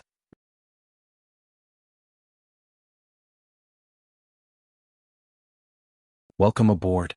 Stay tuned and subscribe to Han Li's Wuxia Adventures for more thrilling content. Chapter 322. Out of the many students in the Astral Combat Academy, Jared was the most famous illusionist. He had relied on his illusory battle techniques to become an area master and the strongest of the Blaze Realm's younger generation. Unfortunately, his illusory battle techniques had been too weak, and he had been defeated by Xia Luo. Now, Ben's illusory technique had struck fear into everyone's hearts, and he had instantly defeated an Astral Combat Academy Limiter. What a terrifying ability. However, as time passed, everyone began to feel that something was amiss. Ben's illusory technique had clearly enveloped the entire battlefield, but there was nothing abnormal about it at all. It was terrifyingly calm. To the west, Yun's expression grew even more solemn, and the disdain in her eyes gradually turned into astonishment. She seemed to have discovered something extraordinary. Suddenly Ben raised his head. His body was hidden under his black robes, but everyone could sense that his body distorted and then vanished. This was not extreme speed, nor was it tearing through the void. It was more like he had merged with the void. Lu Yin's eyes widened, as he had never seen such a strange technique before. Explorers could cross an infinite distance and tear through the void, but Lu Yin had never encountered someone who could merge with the void. The next moment, Ben's figure appeared above Ben and stepped on him, pressing him into the ground. The void distorted again and Ben's body disappeared. He had been swallowed up by the void, just like Lu Xiaoyan's battle with Tu Bo. Although she had won, she had been exiled into the void by Tu Bo, which had been equivalent to mutual destruction. 7th match, Ben victory. Only then did everyone realize that the battle had already ended. This was one of the battles that had ended the quickest, second only to Star Sibil's battle. It had taken about the same amount of time as Yun's battle with Han Chong, and the outcome had been decided in an instant. Was Ben weak? Impossible. Of the technocracy's participants, Yun's strength was unfathomable. Domi had forced Grandini Mavis into a difficult situation, and Yar Patel's speed had shocked everyone. Their overall strength surpassed most of the Astral Combat Academy's student leaders, but unfortunately they had met the wrong opponent. 3 out of the 4 participants from the Astral Beast domain had also been defeated. Just like the technocracy, they were not weak and had strength that surpassed most of the Astral Combat Academy's student leaders. However, they had also met the wrong opponent. It could only be said that the tournament of the strongest was too expensive. Even the Astral Combat Academy student leaders like Quang Wang could not enter. Of the 4 participants from the Astral Combat Academy, only Han Chong had been defeated by Yun. Both participants from the Cosmic Sea had advanced to the next round. The 7 contestants who could participate in the next battle were Star Sibil, Grandini Mavis, Lu Yin, Tian Ho Yun, Lu Xiaoqiu, and Zi Jun. The first round of drawing lots has ended. The next round of drawing lots will begin in 1 day. 1 day was enough for everyone to recover. After all, they had borrowed the bodies of the Life-Seek realm, so they recovered quickly. Although there were only 7 battles, it was a feast for the eyes of countless people. The Astral Combat Tournament was only a tournament between students of the Astral Combat Academy, and it did not represent the universe's top elites. However, the tournament of the strongest was different. Regardless of whether it was Star Sibil, Tian Ho, or Yun, all of them were at the top of their generation in their respective star fields, and there were very few who could match up to them.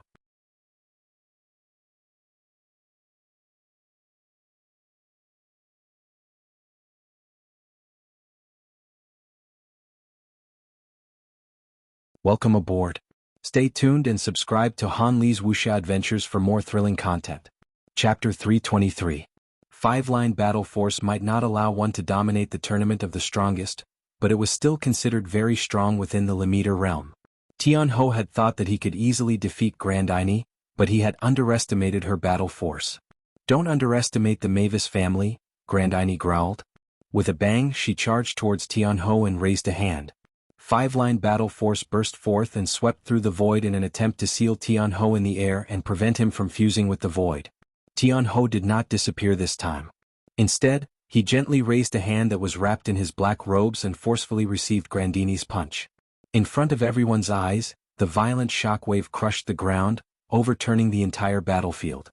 In the void, a huge spatial crack smashed down from the top, tearing the ground apart once again, letting out a deafening sound that made people's ears ring. Lu Yin and the others narrowed their eyes and stared at the sky in shock. Impossible. Grandini's 5-line battle force and 13 stacks had actually been blocked, and Tian Ho had not even taken a single step back. This scene not only shocked Lu Yin, but also everyone else, including Yun, who had always looked down on everyone else. This attack had been too shocking. 5-line battle force, 13 stacks, and the Mavis family's monstrous strength. This punch had already surpassed the peak attack that Lu Yin had used to defeat Night Queen Yanqing. It could be said without hesitation that this punch would have been enough to take first place in any of the Astral Combat tournaments. However, such a powerful punch had been easily blocked by Tian Ho, and not even his clothes had moved. Grandini's eyes flickered. Impossible, you dash, but before she could finish, Tian Ho's hand that had grabbed Grandini's right fist twisted. A black light flickered as an intense pain swept through her body. Grandini's expression changed and she suddenly waved her left hand, tearing off her right arm. She quickly retreated, and in the next instant her right arm disappeared into the void. The spectating students were all shocked and Lulu could not believe it. Grandine had been suppressed to the point that she could not even retaliate. She was a Mavis family member. Tianho lowered his hand, and a trace of admiration flashed through his eyes beneath his black robes. Not bad battle awareness. If you had been just a little bit slower, you would have lost. Grandine panted heavily as blood flowed from her right arm, dripping onto the ruined ground. She stared at Tianho in shock. What is your true form? If you can easily block my punch, then you must be at least in the top 5 of the Heavenly Beast list. I'm not on the Heavenly Beast list, Tianho replied. Grandine's eyes narrowed. A rare race. You still want to continue? The Mavis clan is very strong, but it's a pity that your innate talent hasn't been developed yet, said Sue. Grandine frowned. You know about the Mavis clan's innate gift? I am Skymander's disciple. Grandine took a deep breath. She had been suppressed from start to finish in this battle, and she had been unable to catch her breath. Even her right arm had been destroyed, but she was still unwilling to give up. Just as Luine had said, the Mavis family was born with monstrous strength and they loved to fight. Since they had already fought to this point, she had to give it her all. The air swirled around Grandine and swept upwards. A verdant green light flashed through her eyes, just like when she had faced the explorer in the Shinwu continent's imperial palace. It was not obvious, but to Tianho, who had been observing her all this time, it was like a firefly in the night sky. You want to forcefully use your innate gift? It's useless. Even if you can use it normally, it's useless against me. The Mavis clan is invincible, Grandine shouted. Her eyes widened as she stared into Tianho's eyes. At the same time, she charged forward and pressed down on Tianho's head. She raised her left hand and 5-line battle force flowed along her body and gathered onto her left palm. 17 stacks. In the sky, a palm covered in a dark golden radiance pressed down with 17 stacks, causing the void to tremble and almost tear the sky apart. Countless people who saw this scene were aghast. Tianho slowly raised his head, but he did not move, allowing the palm to strike his head. In that instant, even the participants from the Astral Beast domain felt their scalps go numb. This palm had shocked them, and if they had been in Tianho's place, they would have definitely died. The participants from the technocracy also stared at the palm. This palm was very powerful, and it contained 17 stacks and 5-line battle force. Lu Yin, Starsabil, Han Chong, Lu Xiaoqiu, Zijun, and the rest all watched on solemnly. This palm strike would determine victory and defeat. Grandine's palm landed on Tianho's head, and his black robes were instantly torn apart. Shockwaves surged out and distorted the void as a boundless and terrifying force rippled outwards. It even affected the screens that the mentors had set up. What is that? Some students stared blankly at the sky, as if they had seen something inconceivable. High up in the sky, beneath Grandine's left palm, there was a black humanoid creature quietly standing there. It was like a human-shaped vortex that had no flesh or skin, but it had eyes, ears, mouth and nose as well as arms and legs. Everyone stared blankly. What was this thing? Luine was confused. What was this? Starsabil suddenly took a step forward, her expression solemn. So it was this creature. No wonder it was so terrifyingly strong. In the technocracy, Yun was shocked that such a creature had been born again. The participants from the Astral Beast domain were also shocked, as this was the first time they had seen Tianho's true form. Countless people were shocked and confused, but at the same time, many people seemed to have thought of something and their faces paled. The Astral Beast domain has given birth to another creature. Immediately request for destruction, one of the mentors from the Astral Combat Academy said. It's useless. The higher-ups have already reached a consensus. If this creature dares to appear, then it must have some confidence. No wonder it's called Tianho. In front of their screens, many seniors from various powers who had hidden themselves were shocked. The Astral Beast domain actually dared to bring such a creature here. It looks like this ceasefire is inevitable, and the humans don't have the initiative. In the Sword Sect, the sect leader stared at his screen with a deep chill in his eyes. This creature had once brought an unerasable humiliation to the Sword Sect, as one of their previous sect leaders had been devoured by such a creature. At the border of the erudite flow zone, Shui Chuanxiao sneered when he saw Tianho appear. It looks like those old fogies have reached a consensus. My era is over. Monkey, what's that thing? Luine asked. The monkey was shocked. It actually appeared again. No wonder it's called a Tianho. Why didn't I think of it before? Hurry up and tell me what it is. Luine was curious as he had seen Starsabil's shocked expression. This was the first time he had seen such an expression in her eyes. The Tianhou is a strange creature. You can think of it as a creature born from a celestial phenomenon. It appeared tens of thousands of years ago and once devoured the sword sect leader. The monkey did not speak much, but when he mentioned that it had devoured the sword sect leader, Lu Yin felt a chill run down his spine. Is it very powerful?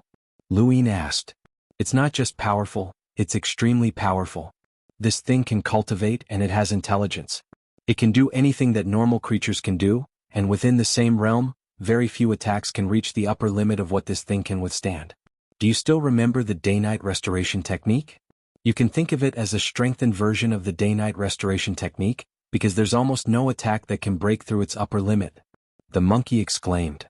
Lu Yin's eyes narrowed as he stared at the sky in shock. Grandinie had used all of her strength, but the Tianhou had not changed at all. Grandinie had used 17 stacks of 5-line battle force, but it had not even been able to make the Tianhou take a single step back. This was a Tianhou. Seventh bro, I have to say that you're really unlucky. Any one of you would have been the strongest before the universe changed, but ever since the universe changed, formcast models were developed, and monsters like the 10 Arbiters were born. You've all become ordinary and there are more and more monsters like Tianhou. I pity you, the monkey gloated. Lu Yin did not reply and just stared at the sky. Everyone stared at the sky. The Tianhou looked up. Aside from having eyes, ears, mouth and nose, there was only a black vortex on its face. However, its eyes were intelligent. I told you it's useless. Even if you forcefully used your innate gift to lock me down, you still can't hurt me. Grandinie retracted her left palm, and her expression turned bitter. It's actually a Tianhou. No one should be your match in the tournament of the strongest. I've lost. The Tianhou slowly raised a hand and pressed it against Grandinie's forehead. A black vortex appeared on its palm, distorting the void and banishing Grandinie. Second round, first match, Tianhou wins. No one spoke as they all stared at Tianhou in shock. This battle had been too stifling. Grandinie had used all of her strength from the very beginning, but in the end she had only managed to remove Tianhou's black robes. She had not even been able to harm him. Before Tianhou left the battlefield, he glanced at Starsabil and Yun before slowly leaving. Seventh bro, it ignored you, the monkey cried out. Lu Yin muttered to himself. The pressure of the tournament of the strongest was increasing, and he had no idea what the bottom line of a strange life form like the Tianhou was. It seemed that his preparations had not been enough, and he needed to raise his strength. But how? The first thing that came to mind was the strengthening fruit, but unfortunately he did not have any money. Should he borrow some? As he thought about it, he looked around. Was there anyone who could lend him some money? Brother Lu, it's a good thing that you got a blank lot. Otherwise, you would have been the one to win this battle, Han Chong said with a smile. Lu Yin sized up Han Chong. Did this guy have money? Han Chong felt uncomfortable under Lu Yin's gaze. What's wrong, Brother Lu? Nothing, Lu Yin replied indifferently as he turned around.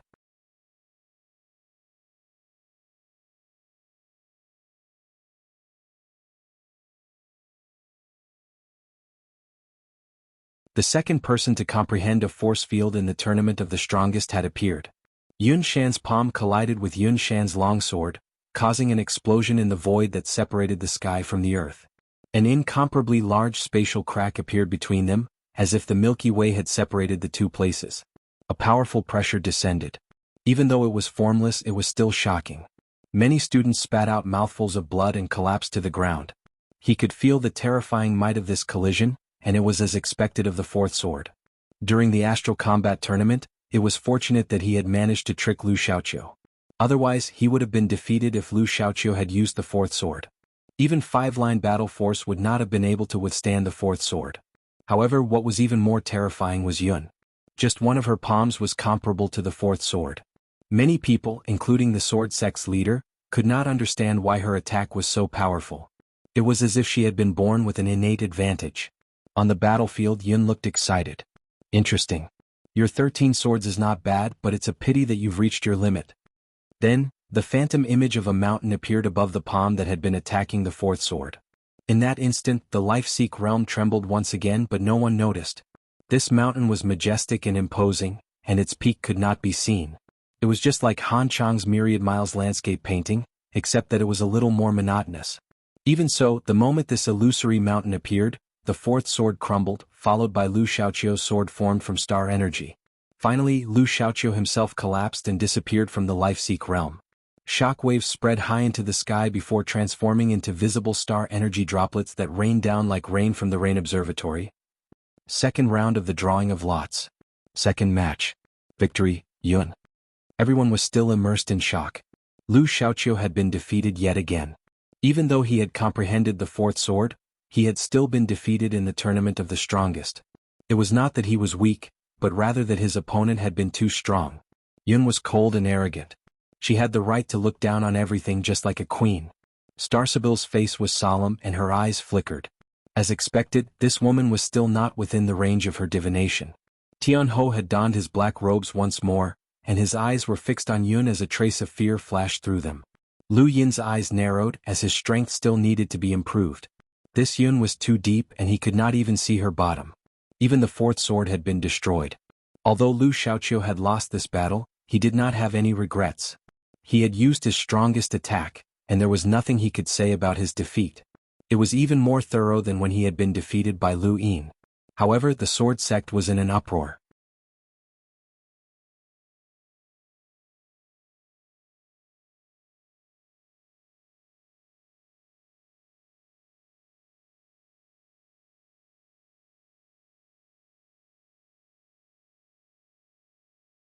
She was the one who had instantly defeated Silas.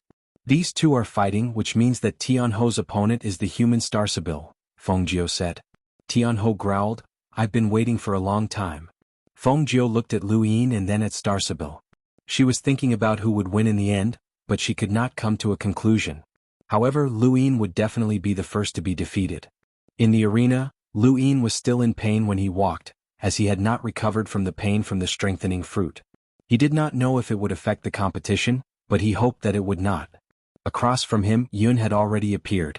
She still had the same contemptuous gaze as before, and she did not put Lu Yin in her eyes at all. The entire arena was filled with ridicule. With the appearance of these two, the battle could begin.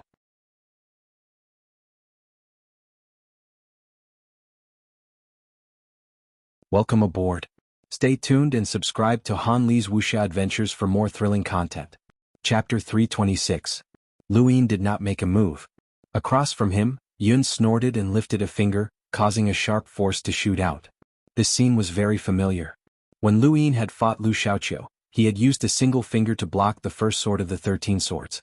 That seemingly simple finger had actually contained an incomparably terrifying power. Lu Yin's gaze turned cold as he stared at the void and saw the force tearing through the void. He lifted a palm, intending to use the overlaying stack's path to disperse the force, but as the force pressed down on him, the pain in his body actually lessened. This surprised him, and his raised palm unconsciously slowed down. The force slammed into his shoulder and sent him flying back 100 meters. Many people's hearts skipped a beat. It can't be, right? He lost so easily? Yun was disdainful. He couldn't even block a single attack from her. Outside the arena, Starsibyl's gaze turned cold. Night Queen Yanqing's smile grew wider as this was the result. Lu Yin was about to suffer the greatest humiliation. On Xenu's star, Hua Qingshan and the rest had solemn expressions. Lu Yin couldn't have been defeated so easily, right? After all, he had defeated Lu Xiaoqiu before. On Earth, countless people watched the screen with complex emotions. Lu Yin lowered his head and felt the force attack. The pain in his right arm had indeed lessened. It was effective, and he looked up at Yun in pleasant surprise. Continue. Yun's disdainful expression sank. Are you trying to provoke me? Lu Yin shrugged. Think what you want. Continue. Many people relaxed when they heard this. He hadn't been defeated, and it seemed like he could still endure. Yun's eyes flashed with killing intent. You've got guts. She then struck out with her finger, causing multiple waves of force to tear through the void and attack Lu Yin. Lu Yin could have dodged, but he did not. These waves of force were effective in alleviating the pain caused by the strengthening fruit, which was the best outcome. Bang bang bang bang. In front of their screens, countless people watched in bewilderment as Lu Yin endured Yun's countless attacks like a sandbag. His clothes were tattered, and there were even some places that were bleeding. However, he didn't resist at all, nor did he try to dodge. What was going on? If he couldn't block Yun's attacks, then he should have been defeated long ago. More and more people were bewildered as they watched Lu Yin being blasted into the ground. Yun raised her eyebrows. She was furious. She had hit him so many times and she had hit him squarely, Yet he was still alive. His physical body was a bit strong. She did not want to waste any more time. She raised her palm high and a terrifying pressure descended. Outside the arena, many students felt their hearts sink, and they spat out a mouthful of blood. It was this feeling that defeated Lu Xiaoqiu's fourth sword. This was Yun's most powerful attack. Lu Xiaoqiu subconsciously took a step forward. He couldn't understand this palm, but it was very strong. Everyone stared at Yun. She was serious. As Yun Shan's palm pressed down, everyone's hearts trembled. The majestic power swept out, shocking many students. The ground was completely shattered as the palm landed on Lu Yin's body. His entire body was pressed into the ground, and a huge spatial crack spread out in all directions, distorting the screen that the mentors had set up. Everyone looked at the ground and their hearts sank. Even Lu Xiaoqiu's fourth sword had been destroyed, so how could a human body withstand it? Lu Yin had lost. Star Sibyl frowned. This shouldn't be happening. How could he lose so easily? On Xenu Star, on Earth, Wendy Yushan, East San Dios, the Sword Sect, and the various great powers of the Interverse were all staring at their screens. This battle had been too strange. Lu Yin had not retaliated from start to finish, and he had not even dodged. Many people even guessed that he had been controlled by Yun's special battle technique, such as an illusion. High up in the sky, Yun stood quietly as she waited for the giant voice to announce her victory. She did not even bother to look at the corpse on the ground. But after waiting for a while, no sound came. She looked down and saw a crazy gust of wind blowing past. Beneath the ground, rocks were flipped over, and a figure suddenly sat up and exhaled. Awesome. Countless people gaped in shock. What had they just heard? Awesome? Had they heard wrongly? Yun's pupils shrank and she stared at Lu Yin in disbelief. Awesome? Had she heard wrongly? This guy had actually said that he was awesome after being attacked by her? In that instant, Yun was completely enraged. She felt humiliated and her eyes turned red. You're courting death. She then disappeared and reappeared above Lu Yin's head. She pressed down with a single palm, causing the void to tremble. This palm's power was no weaker than the previous one. Lu Yin looked up. Within his domain, Yun's actions could not be hidden from him.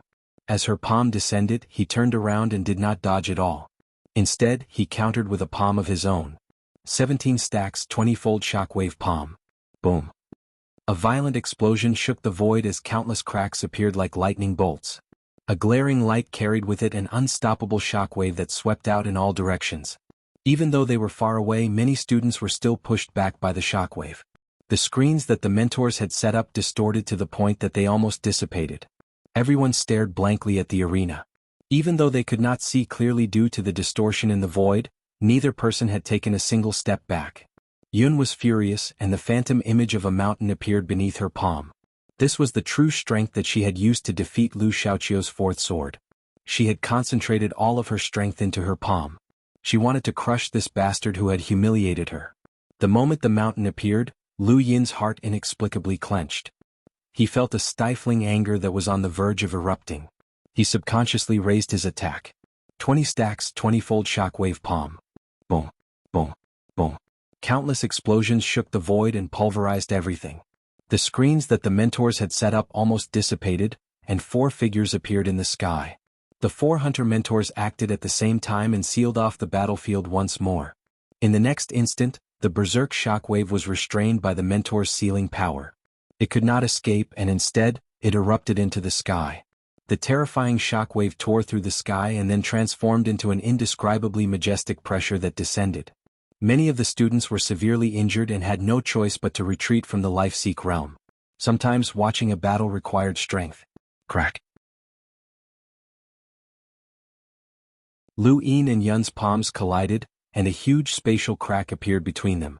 Both of them exerted their strength at the same time and pushed each other back. The huge spatial crack transformed into a black torrent that swept past them before gradually disappearing. Everyone was silent as they stared blankly at the arena.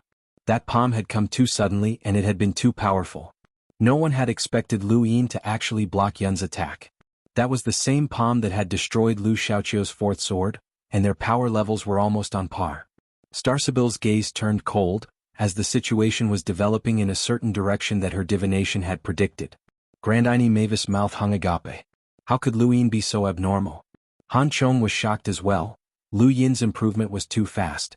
In the south, Tian Ho took a few steps forward. He now had one more opponent, and this person was even stronger than he had expected. In the arena, Yun raised her head and sized Luin up once again. This person was stronger than anyone she had faced before, and he had completely blocked her attack. Unexpectedly, this battle was about to get serious. Luin waved his hand. This woman's palm strength was really fierce, but it was also strange. There was a different kind of pressure to it, and it was a very annoying feeling. However, it was also thanks to this woman that the pain in his body had completely disappeared, and his physical body had also become much stronger. The strengthening fruits had also taken effect. No one had expected Luin to block Yun's attack, and the collision shook the heavens and the earth. Countless people in the innerverse and outerverse were stunned. Xenu Star and Earth cheered. "What's your name?" Yun asked as she stared at Luin. "Think about it yourself." For some reason Luin hated Yun. He used Flash to appear beside her and kicked out. Yun's eyes were cold. Ant, the phantom of a mountain, appeared in front of her, and her entire body passed through it. She seemed to have absorbed something, and her aura changed drastically. She became as steady as a boulder. Lu Yin's kick missed, and Yun appeared behind him. She kicked out as well, causing the void to tremble. This kick was even stronger than the previous one, and it was terrifying. Lu Yin did not know how she could unleash such terrifying attacks so frequently. Was it related to the Phantom Mountain? However, now was not the time to think about it. He turned around and kicked out again, this time with 20 stacks and 30 times the strength. Just like before, the void exploded like lightning, emitting a blinding light. An incomparably terrifying shockwave soared into the sky and bombarded the void. Bang bang bang. In the arena, Lu Yin and Yun were like giant beasts that could crush the void as they clashed. Every attack shocked the students, and they felt as if they had seen a ghost. Lu Yin secretly rejoiced that he had strengthened his physical body again. Otherwise, he would not have been able to withstand the attacks of 20 stacks. Where did this abnormal woman come from? She's too damn strong. The monkey's voice rang out in Lu Yin's mind. Lu Yin had the same thought. This woman was too abnormal. Yun's shock was no less than Lu Yin's. In fact, she was even more shocked than him. She had believed that her strength that was enough to suppress the man in front of her had been ineffective. Her strength had been able to tear apart Lu Xiaoqiu's fourth sword, which was equal in strength to her, but it had been ineffective against this person who had the same strength. Bang! Countless spatial tears transformed into black streaks that swept out in all directions. The shockwave swept out once more, distorting the void. The two clenched their right fists together, and neither was able to push the other back. "I remember now. Your name is Lu Yin." Yun shouted. Lu Yin sneered. "Correct." "Who are you? Are you immune to my strength?" Yun growled, deliberately lowering her tone. Lu Yin's heart skipped a beat. What did she mean? Did this woman have an unusual background? "Same as you," Lu Yin replied. Yun's pupils shrank. "Bullshit. Our strength is fundamentally different. How dare you trick me?" Her eyes flashed red as she launched two attacks at Lu Yin. Lu Yin tilted his head and dodged. With the support of his domain, Yun's every move could not be hidden from him. However, he had forgotten that this woman was from the technocracy and that her body was made of machinery. Wait, if she was made of machinery, then how could she display such a terrifying battle technique? Sizzle. There was a thump as the two collided once more. Their knees collided, and Lu Yin suddenly erupted with five-line battle force. A dark golden radiance flickered as he clenched his left hand into a fist. 20 stacks, 30-fold shockwave palm. The next moment, his fist turned into a palm that slammed into Yun's abdomen. A phantom mountain appeared on the surface of Yun's body once more and collided with Lu Yin's palm. Dark golden battle force spread out along with countless spatial tears that rained down like raindrops. Countless people watched this scene. The battle was too intense. Suddenly, the surface of Yun's body cracked open. Lu Yin's battle force and overlaying stacks had reached the upper limit of what her body could withstand. In the end, her body was made of machinery, so there was bound to be an upper limit. Thanks to Akira Nato. Heavenly Slayer's reward is the third. Thank you for your gifts.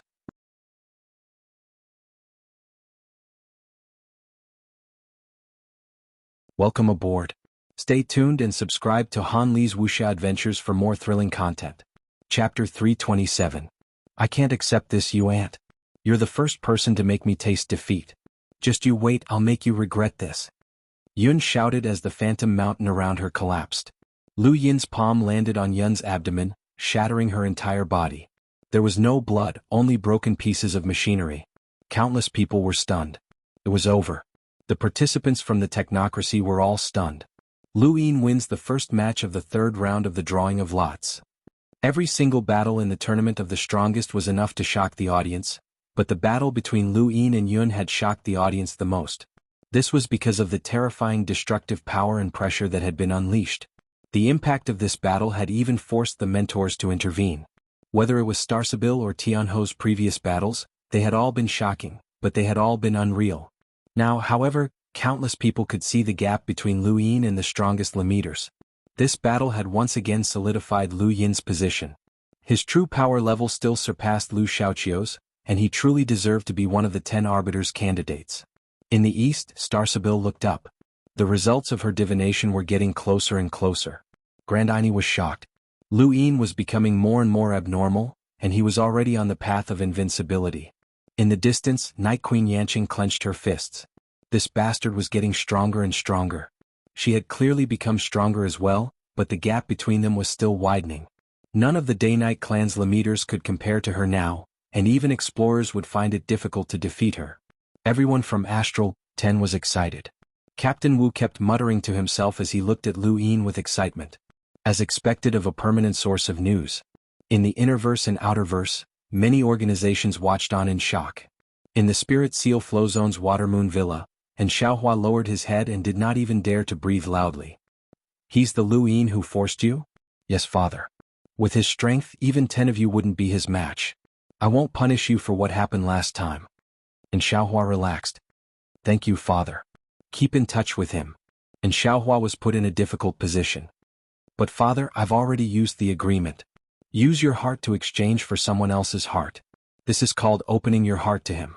There are no benefits and he's worth it. Yes, father. Even deeper in the first flow zone, the Sword Sect. Send out another invitation. My Sword Sect is willing to treat this child as a junior sect master. Countless Sword Sect disciples agreed, as this battle had allowed them to fully realize the gap between them and Lu Yin. He was just too powerful and he had even surpassed the fourth sword. In the Day-Night clan's ancestral grounds, Night King Yuanjing retracted his gaze from the screen and glanced behind him. You've completed the mission? Zhuo Day-Night stood behind Night King Yuanjing, and she similarly retracted her gaze from the screen. She suppressed the shock in her heart and respectfully said, It's done. Do whatever you want. No one in the Day-Night clan will restrict you, Night King Yuanjing said gently. Zhuo Day-Night bowed and slowly retreated. The Astral Combat Academy's Astral Combat Tournament was not enough to shock countless organizations, as it was only a competition between the Astral Combat Academies, and it did not represent the universe's strongest youths. However, the Tournament of the Strongest was different, and its significance was different as well. On the surface, it seemed like a competition between the younger generation, and it was merely a mediator in the negotiations between the star domains. However, many people were actually looking at the candidates to replace the 10 arbiters in the future. A true 10 arbiters candidate represented a completely different meaning, especially someone like Lu Yin who had no foundation at all. Anyone who could pull him in would be his, and he was basically a 10 arbiters candidate who was outside of the realm of power. This was too attractive to the various large organizations. Perhaps only Xenu Star, Earth, and a few other places truly wished Lu Yin well. Lu Yin walked out of the battlefield in the life-seek realm of the Astral Combat Academy. Congratulations, Brother Lu, Han Chong congratulated him. Lu Yin smiled bitterly. It was too hard on me. That woman was very strong. Nonsense. Grandini rolled her eyes. Lu Yin felt that this girl was becoming more and more like Lulu. Were all Mavis family members so lively? How did they manage the economy? There were only 2 people left in the next round, Starsabil and Tianho. At this moment, Tianho had already appeared in the arena. Starsabil was not in a hurry to enter. Instead, she walked to Lu Yin's side and whispered something to him before entering the arena. Lu Yin turned around and stared at Starsabil's back in shock. Starsabil had actually agreed to let him enter the Life-Seek Realm's Mirror of Clarity. The Mirror of Clarity was similar to the Heavenly Drum, the Tilting Tower, and the Sky Platform. It was the best training ground in the Life-Seek Realm, and whoever controlled the Mirror of Clarity would become the Realm Master of the Life-Seek Realm. Ever since Starsabil had taken control of the Mirror of Clarity, only Night Queen Yanqing had been allowed to use it. Now, at this crucial moment of the Tournament of the Strongest, she had actually agreed to let him use it. What was the meaning of this? Luine could not figure it out. On the battlefield, Starsibyl's lips curled up into a smile. Since the results of her divination were becoming more and more obvious, she might as well give it a push and plan for the future based on her own divination. The battlefield had already been restored, and this had happened countless times. Regardless of whether it was the Astral Combat Tournament or the Tournament of the Strongest, this battlefield would always be destroyed. Limiters possessed great destructive power. Not to mention a battlefield, even a planet could be destroyed by a limiter given enough time. Human Starsibyl, your great name can be heard even in the spiritual academy, Tianho spoke up on the battlefield. He rarely spoke. Starsibyl smiled. Tianho's great name has been recorded since ancient times. I hope that you won't disappoint me in this battle, Tianho said. Starsibyl's eyes flickered. I'm sorry, but I might have to disappoint you. My attack power cannot reach the upper limit of what you can handle. The Starsibyl sex battles have never relied on attack power. Tianho's body melded into the void, and when he reappeared, he was already in front of Starsibyl. He reached out with a hand, intending to banish her into the void. Unfortunately, his plan fell through as the black vortex arm pierced through Starsibyl. Starsibyl was no longer in her original position, or rather, she had never been there. Astral disorientation. A voice rang out from above. Tianho raised his head slightly and did not dodge, allowing Starsibyl to tap him. At the same time, Tianho reached out to grab Starsibyl, and the two simultaneously attacked each other. Everyone watched closely. The battle between the two was not as intense as Lu Yin and Yun's, but it was just as dangerous. The slightest mistake would result in defeat. The battlefield fell silent as both attacks struck each other. In the next moment, Tianho's black robes were torn apart, revealing his strange body formed entirely of vortexes. As for Starsibyl, she was swallowed up by the void behind her. Countless people's hearts were in their mouths. Was Starsibyl going to lose?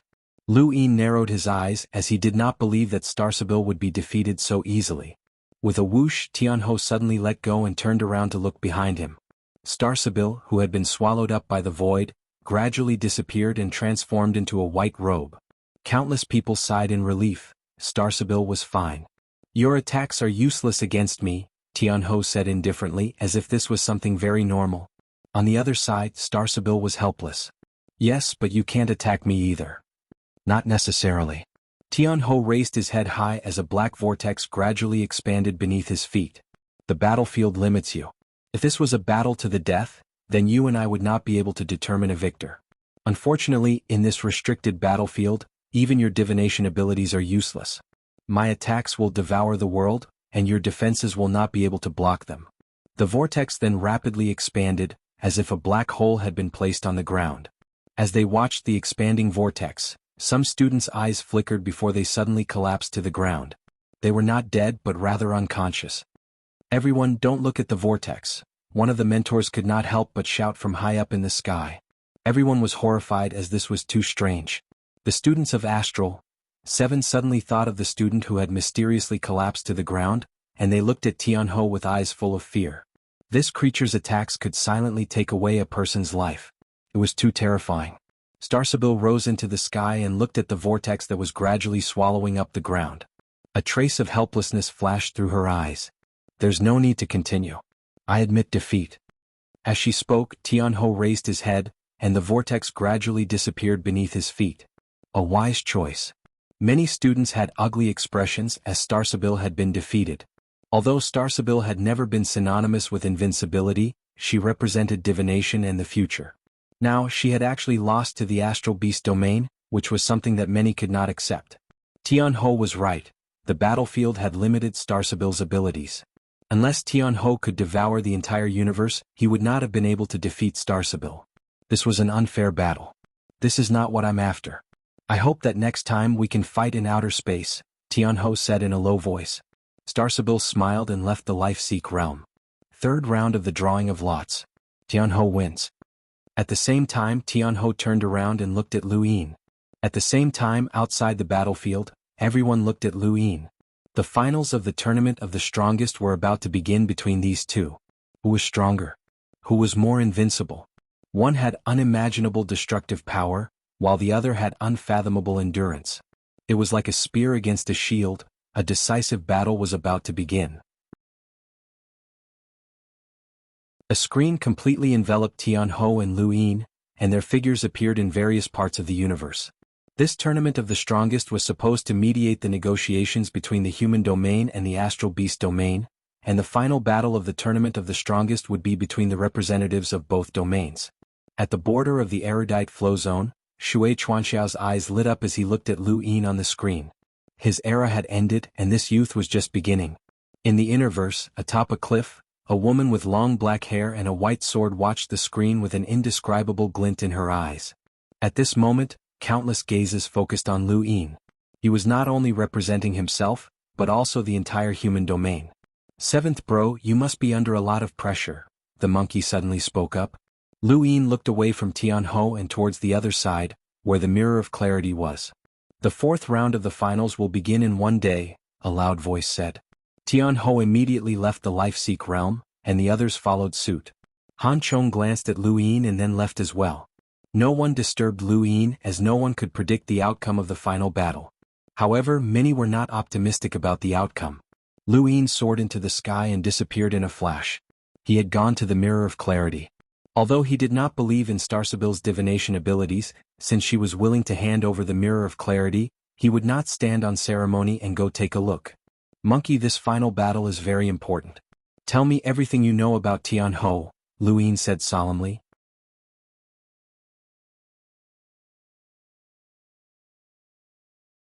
Welcome aboard.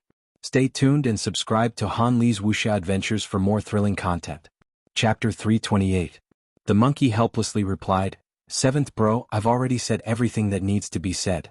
Anyway, this thing is very difficult to deal with. From what I know, no one in the same realm has ever defeated a Cosmic Ho alone. Back then, they had to surround and attack the Cosmic Ho, just like how we dealt with the day-night restoration technique. Even human powerhouses that far surpassed the Cosmic Ho couldn't do anything?"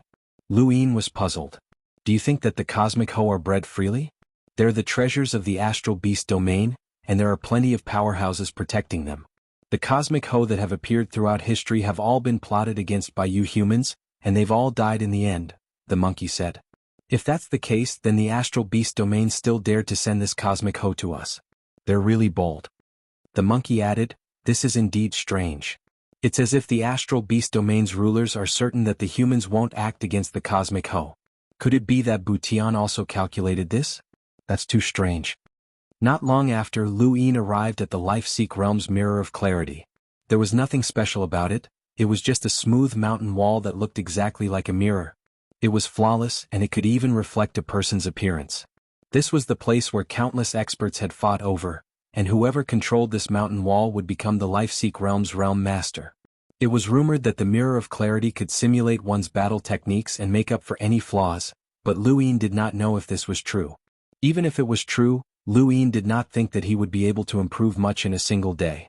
It would be great if he could bring this mountain wall to the time-stop space, where he could simulate it without limit. Unfortunately, that was impossible as his die could not appear in the trial zones. Lu Yin walked up to the Mirror of Clarity and appeared within. The next moment, his figure transformed into a physical body and attacked. Lu Yin also seemed to enter the Mirror of Clarity and fought against an identical version of himself. The serious art, overlaying stacks, multiple shockwave palm, flash, skybeast claw, day-night punch and so on. Every battle technique that he had learned was displayed one by one.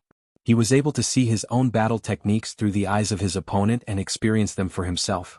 It was a wonderful feeling. 2 hours later, Lu Yin's body trembled and his consciousness retreated from the Mirror of Clarity. He looked at his palm. It seemed that he had used flash at times, and his overlaying stacks had been too wasteful. Also, "Seventh bro, what's wrong with you? Have you gone crazy after being in a daze for 2 hours?" the monkey shouted. Lu Yin frowned, finding this annoying. He didn't even think about it before immediately blocking it off. He then looked at the mirror again, where he reappeared and battled with an identical copy of himself. Just as he had guessed, if he could stay in the mirror for a period of time, his battle prowess would definitely increase. Unfortunately, it would only last for a day. A single day was not enough for him to transform, and he had been pondering this question the third time he had left the mirror. There were less than 15 hours left until the final competition. He needed to rest for a few hours, which meant that he had less than 10 hours left.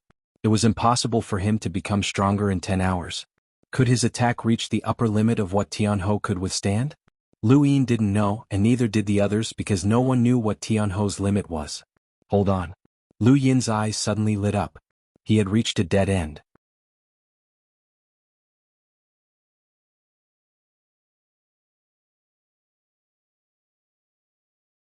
I'm looking forward to your strength.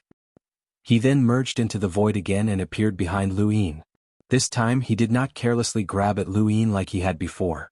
Instead he used a battle technique to attack. It was not that Tianho did not know any battle techniques, but that no one had been able to force him to use them before, not even Star Sibyl. Tianho's battle technique came from the spiritual academy. His black arms were illusory, and he displayed palm shadows that brought about a chilling shockwave. Phantom Soul Palm. 7th bro, be careful. This thing is like your shockwave palm and can be infinitely stronger. The monkey warned. Lu Yin did not dare to be careless, and he hurriedly retreated. The void where he had been standing cracked as countless palm shadows spread out and covered the entire area. Lu Yin's entire body was enveloped within, and as the endless palm shadows descended, he did not retreat. Instead, his hands trembled and his left hand slapped out. 30-fold shockwave palm. There was a whoosh as Lu Yin's left hand collided with Tianho's palm shadows.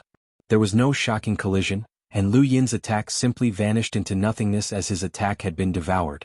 The next moment, Lu Yin felt an intense pain in his chest as his entire body was sent flying. Tianho's phantom soul palm had directly struck him and pressed him into the ground. Many people's hearts skipped a beat. Lu Yin had clearly struck Tianho before, but he had failed again. Boom. The ground rumbled and Tianho did not hesitate. Boundless palm shadows descended onto the ground and viciously attacked Lu Yin.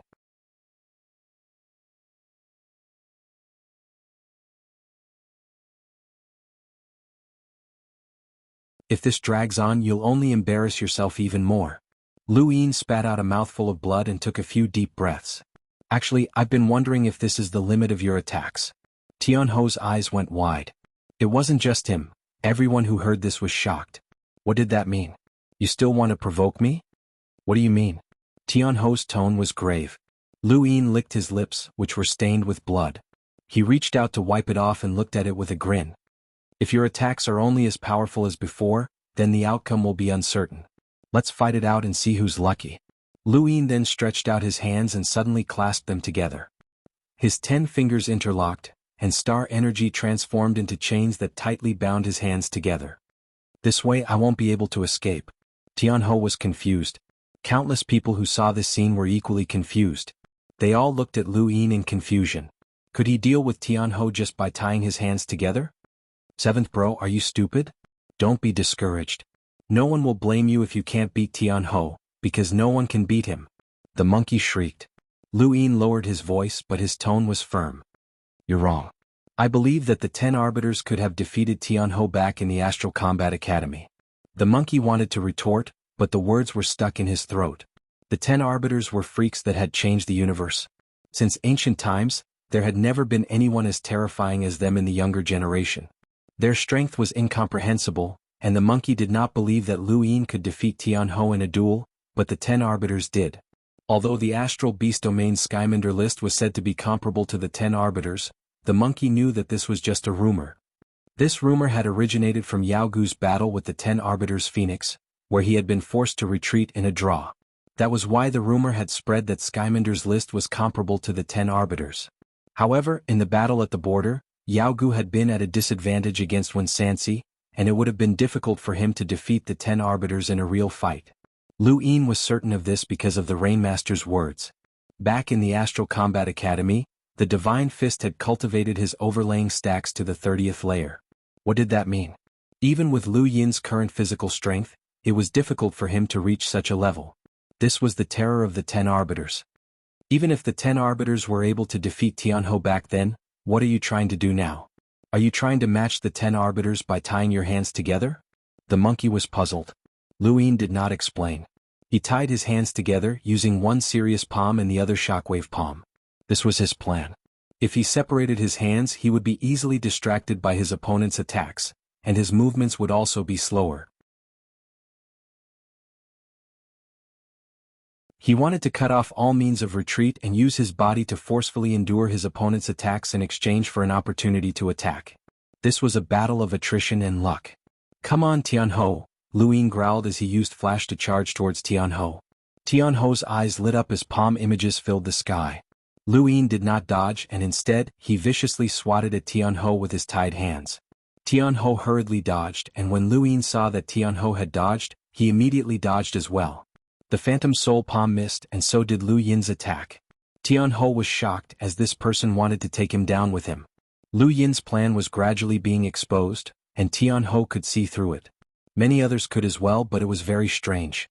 Tianho seemed to be very afraid of Lu Yin attacking with both hands. Did Lu Yin have some kind of ability that could make him so afraid? Many people thought back to Lu Yin's attack at the start of the battle. Again? Lu Yin shouted excitedly as he had found a way. Tianho gritted his teeth. If you want to go all out, then go all out. Skymander's disciple fears no one. He then used another Phantom Soul Palm to press down on Lu Yin. This time Tianho did not dodge and neither did Lu Yin. His bound hands viciously slammed into Tianho's body. Sirius's palm stopped the vortex from spinning, and Lu Yin's shockwave palm struck out. Tianho was sent flying by Lu Yin's attack, but Lu Yin's back was also struck by the Phantom Soul Palm and pressed into the ground. Both of them had been struck by each other's attacks at the same time, and many were stunned. It worked. Lu Yin's attack worked. Some students cheered excitedly. Following that, many students grew excited, as Lu Yin had begun his counterattack after withstanding more than 10 attacks from Tianho.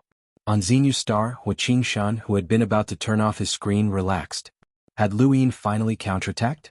In a corner of the universe, Wendy Yushan's eyes lit up, and a trace of joy flashed through them. In the innerverse and outerverse, various great powers were shaken. What a strong battle awareness.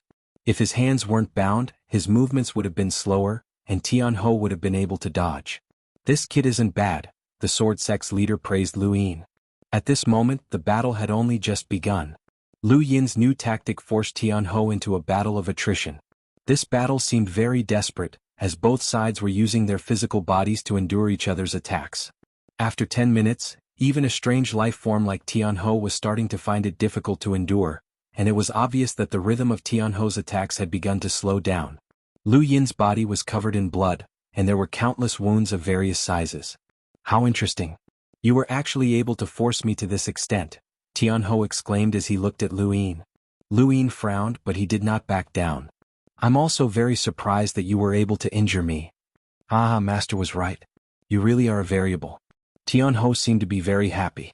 Outside the arena, Yun's gaze was still filled with contempt, but when she looked at Lu Yin, her gaze turned hostile.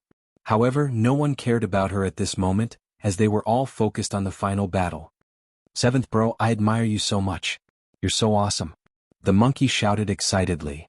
That's Tianho. You're the only person in the same realm who can force Tianho to this extent. You're too awesome. Shut up. It hasn't used its full strength yet, Lu Yin growled. It hasn't used its full strength? That's impossible.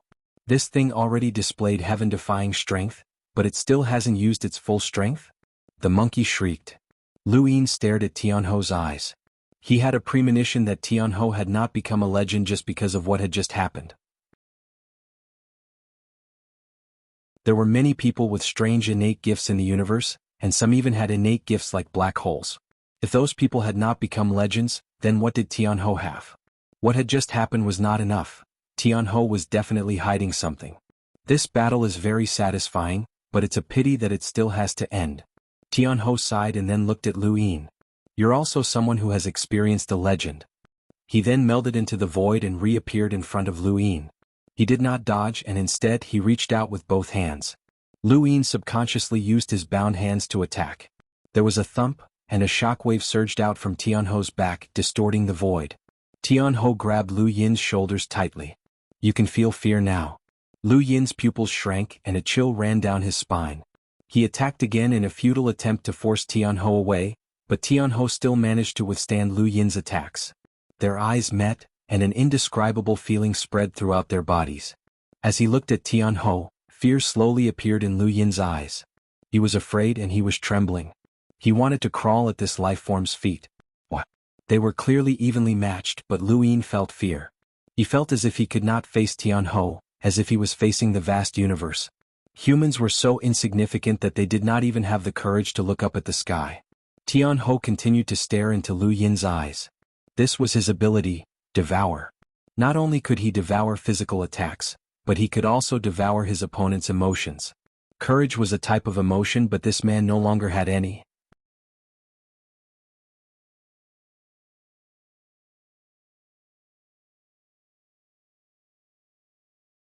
His anger soared once more, and he viciously smashed Tianhou into the ground. Tianhou was stunned. Why was it useless against him? Impossible. No one could be immune to his ability. Lu Yin did not pursue the monkey, and he retreated 100 meters and cautiously stared at Tianhou. Lingering fear flashed through his eyes once more. What kind of ability was this? It had actually caused him to feel fear. Seventh bro, this is troublesome. Tianhou's ability can deal with emotions. Even if you don't feel fear, you'll still have feelings of love, affection, and so on. You won't be able to handle any of them. Think about what would happen if Ming Yen died and Zhuo Day Knight was killed by Night Queen Yanqing. Lu Yin's heart sank and he looked at Tianhou with murderous intent. It was no wonder why this creature had become a legend. It was truly abnormal. What do you think we should do? Lu Yin asked softly. The monkey was helpless.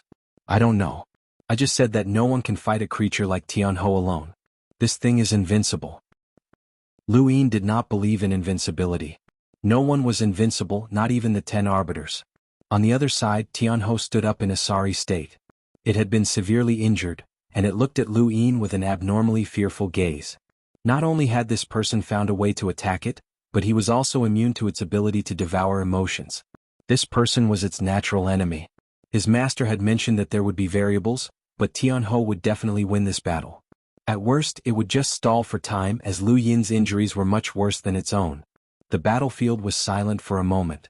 Neither of them attacked the other, and they merely looked at each other fearfully. At this moment, the countless spectators heaved a sigh of relief, as the battle had finally calmed down. This was truly a decisive battle, a battle of wits and courage. Seventh bro, I think that you shouldn't fight it out with him. Let's just fight to a draw, the monkey said. You think that I can't win? Lu Yin asked. The monkey was speechless. That's for sure.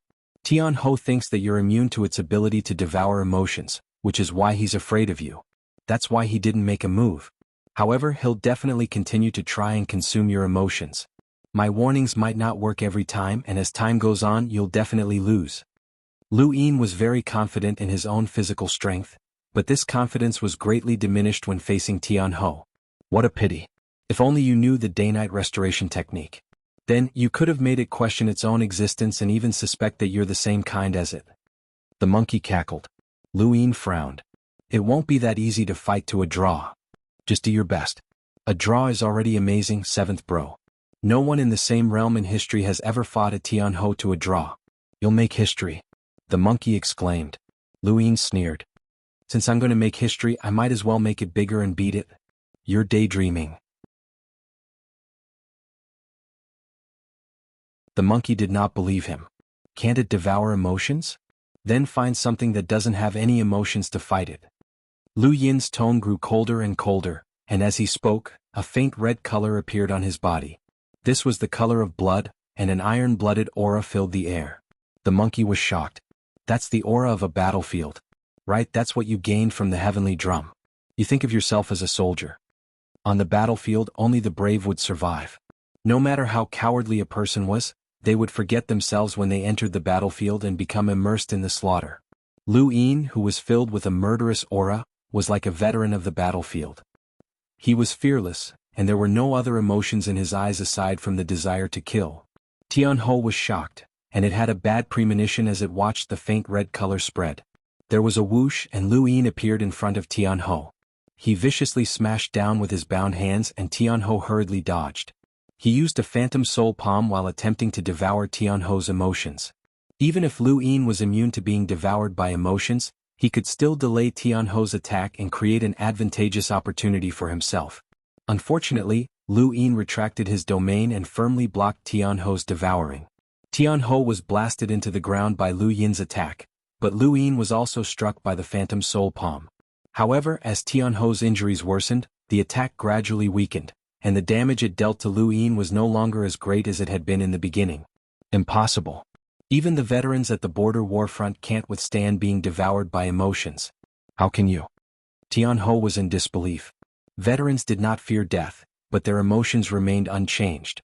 It was impossible for Lu Yin to rely on a battlefield's murderous aura to block Tianho's devouring. If it could be done so easily, then Tianho would not have become a legend. Of course, Lu Yin wasn't just relying on this. He also had the Stonewall Scriptures, and he had started reciting them the moment Tianho's domain expanded. The Stonewall Scriptures combined with his domain and the murderous aura of the battlefield, as well as the monkey's incessant chatter, had formed a resistance against Tianho's devouring of emotions. All of this was his own ability, and it was also the result of all of the coincidences that he had encountered since he had started cultivating. He had used everything he had in order to defeat Tianho. There was no equality between people. Tianho was a life form that was invincible among those of the same level, but if not for Lu Yin's many fortuitous encounters, it would have been impossible for him to fight Tianho. Now, his fortuitous encounter had given him the opportunity to fight Tianho, and Lu Yin did not want to waste it. He wanted to win and be invincible. Bang bang bang, the void exploded as countless spatial cracks extended outwards, leaving countless onlookers dumbfounded. Tianho was furious. He had used all of his strength, but everything had returned to the starting point. It was a battle of attrition, and he could not understand how a mere human could fight him to this extent. In the universe, countless people watched the screens nervously. This battle was worthy of being called a final battle, and it was even more intense than the battle between Lu Yin and Yun. It was also filled with mystery and strangeness, and most people could not understand what was going on. With a boom, the two separated at the same time before colliding once more. It was as if the heavens and earth had collided, and Lu Yin spat out a mouthful of blood as he felt dizzy. The Stonewall Scriptures were almost at his limit, and if he recited any more, he would faint. On the other side, the vortex around Tianho's body was spinning slower and slower. Tianho was also nearing his limit. It could not be seen from the outside, but Lu Yin could sense it. No one dared to speak as they were afraid of disturbing the final battle between the two. Everyone knew that the battle was about to come to an end. The outcome of the battle would soon be revealed. Outside the arena, Starsabil, Han Chong, Grandini Mavis, Feng Jiu Yun and many others were watching nervously. This was the final battle of the Tournament of the Strongest, and it could also be considered a battle between the peak limiters of the human domain and the astral beast domain. On Fire's Melt Planet and Frostwave Weave, Jenny Anna stared blankly at the screen. At her level, she could not understand this kind of battle, but as she watched Lu Yin fight to the death, she did not know why, but she felt as if she could not breathe. It was as if she had lost something that belonged to her.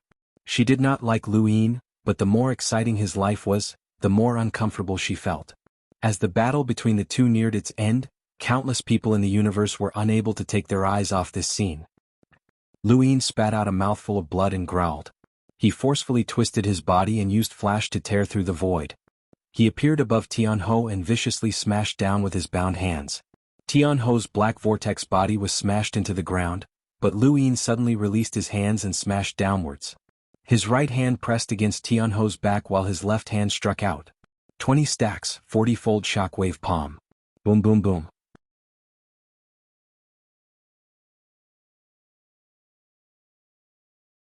Welcome aboard. Stay tuned and subscribe to Han Li's Wuxia Adventures for more thrilling content. Chapter 331. Dozens of explosions reverberated through the ground, causing countless people's expressions to change. Lu Yin had used his right hand to execute the serious technique to forcefully stop Tianho's vortex from spinning, but he had also endured the extreme pressure of the attack.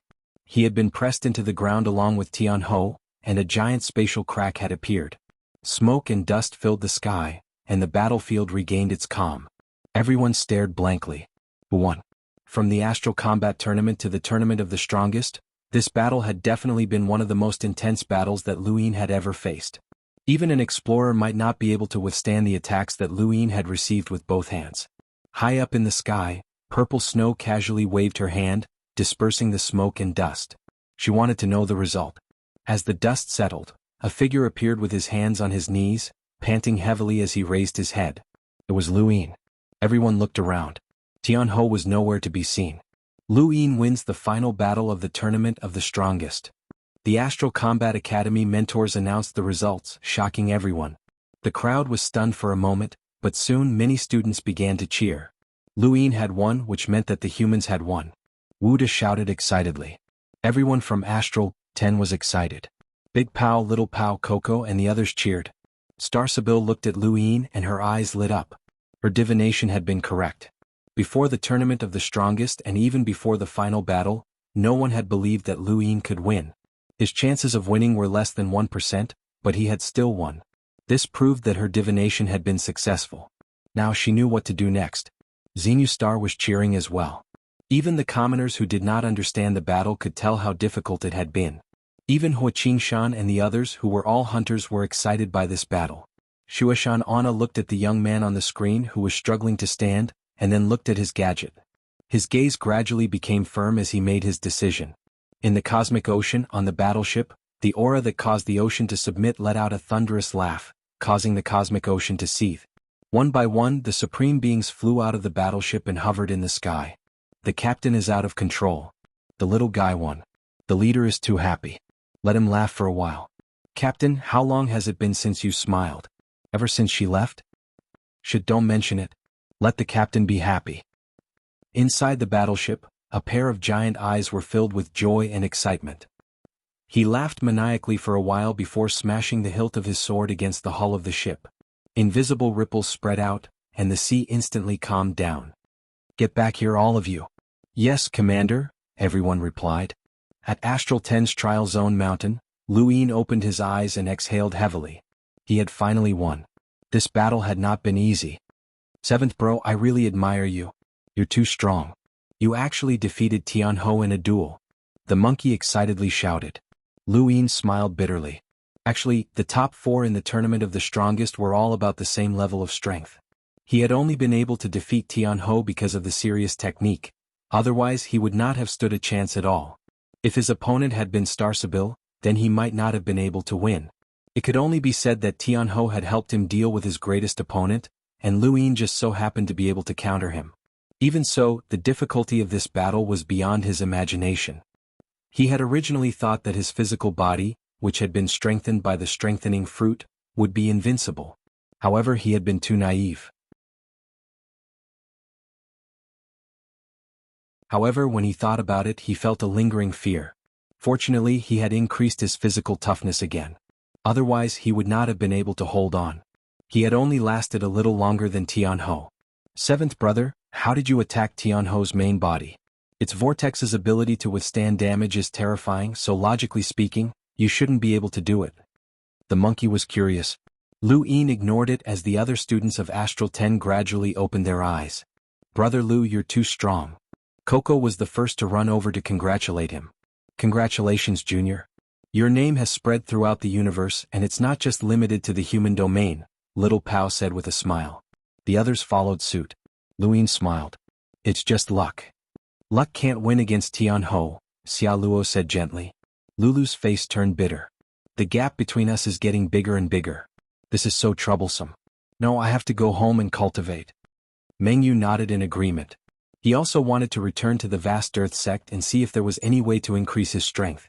Michelle looked at Luin with a complicated expression. Her original goal in coming to Astral 10 had been to find fault with Astral 10 and use reasonable rules to suppress it. However, as time passed, she began to acknowledge Astral 10 more and more, especially since the strongest person had appeared by her side. This person was truly a 10 Arbiters candidate. Everyone left after a few words of congratulations, as they could all see that Luin was very tired. Schutz walked over to Luin. How's the Great U Empire? Luin replied, it's fine. You can go back and help me rebuild U Academy. Schutz thought about it and then nodded. All right. Schutz had originally been the #1 expert of the Great U Empire's younger generation. After spending so much time in the Astral Combat Academy, his strength could no longer be measured by the Outerverse standards. Even in the Astral Combat Academy he could be considered above average. According to standards, he could be considered an elite of the Innerverse younger generation and was much stronger than his peers in the Great U Empire. With his current strength he could defeat Jerbak in less than 2 moves. As he watched Schutz leave, Luin suddenly wondered if he should bring the Great U Empire's younger generation to Astral 10. He had to think of a way. There were still 2 figures on the Trial Zone Mountain who hadn't left. One was Dark Void and the other was Hui Day Knight. Dark Void was eccentric, Michelle was arrogant, Zhao Yilong was indifferent, and Hui Day Knight was the last. Luin didn't know what to do with Hui Day Knight. Although Hui Day Knight had been arrogant in the beginning, he had no ill intentions. Although he had provoked Lu Yin, he had still been beaten up by Lu Yin in the end. When Night Queen Yanqing had summoned the Day-Night clan to deal with Lu Yin, Hui Day-Night hadn't appeared. Now Hui Day-Night wasn't on either side. The Day-Night clan didn't accept him, and the people of Astral 10 couldn't talk to him either. Lu Yin looked at Hui Day-Night, who coincidentally opened his eyes and met Lu Yin's gaze. Hui Day-Night then stood up and left the Trial Zone Mountain without a word. Lu Yin suddenly asked, "Can you tell me more about the Day-Night clan?" Hui Day-Night didn't even turn around. "What do you want to know?" "The sealed cage technique," Lu Yin said. These 3 words caused Hui Day-Night's expression to change. He suddenly turned around and stared at Lu Yin in shock. "How did you know?" Lu Yin's eyes narrowed. How did he know? He had heard Zhuo Day-Night mention this name several times while she was unconscious, and it didn't sound like anything good. "Can you tell me more about it?" Hui Day-Night's eyes flickered as he stared into Lu Yin's eyes, as if trying to figure something out. Not long after, Hui Day-Night retracted his gaze and regained his indifference. "It's a secret of the clan that cannot be spread." He then left. Lu Yin fell silent. "Seventh bro, you want to know about the sealed cage technique?" the monkey asked. Lu Yin raised his brows. "How do you know about it?" "Of course, the seniors have recorded it before. After all, the Day-Night clan isn't a small clan. Many seniors have records of their matters," the monkey said proudly. "Tell me about it," Lu Yin said. The monkey chuckled. "I can tell you, but you have to promise that you won't block me in the future." "I promise," Lu Yin said immediately. The monkey was stunned and couldn't react. "What? Can you repeat that, seventh bro?" "I said I promise," Lu Yin said calmly. The monkey fell silent for a moment. "Seventh bro, you're being too insincere. You're lying to me. You don't believe me?" Lu Yin's tone wasn't very pleasant. The monkey felt helpless as the script wasn't right. Lu Yin had agreed too quickly to the point that he couldn't believe it. But since Lu Yin had already agreed, he couldn't refute it. "Fine, I'll believe you for now." He then coughed twice. The sealed cage technique is a method that the Day-Night clan's Night King bloodline used to control the Day-Night bloodline. In ancient times, the Day-Night clan was controlled by 2 royal bloodlines, the Day King bloodline and the Night King bloodline. However, for some reason the Day King bloodline's experts all died, and the Night King bloodline was ruthless enough to create the sealed cage technique to control all of the Day King bloodline's descendants. This method of control is extremely vicious, and it can be said that life and death are in the hands of the controller. Every Night King bloodline descendant is controlled by a group of Day-Night descendants. To put it bluntly, they're slaves. This is the reason why the Night King bloodline is so lofty. It's also because of this sealed cage technique that the Day-Night clan's hierarchy is so strict. They act swiftly and decisively, and they've intimidated the entire universe. Can the sealed cage technique be dispelled? Lu Yin asked as he recalled Zhuo Day-Night's pale and helpless face. Of course.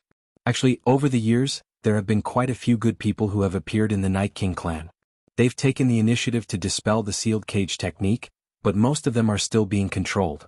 From what I can see, Hui Day-Night should also be a descendant of the Day King bloodline, but he's been dispelled by the sealed cage technique. Otherwise, he wouldn't have been able to resist your battle with Night Queen Yanqing. Lu Yin had never thought that the Day-Night clan would have such a vicious and terrifying method of control. Is this sealed cage technique also a type of battle technique? Don't worry, the sealed cage technique only targets those from the Day King bloodline. This is also why many people are wary of the Night King clan. In order to control their own kind, they specifically created the bloodline sealed cage technique. It's quite vicious, but it's useless against others. Lu Yin was once again acquainted with the Day-Night clan. No, the Night King clan. This clan's innate nature was something that he detested. By the way, what exactly is the Day-Night clan? Lu Yin was curious. I don't know about that. According to the records, the Day-Night clan produced 2 extremely powerful individuals in the Day King and Night King bloodlines. That's how the Day King bloodline and the Night King bloodline were born. The rest should be considered neutral. At this moment, Little Pao came in again. "Junior, old Kai wants to see you." Lu Yin nodded and immediately left the Trial Zone Mountain. Not long after, he met old Kai in the treasury. Old Kai sized Lu Yin up and down and sighed in amazement. "Not bad, kid. You actually made it this far." "It's all because you taught me well," Lu Yin flattered. Old Kai rolled his eyes. "Insincere." Lu Yin laughed dryly. "All right, I called you over for 2 reasons. First, someone wants to know about Tianho's abilities. Second, it's a reward. You've won the Astral Combat Tournament and the Tournament of the Strongest. Lu Yin's eyes lit up. Reward? How much? Old Kai was speechless. Kid, you're too greedy. Lu Yin felt awkward, but he couldn't be blamed. His strength was linked to money, and the more money he had, the faster he would improve. Tell me about Tianho's abilities first, Old Kai asked solemnly.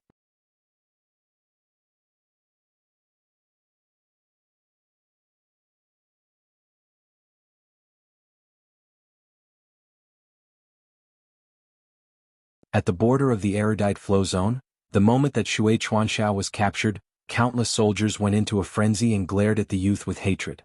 Who are you? What right do you have to capture the commander? Someone shouted, causing the heavens to tremble. It was a cruiser. The youth turned around and smiled. Night King Jinwu. The heavens fell silent as everyone stared blankly at the youth. It was one of the humans' 10 arbiters, Night King Jinwu. Enya clenched her fists and her eyes widened. Since when did the humans' 10 arbiters have the right to meddle with the border? Was this a supreme authority granted to them by the Hall of Honor? The 10 freaks walked higher and higher. News of what had happened at the erudite flow zone's border quickly spread. Shui Chuanxiao was not an ordinary person, and if something happened to him, it meant that countless people's interests would be affected. No matter how strong he was, his position had been promoted by many. Now that he had been defeated, many powers would change and the power structure in certain areas would change. What was even more shocking was that the ones who had captured Shui Chuanxiao were actually the 10 arbiters. Logically speaking, it should have been the Interstellar Arbitration, a subsidiary of the Hall of Honor. However, it had been one of the 10 arbiters and it had even been Night King Jinwu. This detail caused many to ponder what this meant.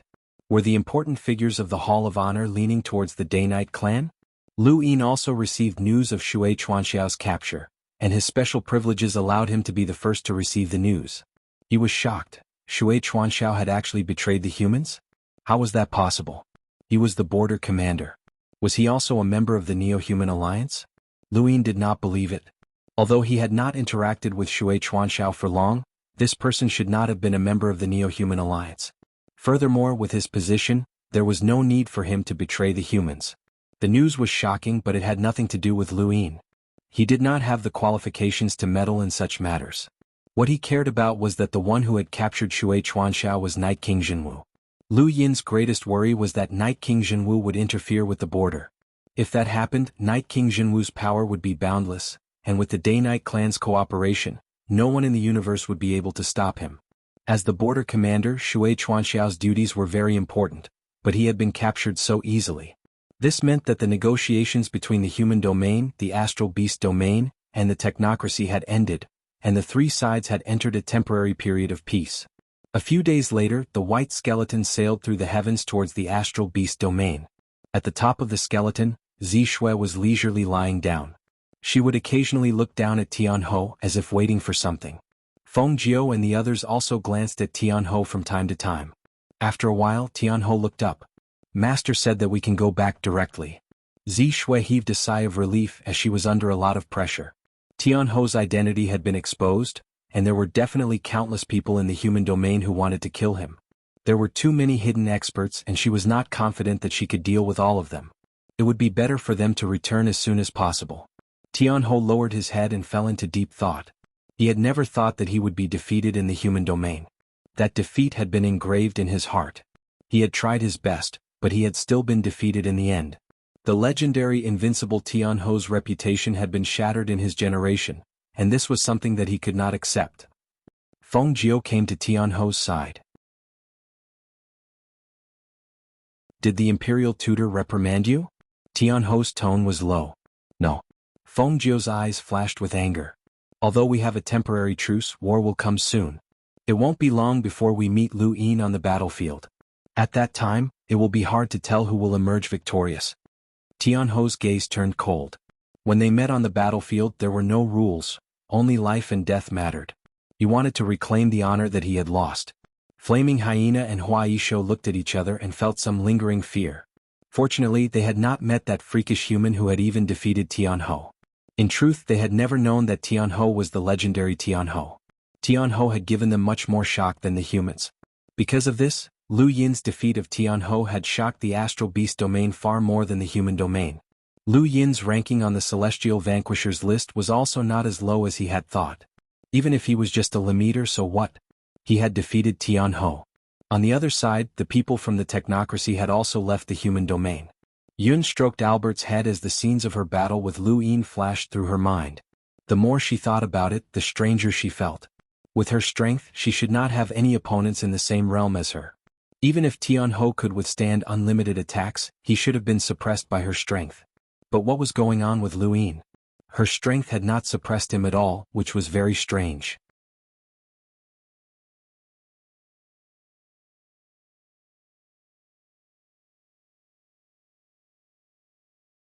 Yen Feng clearly knew that Jenny Anna was Lu Yin's fiancée, but he had still made such a big fuss about it. Lu Yin had just become the champion of the tournament of the strongest, and his reputation was on the rise. Yen Feng's actions were no different from trying to suppress Lu Yin's reputation. Yen Feng and Beizer meant that there had to be someone else behind them.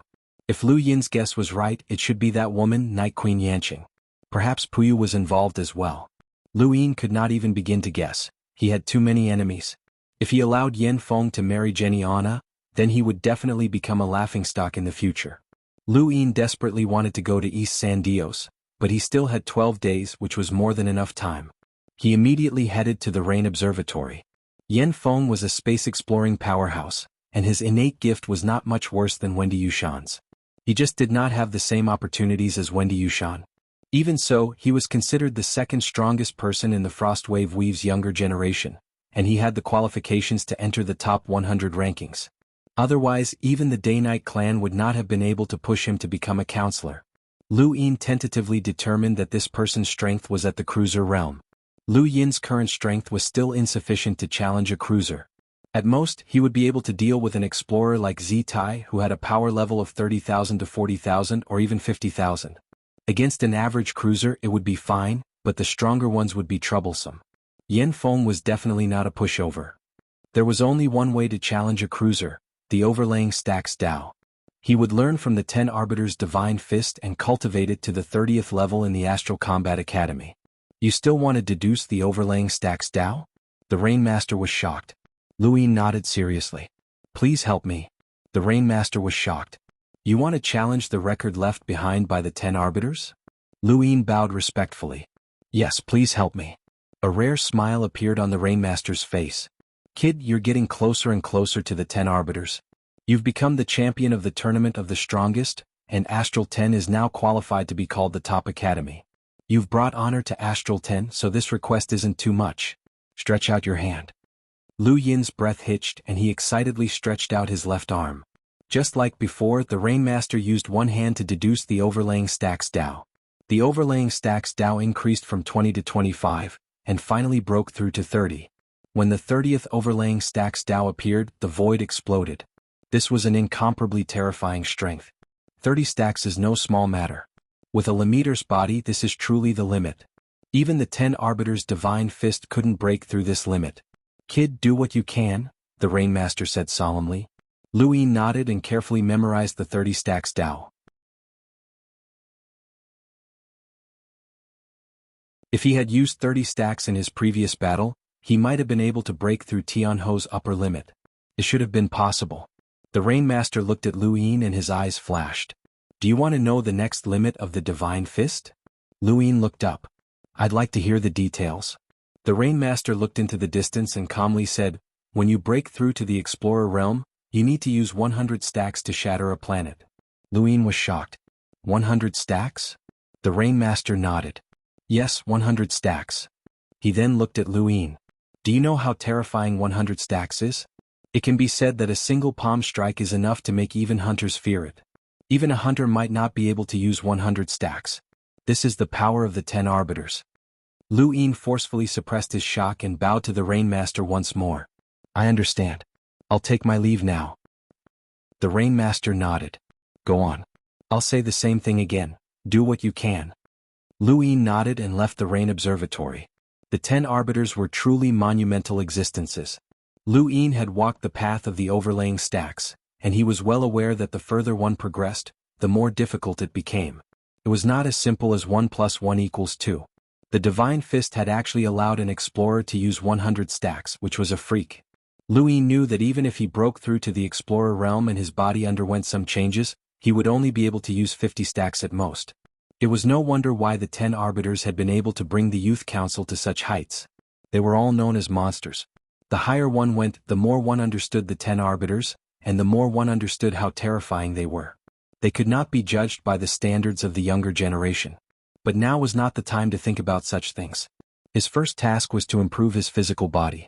He only had 10-star essence left, and he could at most upgrade the strengthening fruit to the same level as the previous one. Would that be enough? Louis thought about it and decided that it shouldn't be enough, but he really did not have any money left. Louis, where did you go? Lulu walked over with a surprised cry from nearby. When he saw Lulu, Louis felt as if he had seen a huge pile of money running towards him. He had forgotten that he had a rich second-generation heir by his side. This woman was synonymous with money. The Mavis Bank was such a beautiful organization. Lulu saw Louis staring at her greedily and subconsciously took a few steps back. She stared at him warily. What are you doing, Louis? Louis was stunned, but he quickly regained his senses and awkwardly coughed a few times. Lulu, did you call me? Lulu looked at him strangely. I heard that Silver disappeared. Louis nodded.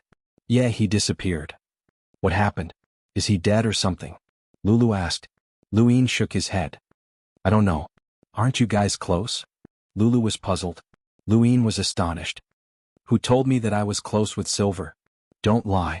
That foxy face only treats you differently. He always has that disgusting expression when he sees others. You guys must be close, Lulu said confidently. Louis shook his head. I have nothing to do with him. Don't spout nonsense. He paused and then coughed again. Lulu, do you have money? Lend me some. Damn seventh bro, why are you borrowing money from everyone? That's not a good habit. The monkey shrieked as if he had discovered a new continent. Shut up. Louis barked. Across from him Lulu raised a brow. Louis, who are you telling to shut up? Louis hurriedly apologized. Lulu looked him up and down, and her lips curled up mischievously. You want to borrow money? Louis nodded. How much? Lulu raised her head. When it came to money she was very proud. The Mavis family wasn't afraid to compete with others in terms of money. As long as you could name it, they would give it to you.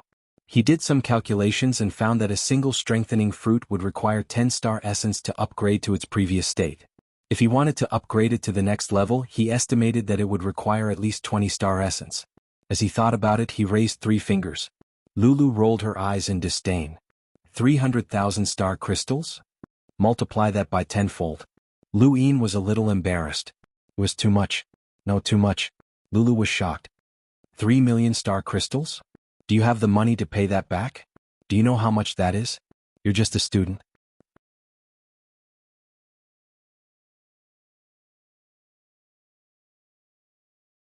Welcome aboard.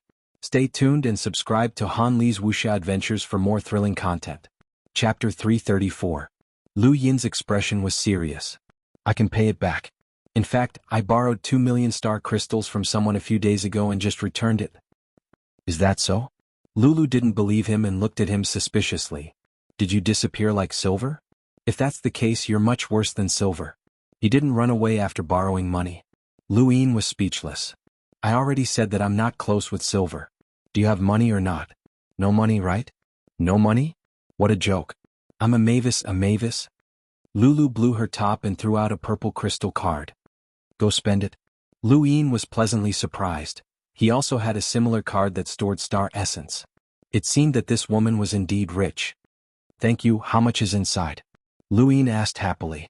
Lulu sneered and raised her head proudly. 40 star essence. Lu Yin's eyes lit up. Thank you.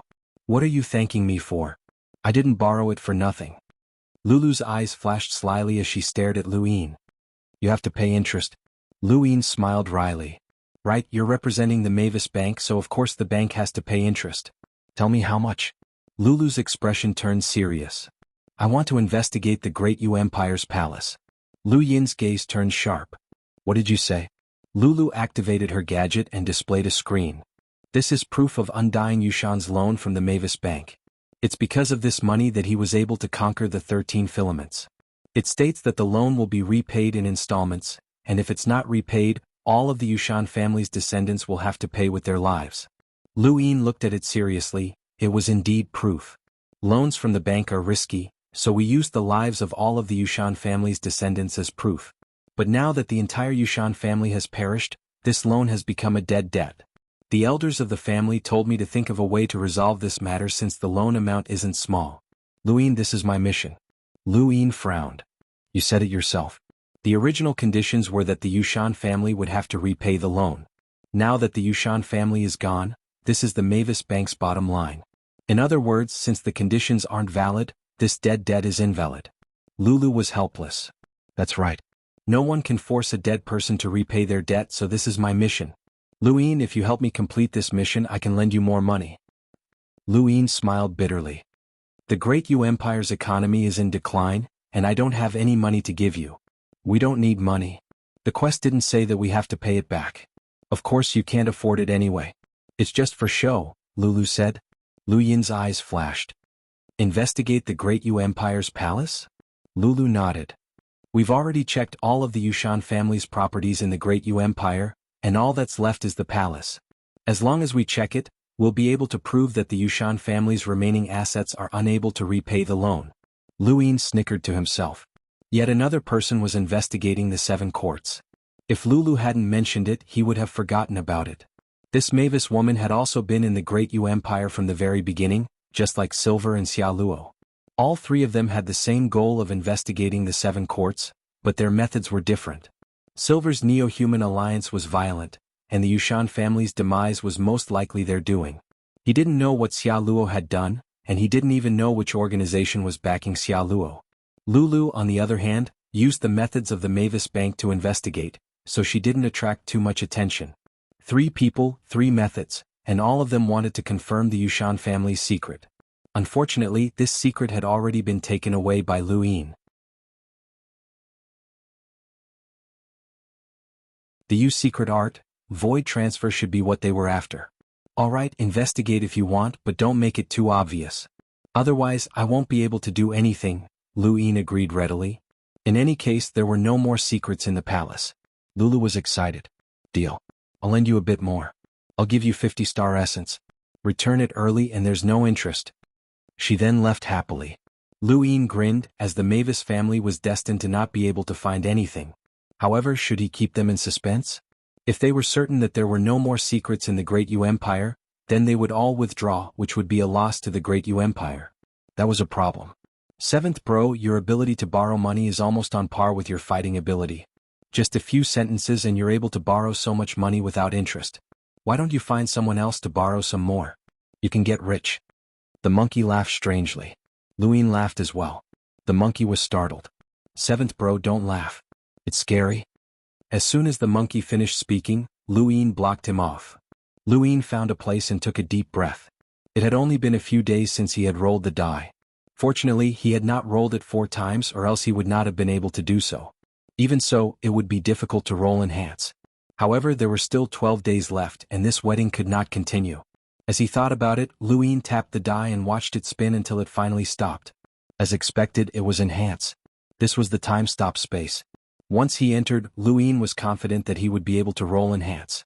Although the process was painful, he could take it slow and rest for 10 days after each roll.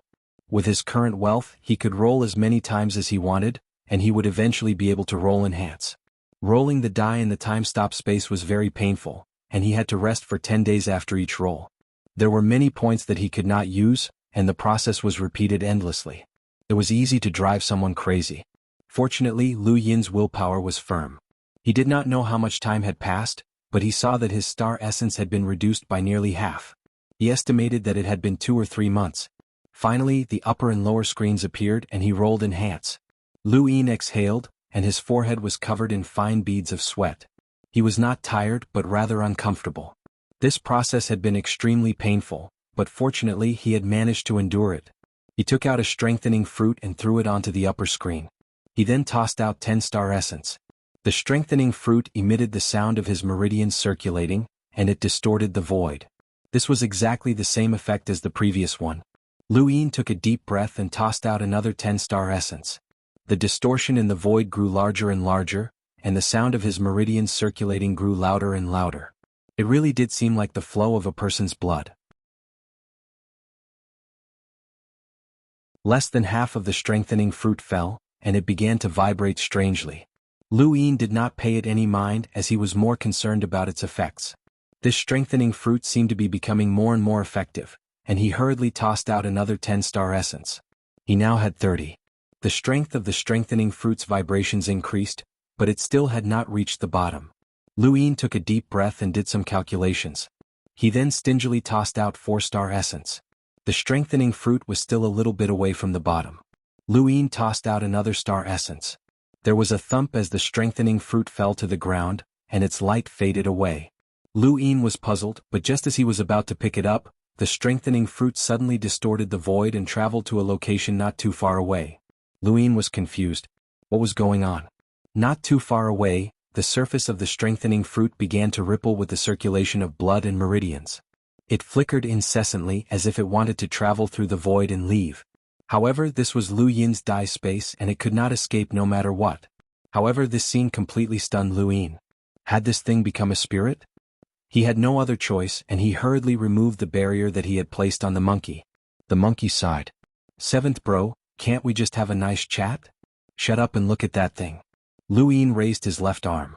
The monkey casually looked over, but what he saw almost made his hair stand on end. "Damn, a natural treasure that can produce self-defense. Damn you, seventh bro, where did you get this? You're so lucky that you even managed to obtain something like this?" Lu Yin asked in a low voice. "What's going on?"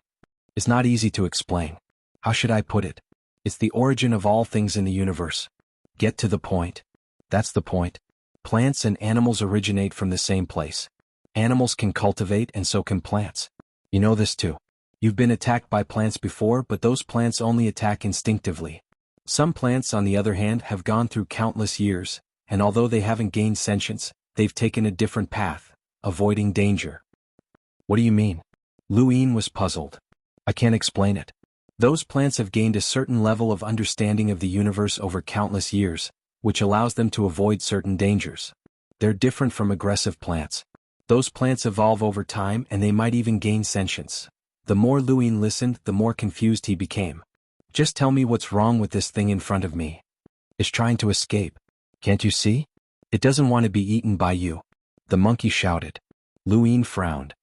"If it can escape, does that mean it has intelligence? It shouldn't have any intelligence. From the looks of it, this thing has lived for more than 100,000 years. It hasn't reached the stage where it can gain sentience, but it can avoid danger. Seventh bro, where did you get this thing? Why do I feel like you're always able to obtain things that normal people can't?" The monkey was puzzled. Lu Yin reached out, and the strengthening fruit distorted the void again in an attempt to escape. However, in this place even a hunter would have to listen to Lu Yin, let alone a fruit. Lu Yin grabbed the strengthening fruit, but he didn't know whether he should eat it or not. He still remembered the pain he had felt after eating that fruit. "Can this thing be eaten?" Lu Yin asked. The monkey answered in a low voice, "I'm not sure. Only the top powers can obtain such a natural treasure. I've never seen one before, but it should be fine. In any case, you won't die from eating it." Lu Yin thought about it. He still had 15-star essence and 2 strengthening fruits. If he borrowed some money, he could just barely get another one. As long as he didn't die from eating it, it would be fine. After thinking about it, he no longer hesitated and swallowed the strengthening fruit. An even more intense pain than the last time swept over him, drowning him like a tidal wave. Lu Yin's deepest impression of this pain was the one he had experienced during Earth's Armageddon, when Lu Xiaoga had caused him to be burned. This pain was even more intense than that time. His muscles swelled up and his veins bulged. His blood flowed faster and even the air around him began to burn. If he had eaten the last strengthening fruit, he would have been able to endure the pain and fight. However, the pain this time made it difficult for him to walk. "Seventh bro, how are you? You won't die, right?" The monkey cried out. Lu Yin's eyes were bloodshot and bean-sized beads of sweat dripped down. Before they could even touch the ground, they were turned into nothingness by the shockwaves. "Can you come out?" "Yes, of course." "Then come out."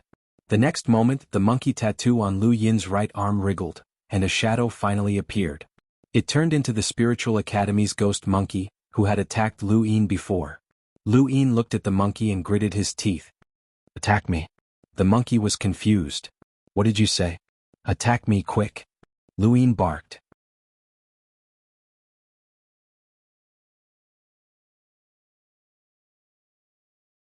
Welcome aboard.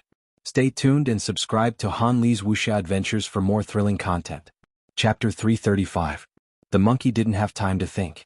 It swiped at Luin with its paw, sending him flying more than 10 meters away. Luin exhaled as the pain from the monkey's attack lessened somewhat.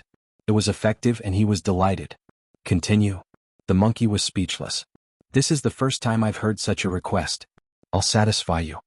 It then attacked Luin furiously, jabbering incessantly as it attacked. Luin could vaguely hear things like, "This is for blocking me, this is for bullying Sister 9, this is for not allowing me to reunite with Sister 9, this is for..." Lu Yin's pain was alleviated by the monkey's frenzied attacks, but it was still not enough. The monkey's attacks were far inferior to Yun's. Use more strength. The monkey was enraged. You're looking down on me? It even used a battle technique to attack Luin. The more it attacked, the more shocked the monkey became. Luin was completely unharmed, and its attacks were ineffective. The monkey was left speechless. Lu Yin's physical defense was too abnormal. It was no wonder why he could fight Tianhou head-on. Compared to their first encounter at the border warfront, Lu Yin's improvement was unimaginable. It was certain that Luin could not compare to the 10 arbiters at his age, but he was definitely comparable to those on Skyminder's list at his age. Even Yao Gu was not as abnormal as Luin when he was at Lu Yin's age. Bang bang bang bang. Within the time-stop space, Luin endured the monkey's beatings to alleviate his pain. The monkey's initial venting had gradually turned to helplessness, and then to sullenness. It felt an indescribable pain and it didn't want to fight anymore. However, it couldn't resist Luin. Lu Yin's words had forced it to continue. "If you don't hit me, I'll hit you." These words enraged the monkey once more, and it continued to beat Luin for a few more days until it was completely exhausted. With a thump, Luin lay on the ground and exhaled heavily. Although his body still hurt, it was about the same level as when he had eaten a strengthening fruit. In other words, he could walk now. He looked at his hands and clenched them. They seemed to be much stronger than before. "Seventh bro, that's enough. I'm too tired. I can't, the monkey said helplessly. Luin nodded and put the monkey away. He then stretched out his arms, causing the air around him to vibrate and release a shockwave. 15 stacks, 20 stacks, 21 stacks, 22 stacks, all the way up to 25 stacks. The more stacks he used, the greater the burden on his body. The effect was similar to the monkey's attacks, as the pain on the surface of his body alleviated the pain within his body. Luin gritted his teeth and used 27 stacks, causing the void to distort and shatter into pieces. A visible force spread out, shocking everyone. This was the effect of the strengthening fruit. It allowed his body's limit to reach 27 stacks. Furthermore, he had not completely absorbed the fruit's effects. Once the strengthening fruit's effects were fully absorbed, he would definitely be able to reach 30 stacks. Luin was overjoyed.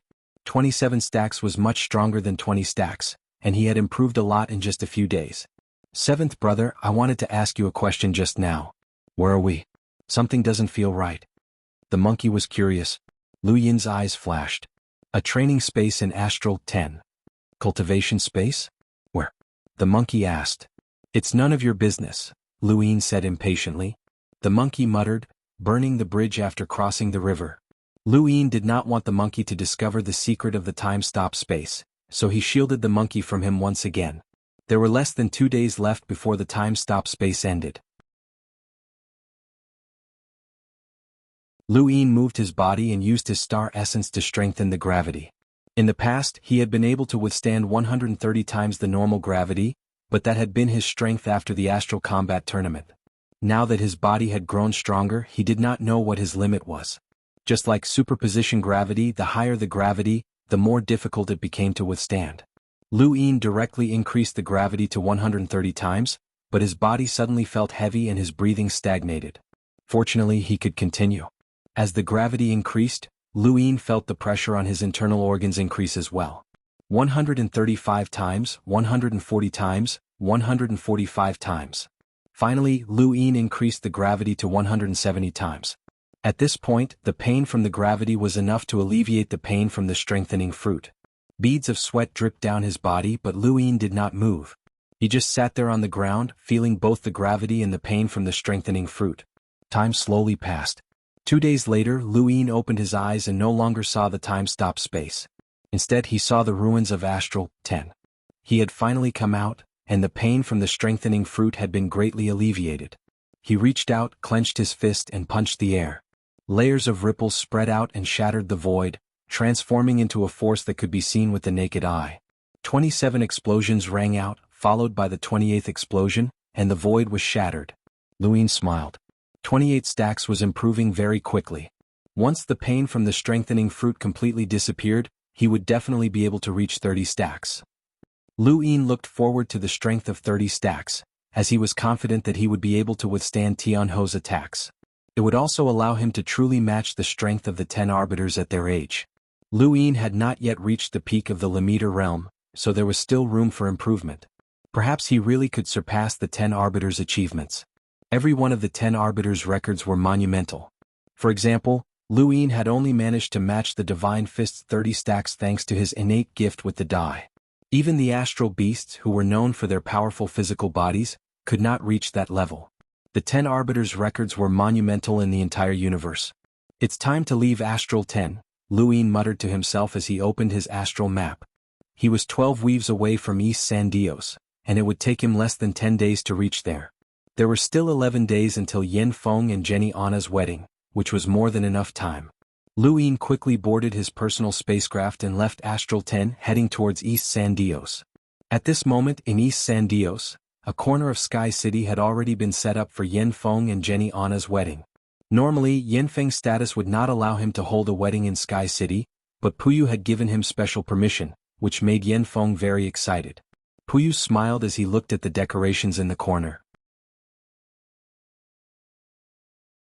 He hoped that Lu Yin would rush over and do something impulsive. That way, he would have a reason to restrict Lu Yin's development in the Outerverse Youth Council, and he would also be able to answer to the Day-Night clan. When he thought back to the conversation he had with that Day-Night clan member, Puyu grew excited. Because of Baser, Puyu already had a grudge with that person. At first, Puyu had not cared, but as this person developed and gained more and more identities, Puyu was no longer as easy to deal with.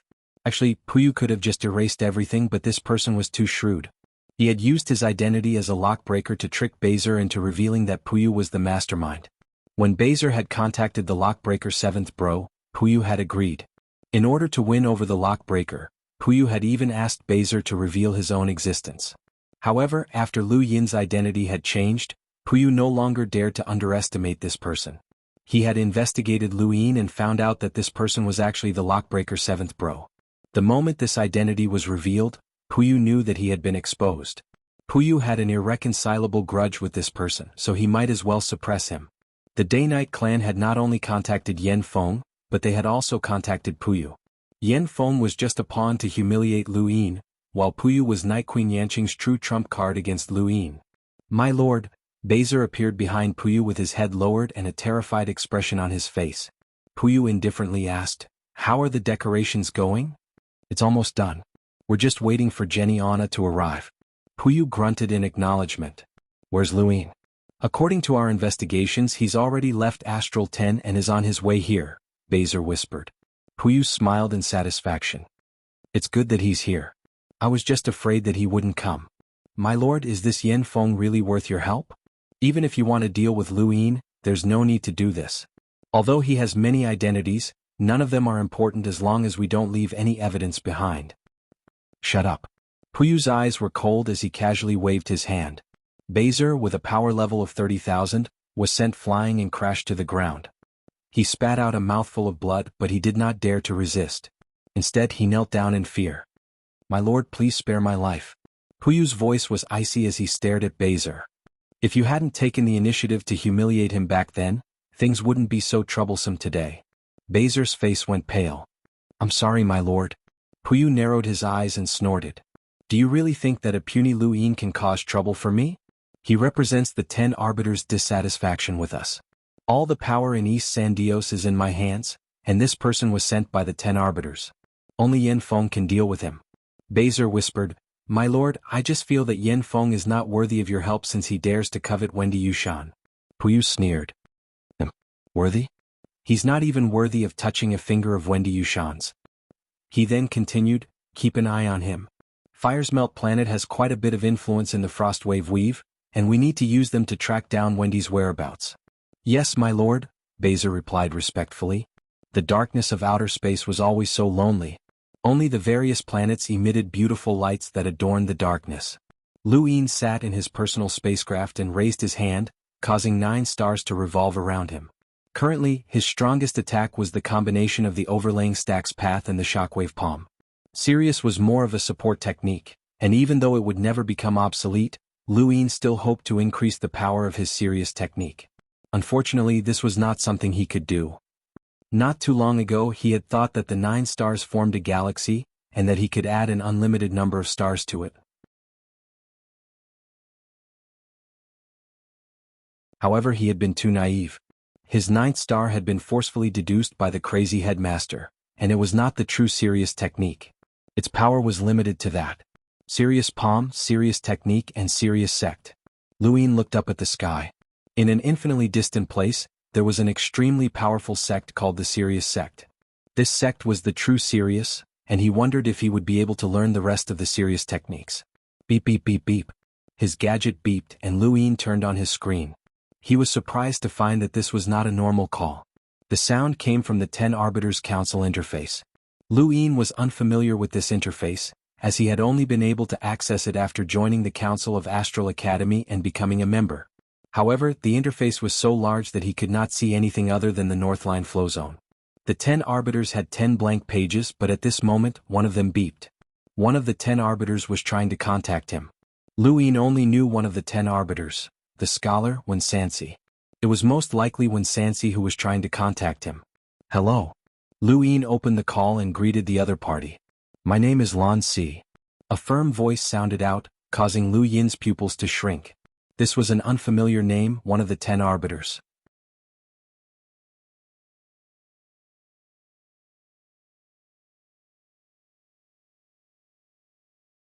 Welcome aboard. Stay tuned and subscribe to Han Li's Wuxia Adventures for more thrilling content. Chapter 336. You are. Luin was confused. You probably haven't heard of my name, but you might have heard of my title. Many people call me the Divine Fist, Lan Si said calmly. Lu Yin's scalp went numb at the mention of the Divine Fist. The Divine Fist of the 10 Arbiters? Looks like you've heard of me. Lan Si smiled. Luin was shocked, as he had not expected the Divine Fist of the 10 Arbiters to contact him. This was one of the 10 Arbiters, one of the most famous youths in the universe. What? Are you surprised that I contacted you? Lan Si asked. Luin suppressed his shock. I'm very surprised. The 10 Arbiters' names resound throughout the universe, but there are very few who are qualified to talk to them. I never thought that I would have such an honor. Luin, you're qualified, Lan Si said solemnly. I watched the tournament of the strongest and your overlaying stacks path is pretty good. Lu Yin's eyes flashed. It's not at your level yet. You want to compete with me? Lan Si's tone was calm, but there was a hint of a smile. Luin exhaled. I want to try. I don't know if I can reach 30 stacks before I break through to the Explorer realm. With your abilities you should be able to. Do you know why I contacted you? Lan Si asked. Luin did not understand. No. Because you and I are the same kind of people. Lan Si's tone was serious. Luin was astonished. The same kind of people? The path of overlaying stacks has no end. A limiter can reach 30 stacks and an explorer can reach 100 stacks. What's beyond that? 1,000 stacks? 10,000 stacks? There's no end to this path and very few people walk it. You and I are both well-known figures on this path, so we're naturally the same kind of people. Luin probed, how many can you use? Lan Si smiled. I won't tell you. You can guess for yourself. But there's one thing I know, my record cannot be broken. Although it was just a simple sentence, it revealed Lan Si's confidence that could cover the heavens. His aura reminded Luin of the Sandmaster's words. The 10 Arbiters' auras were unrivaled, and their auras were born at the same time. Even without battle force, their auras could still bring about an indescribable pressure. This was the 10 Arbiters.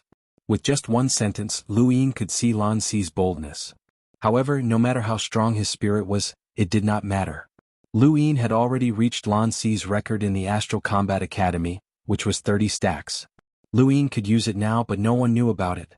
Luin had yet to reach the peak of the limiter realm, so he still had a long way to go. When that time came, he would rely on the money he had earned and his physical body would become even stronger. He would definitely surpass Lan Si and break all of Lan Si's records one after another. He wondered if Lance would still be so confident when the time came. I'm just contacting you to say hello. Luin, break through to the Explorer realm as soon as possible, and then challenge the top 100 rankings. With your abilities, you should be able to reach the top 20, Lan Si praised. Lu Yin's heart skipped a beat. Arbiter Lan, I have a question for you. Speak. When you reached 30 stacks, did you fight with anyone on the top 100 rankings? Luin asked. Lan Si was silent for a moment. At that time, I defeated someone at the bottom of the top 100 rankings. Luin was shocked. This was no longer just a realm-skipping battle. The top 100 rankings represented the top 100 experts of the younger generation, and these experts could all challenge realm-skipping battles. At that time, Lan Si had only been a limiter, and defeating someone on the top 100 rankings was equivalent to defeating a cruiser. This was the strength of the 10 arbiters, and at the same time, it was also Lu Yin's current strength. After ending his call with Lan Si, Lu Yin became even more anxious to reach East San Dios. Puyu, Yen Feng and the others would definitely know of his whereabouts. Their understanding of him was still limited to the time of the Tournament of the Strongest. Although only a few days had passed, Lu Yin's strength had increased significantly, and he should be able to give them a huge surprise. Lu Yin looked at his gadget and muttered to himself for a moment before contacting Hua Qingshan. Your Highness, congratulations on becoming the champion of the Tournament of the Strongest. Hua Qingshan congratulated. Lu Yin smiled. Thank you, Uncle Hua. There's something I need your help with. What are your orders, Your Highness? Hua Qingshan asked seriously. Lu Yin's gaze turned cold. Help me gather evidence of Beizer's negligence. Beizer? Hua Qingshan was stunned. Lu Yin explained, Beizer is a subordinate member of the Great Yu Empire's Youth Council who represents Wendy Yushan.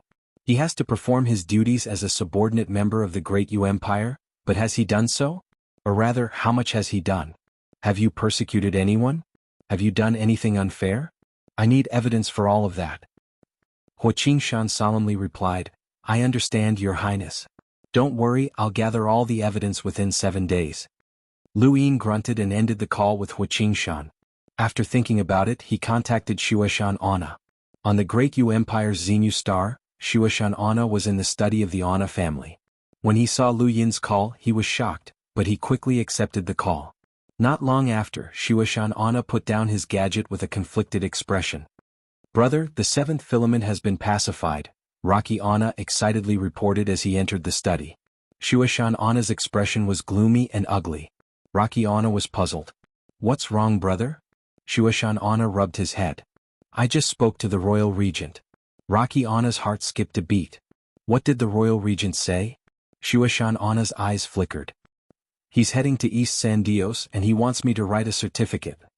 A certificate? Rocky Ana was confused. Shuashan Ana looked up, his gaze icy. A certificate stating that Jenny was forcefully taken away from the Fire's Melt planet, and a certificate stating that the Ana family does not approve of this wedding. Rocky Ana fell silent. That's not surprising, brother. Yes, it's not surprising at all. I just didn't expect it to be so soon. When the Royal Regent was still on Xenu Star, I already expressed my stance and even removed Jenny's name from the family records. But expelling Jenny is one thing and publicly rejecting this wedding is another. The Day-Night clan is behind this, and it even implicates the Outerverse Youth Council. It's very complicated, Shuashan Ana sighed. Rocky Ana was helpless. If the Royal Regent had agreed to let you remove Jenny's name, it wouldn't have been so troublesome. Shuashan Ana bitterly replied, I underestimated him.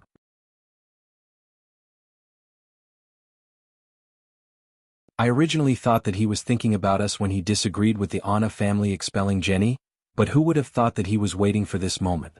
He was already certain that Yen Feng would marry Jenny, and even if we expelled Jenny, it wouldn't change the fact that he had been humiliated by Yen Feng. So, he simply didn't expel Jenny and used the Ana family's official reason to forcefully disrupt the wedding. He's forcing the Ana family to express our stance, Rocky Ana said. Shuashan Ana sneered. That's right. He's trying to force us to declare our stance, and he's using the prestige of being the champion of the Tournament of the Strongest to coerce us into doing so. Does he really want to use these old bones of mine as a pawn and charge into battle for him against Fire's Melt planet? He's thinking too far. Then what should we do? Rocky Anna asked. Shuashan Anna pondered for a moment and then took a deep breath. On one side was the Firesmelt planet and Yen Feng, who had the potential to become a member of the Outerverse Youth Council and the Day-Night Clan's support. On the other side was the Great Yu Empire's royal regent, Lu Yin, who had multiple identities and a limitless future. After weighing the pros and cons, Shuashan Anna's gaze hardened. Since he wants it, then we'll give it to him. Let's see how far he can go with this wedding. If we do this, then we'll really become mortal enemies with the Firesmelt planet, and we'll even offend the Day-Night Clan. Rocky Anna was worried. Shuashan Anna was helpless. This is the tragedy of a small family. Even if they have a hunter, they have to be wary of a mere Lemeter. Not long after, in outer space, Lu Yin received a certificate from Shuashan Anna. His lips curled up as everything was going according to plan. Shuashan Anna had wanted to expel Jenny Anna to make up for what he owed Lu Yin, but he had been too naive. Others did not care whether or not Jenny Anna had been expelled. All they saw was that Lu Yin's fiancée had been taken away by someone else. To Lu Yin, this was a huge stain on his record, and it was enough to make it so that he would not be able to raise his head in many places in the future. How could he allow Shuashan Anna to so easily brush this matter aside? Now that Shuashan Anna had the certificate, Lu Yin would have proof of his actions, and the rest would be up to him. Jenny Anna would have to pay the price. Lu Yin did not plan on marrying her, but before his status was completely revoked, she could forget about marrying anyone else. Even if he agreed, the Anna family would not. She was destined to be alone for the rest of her life. A few more days passed, and at this moment the area that Wendy Yushan was in charge of in East San Dios had completely changed. Countless congratulatory gifts were piled up in the courtyard. San Dios used clouds as pillars that covered the entire continent below. Past the clouds were 5 arched doors, each representing one of the 5 counselors. Wendy Yushan's area was temporarily under Bazer's control. Jenny Anna had also arrived at San Dios under the protection of the Firesmelt planet's experts. Looking down from above, Jenny Anna had never imagined that she would one day be able to stand here. This was a symbol of power, and many people in the Outerverse dreamed of setting foot in this place. She had actually managed to ascend to this place and even marry the man of her dreams. At this moment, Jenny Anna felt like she was the happiest woman in the world. She had completely forgotten about the Anna family and Lu Yin. Farther away, Bazer and Yen Feng stood side by side. Both of them were genius explorers. Bazer was an elite from the Helm Weave, while Yen Feng was from the Frostwave Weave. Regardless of their standpoints, the two had similar statuses in their respective weaves, and they had many common topics to talk about. Once the wedding is over, Brother Yin will receive the support of the Day-Night Clan and have a high chance of becoming a counselor. Let me congratulate you in advance, Bazer said with a smile. His tone was very polite, and it did not seem like he had slandered Yen Feng in front of Puyo. He was also not as arrogant as he had been back in the Great Yu Empire. Yen Feng smiled. Many thanks. I hope that Brother Bazer will continue to support me. Ah, of course, of course. Bazer laughed heartily as a trace of mockery flashed through his eyes. Although this person was a genius and had some self-restraint, his horizons were still too narrow. He did not understand the current situation at all. He was just a chess piece in a game of chess set up specifically to deal with Lu Yin. Once Lu Yin was dealt with, he would be next. Yen Feng was delusional enough to think that he could compete with Counselor Puyu for power in East San Dios.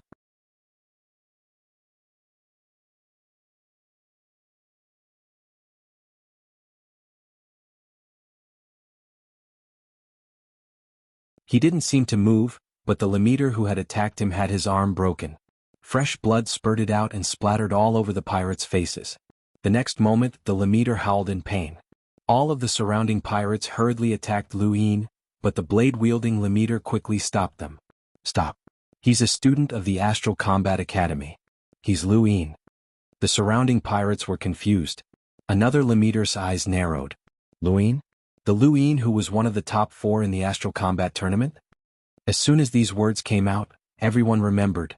The Astral Combat Tournament had been announced to the entire universe, and countless people had seen Lu Yin. This was especially true for the pirates, as they had to be vigilant in order to prevent encountering someone they couldn't afford to offend. Lu Yin was definitely one of the worst people to provoke. All of the pirates stared at Lu Yin in a daze. That's right, they looked exactly the same. Lu Yin looked at his gadget. Someone with a power level of over 20,000 shouldn't be too difficult to deal with, but this was outer space. Once this explorer escaped to outer space, it wouldn't be easy for Lu Yin to deal with him. Forget it, there was no point in wasting time. Can I leave now? Lu Yin asked coldly. The blade-wielding Lemeter quickly nodded and forced a smile. Yes, of course. Student Lu, feel free to leave. Sorry for disturbing you. Lu Yin was unhappy. If not for the fact that he didn't want to waste time, he definitely wouldn't have let these people off. A pirate group with an explorer definitely had a lot of wealth. What a pity. From the moment Lu Yin's identity was revealed, the Lemeter who had lost his arm didn't dare to make a single sound. He couldn't afford to offend someone like Lu Yin. Even if Lu Yin killed him on the spot, he believed that the captain wouldn't stand up for him. The Astral Combat Academy's hidden power was too great, and it wasn't something that a mere pirate group could afford to offend. Lu Yin returned to his spacecraft and quickly appeared in outer space. Just as he was about to leave, he glanced around and saw that this pirate group had sealed off space. Aside from himself, there were a few other spacecraft trapped as well, but he didn't care. He wasn't a good person, and he wasn't someone who would enforce justice on behalf of the heavens. Since these people had left, they had to be prepared. This was the cruel law of the universe. Lu Yin's eyes suddenly trembled as he saw a familiar spacecraft. Wasn't that his radiant great aurora? Lu Yin hurriedly stopped and stared into the distance. There was no mistaking it, it was definitely his own spacecraft. Although the Astral 10 symbol had been erased, there were still traces of it. It was his reward for completing a Sentinel mission, and it had been upgraded by Madame Nayland to a radiant grade aurora. It was very valuable, but unfortunately, it had gone missing at the pirate port. How could it be here? At that moment, the spacecraft was being guided into the pirate ship. Lu Yin immediately turned around and entered the ship once more. On the top floor of the ship, in the luxurious captain's cabin, the captain of the Green Oasis pirates frowned as he stared at the screen. What's going on? Why is that Lu Yin back? The blade-wielding Lemeter was standing behind him. Captain, are we lacking supplies? The explorer was unhappy. Go receive him. Be polite and coax him away as soon as possible. What if he wants to save the others? The Lemeter asked nervously. They had robbed many people before, and they had met many righteous experts who were the most disgusting. The explorer narrowed his eyes. If he wants to interfere, then let him go. The Lemeter was puzzled. Captain, even if he's an Astral Combat Academy student, there's no need for us to accommodate him even if we don't touch him. Just do as I say, the explorer shouted, scaring the Lemeter into running away. If possible, the explorer would not have let go of these fat sheep, but he had no other choice. Others might not understand, but he knew that he was definitely not Lu Yin's opponent. Although Lu Yin was only a Lemeter, based on the power level he had displayed during the Astral Combat Tournament, Lu Yin would have no problem defeating him. This was the terror of an absolute genius. Crack. Lu Yin did not disembark from the pirate ship's cabin. Instead, he looked to the side as he wanted to know who had stolen his spacecraft. The surrounding pirates did not dare to act too presumptuously because of Lu Yin's presence. They only surrounded the area and stared at the several pirate ships that were being guided in. Two of the pirate ships were interstellar mercenaries, and they were not weak. They were both Lemeters, but they did not dare to act presumptuously in front of the green remote pirates. They skillfully opened their cosmic rings. The door to Lu Yin's pirate ship that had been stolen opened. This pirate ship was the most eye-catching because it was a radiant grade aurora. Even the explorer captain stared at the screen, wanting to see who had disembarked. A pure white hand stretched out from the cabin door, followed by a red longsword. Lu Yin knew who it was. The red longsword was definitely Zhuo Daynite. Sure enough, her long black and white hair danced in the wind as Zhuo Daynite's pure and beautiful face appeared. Her eyes were still indifferent, and they carried traces of worry and indifference. However, when she saw the surrounding pirates, her indifference turned into cruelty. Lu Yin facepalmed. Not again. How much did this woman hate pirates? Seventh bro, it's a woman from the Daynite clan, the ghost monkey shrieked. Lu Yin ignored him. At this moment in the captain's cabin, the explorer captain's pupils shrank when he saw Zhuo Daynite. Not good, it's the Daynite clan. There was a whoosh, and before the surrounding pirates could even react, Zhuo Daynite had already attacked. Her sword cut off the necks of more than 10 pirates, causing their heads to tumble to the ground. The green remote pirates have killed 579 people since their debut. They deserve to die. As soon as she finished speaking, her red long sword danced in the air, and streaks of sword chi shocked the surrounding pirates. A continuous stream of pirates rushed in, including several Lemeters. However, they were all powerless against Joudet Knight. She was much stronger than she had been the first time she had fought Luin. At the very least, she had completely comprehended her domain. Within her domain, even an ordinary explorer might not be able to defeat her, let alone a Lemeter. The people who had been robbed were all stunned, and they all hid in their spacecraft. Seventh bro, that woman's pretty tough. The monkey was astonished. Joudet Knight's figure quickly disappeared as she charged into the spacecraft. Luin opened the cabin door and quietly followed her. At the top of the pirate ship, the explorer captain's face was gloomy. He tore through the void with a palm and appeared in front of Joudet Knight. Joudet Knight coldly stared at the explorer captain and raised her red longsword. Day Knight clan powerhouse, my green remote pirates have never offended you. Why are you attacking us? The explorer captain asked in a low voice. Joudet Knight's expression was indifferent, and her eyes were red. If you're a pirate, then you deserve to die. She then slashed at the explorer captain. You're tuning in to the Sword Dance in the Vast Sky YouTube channel. Don't forget to subscribe and join us on this journey to catch the most captivating stories.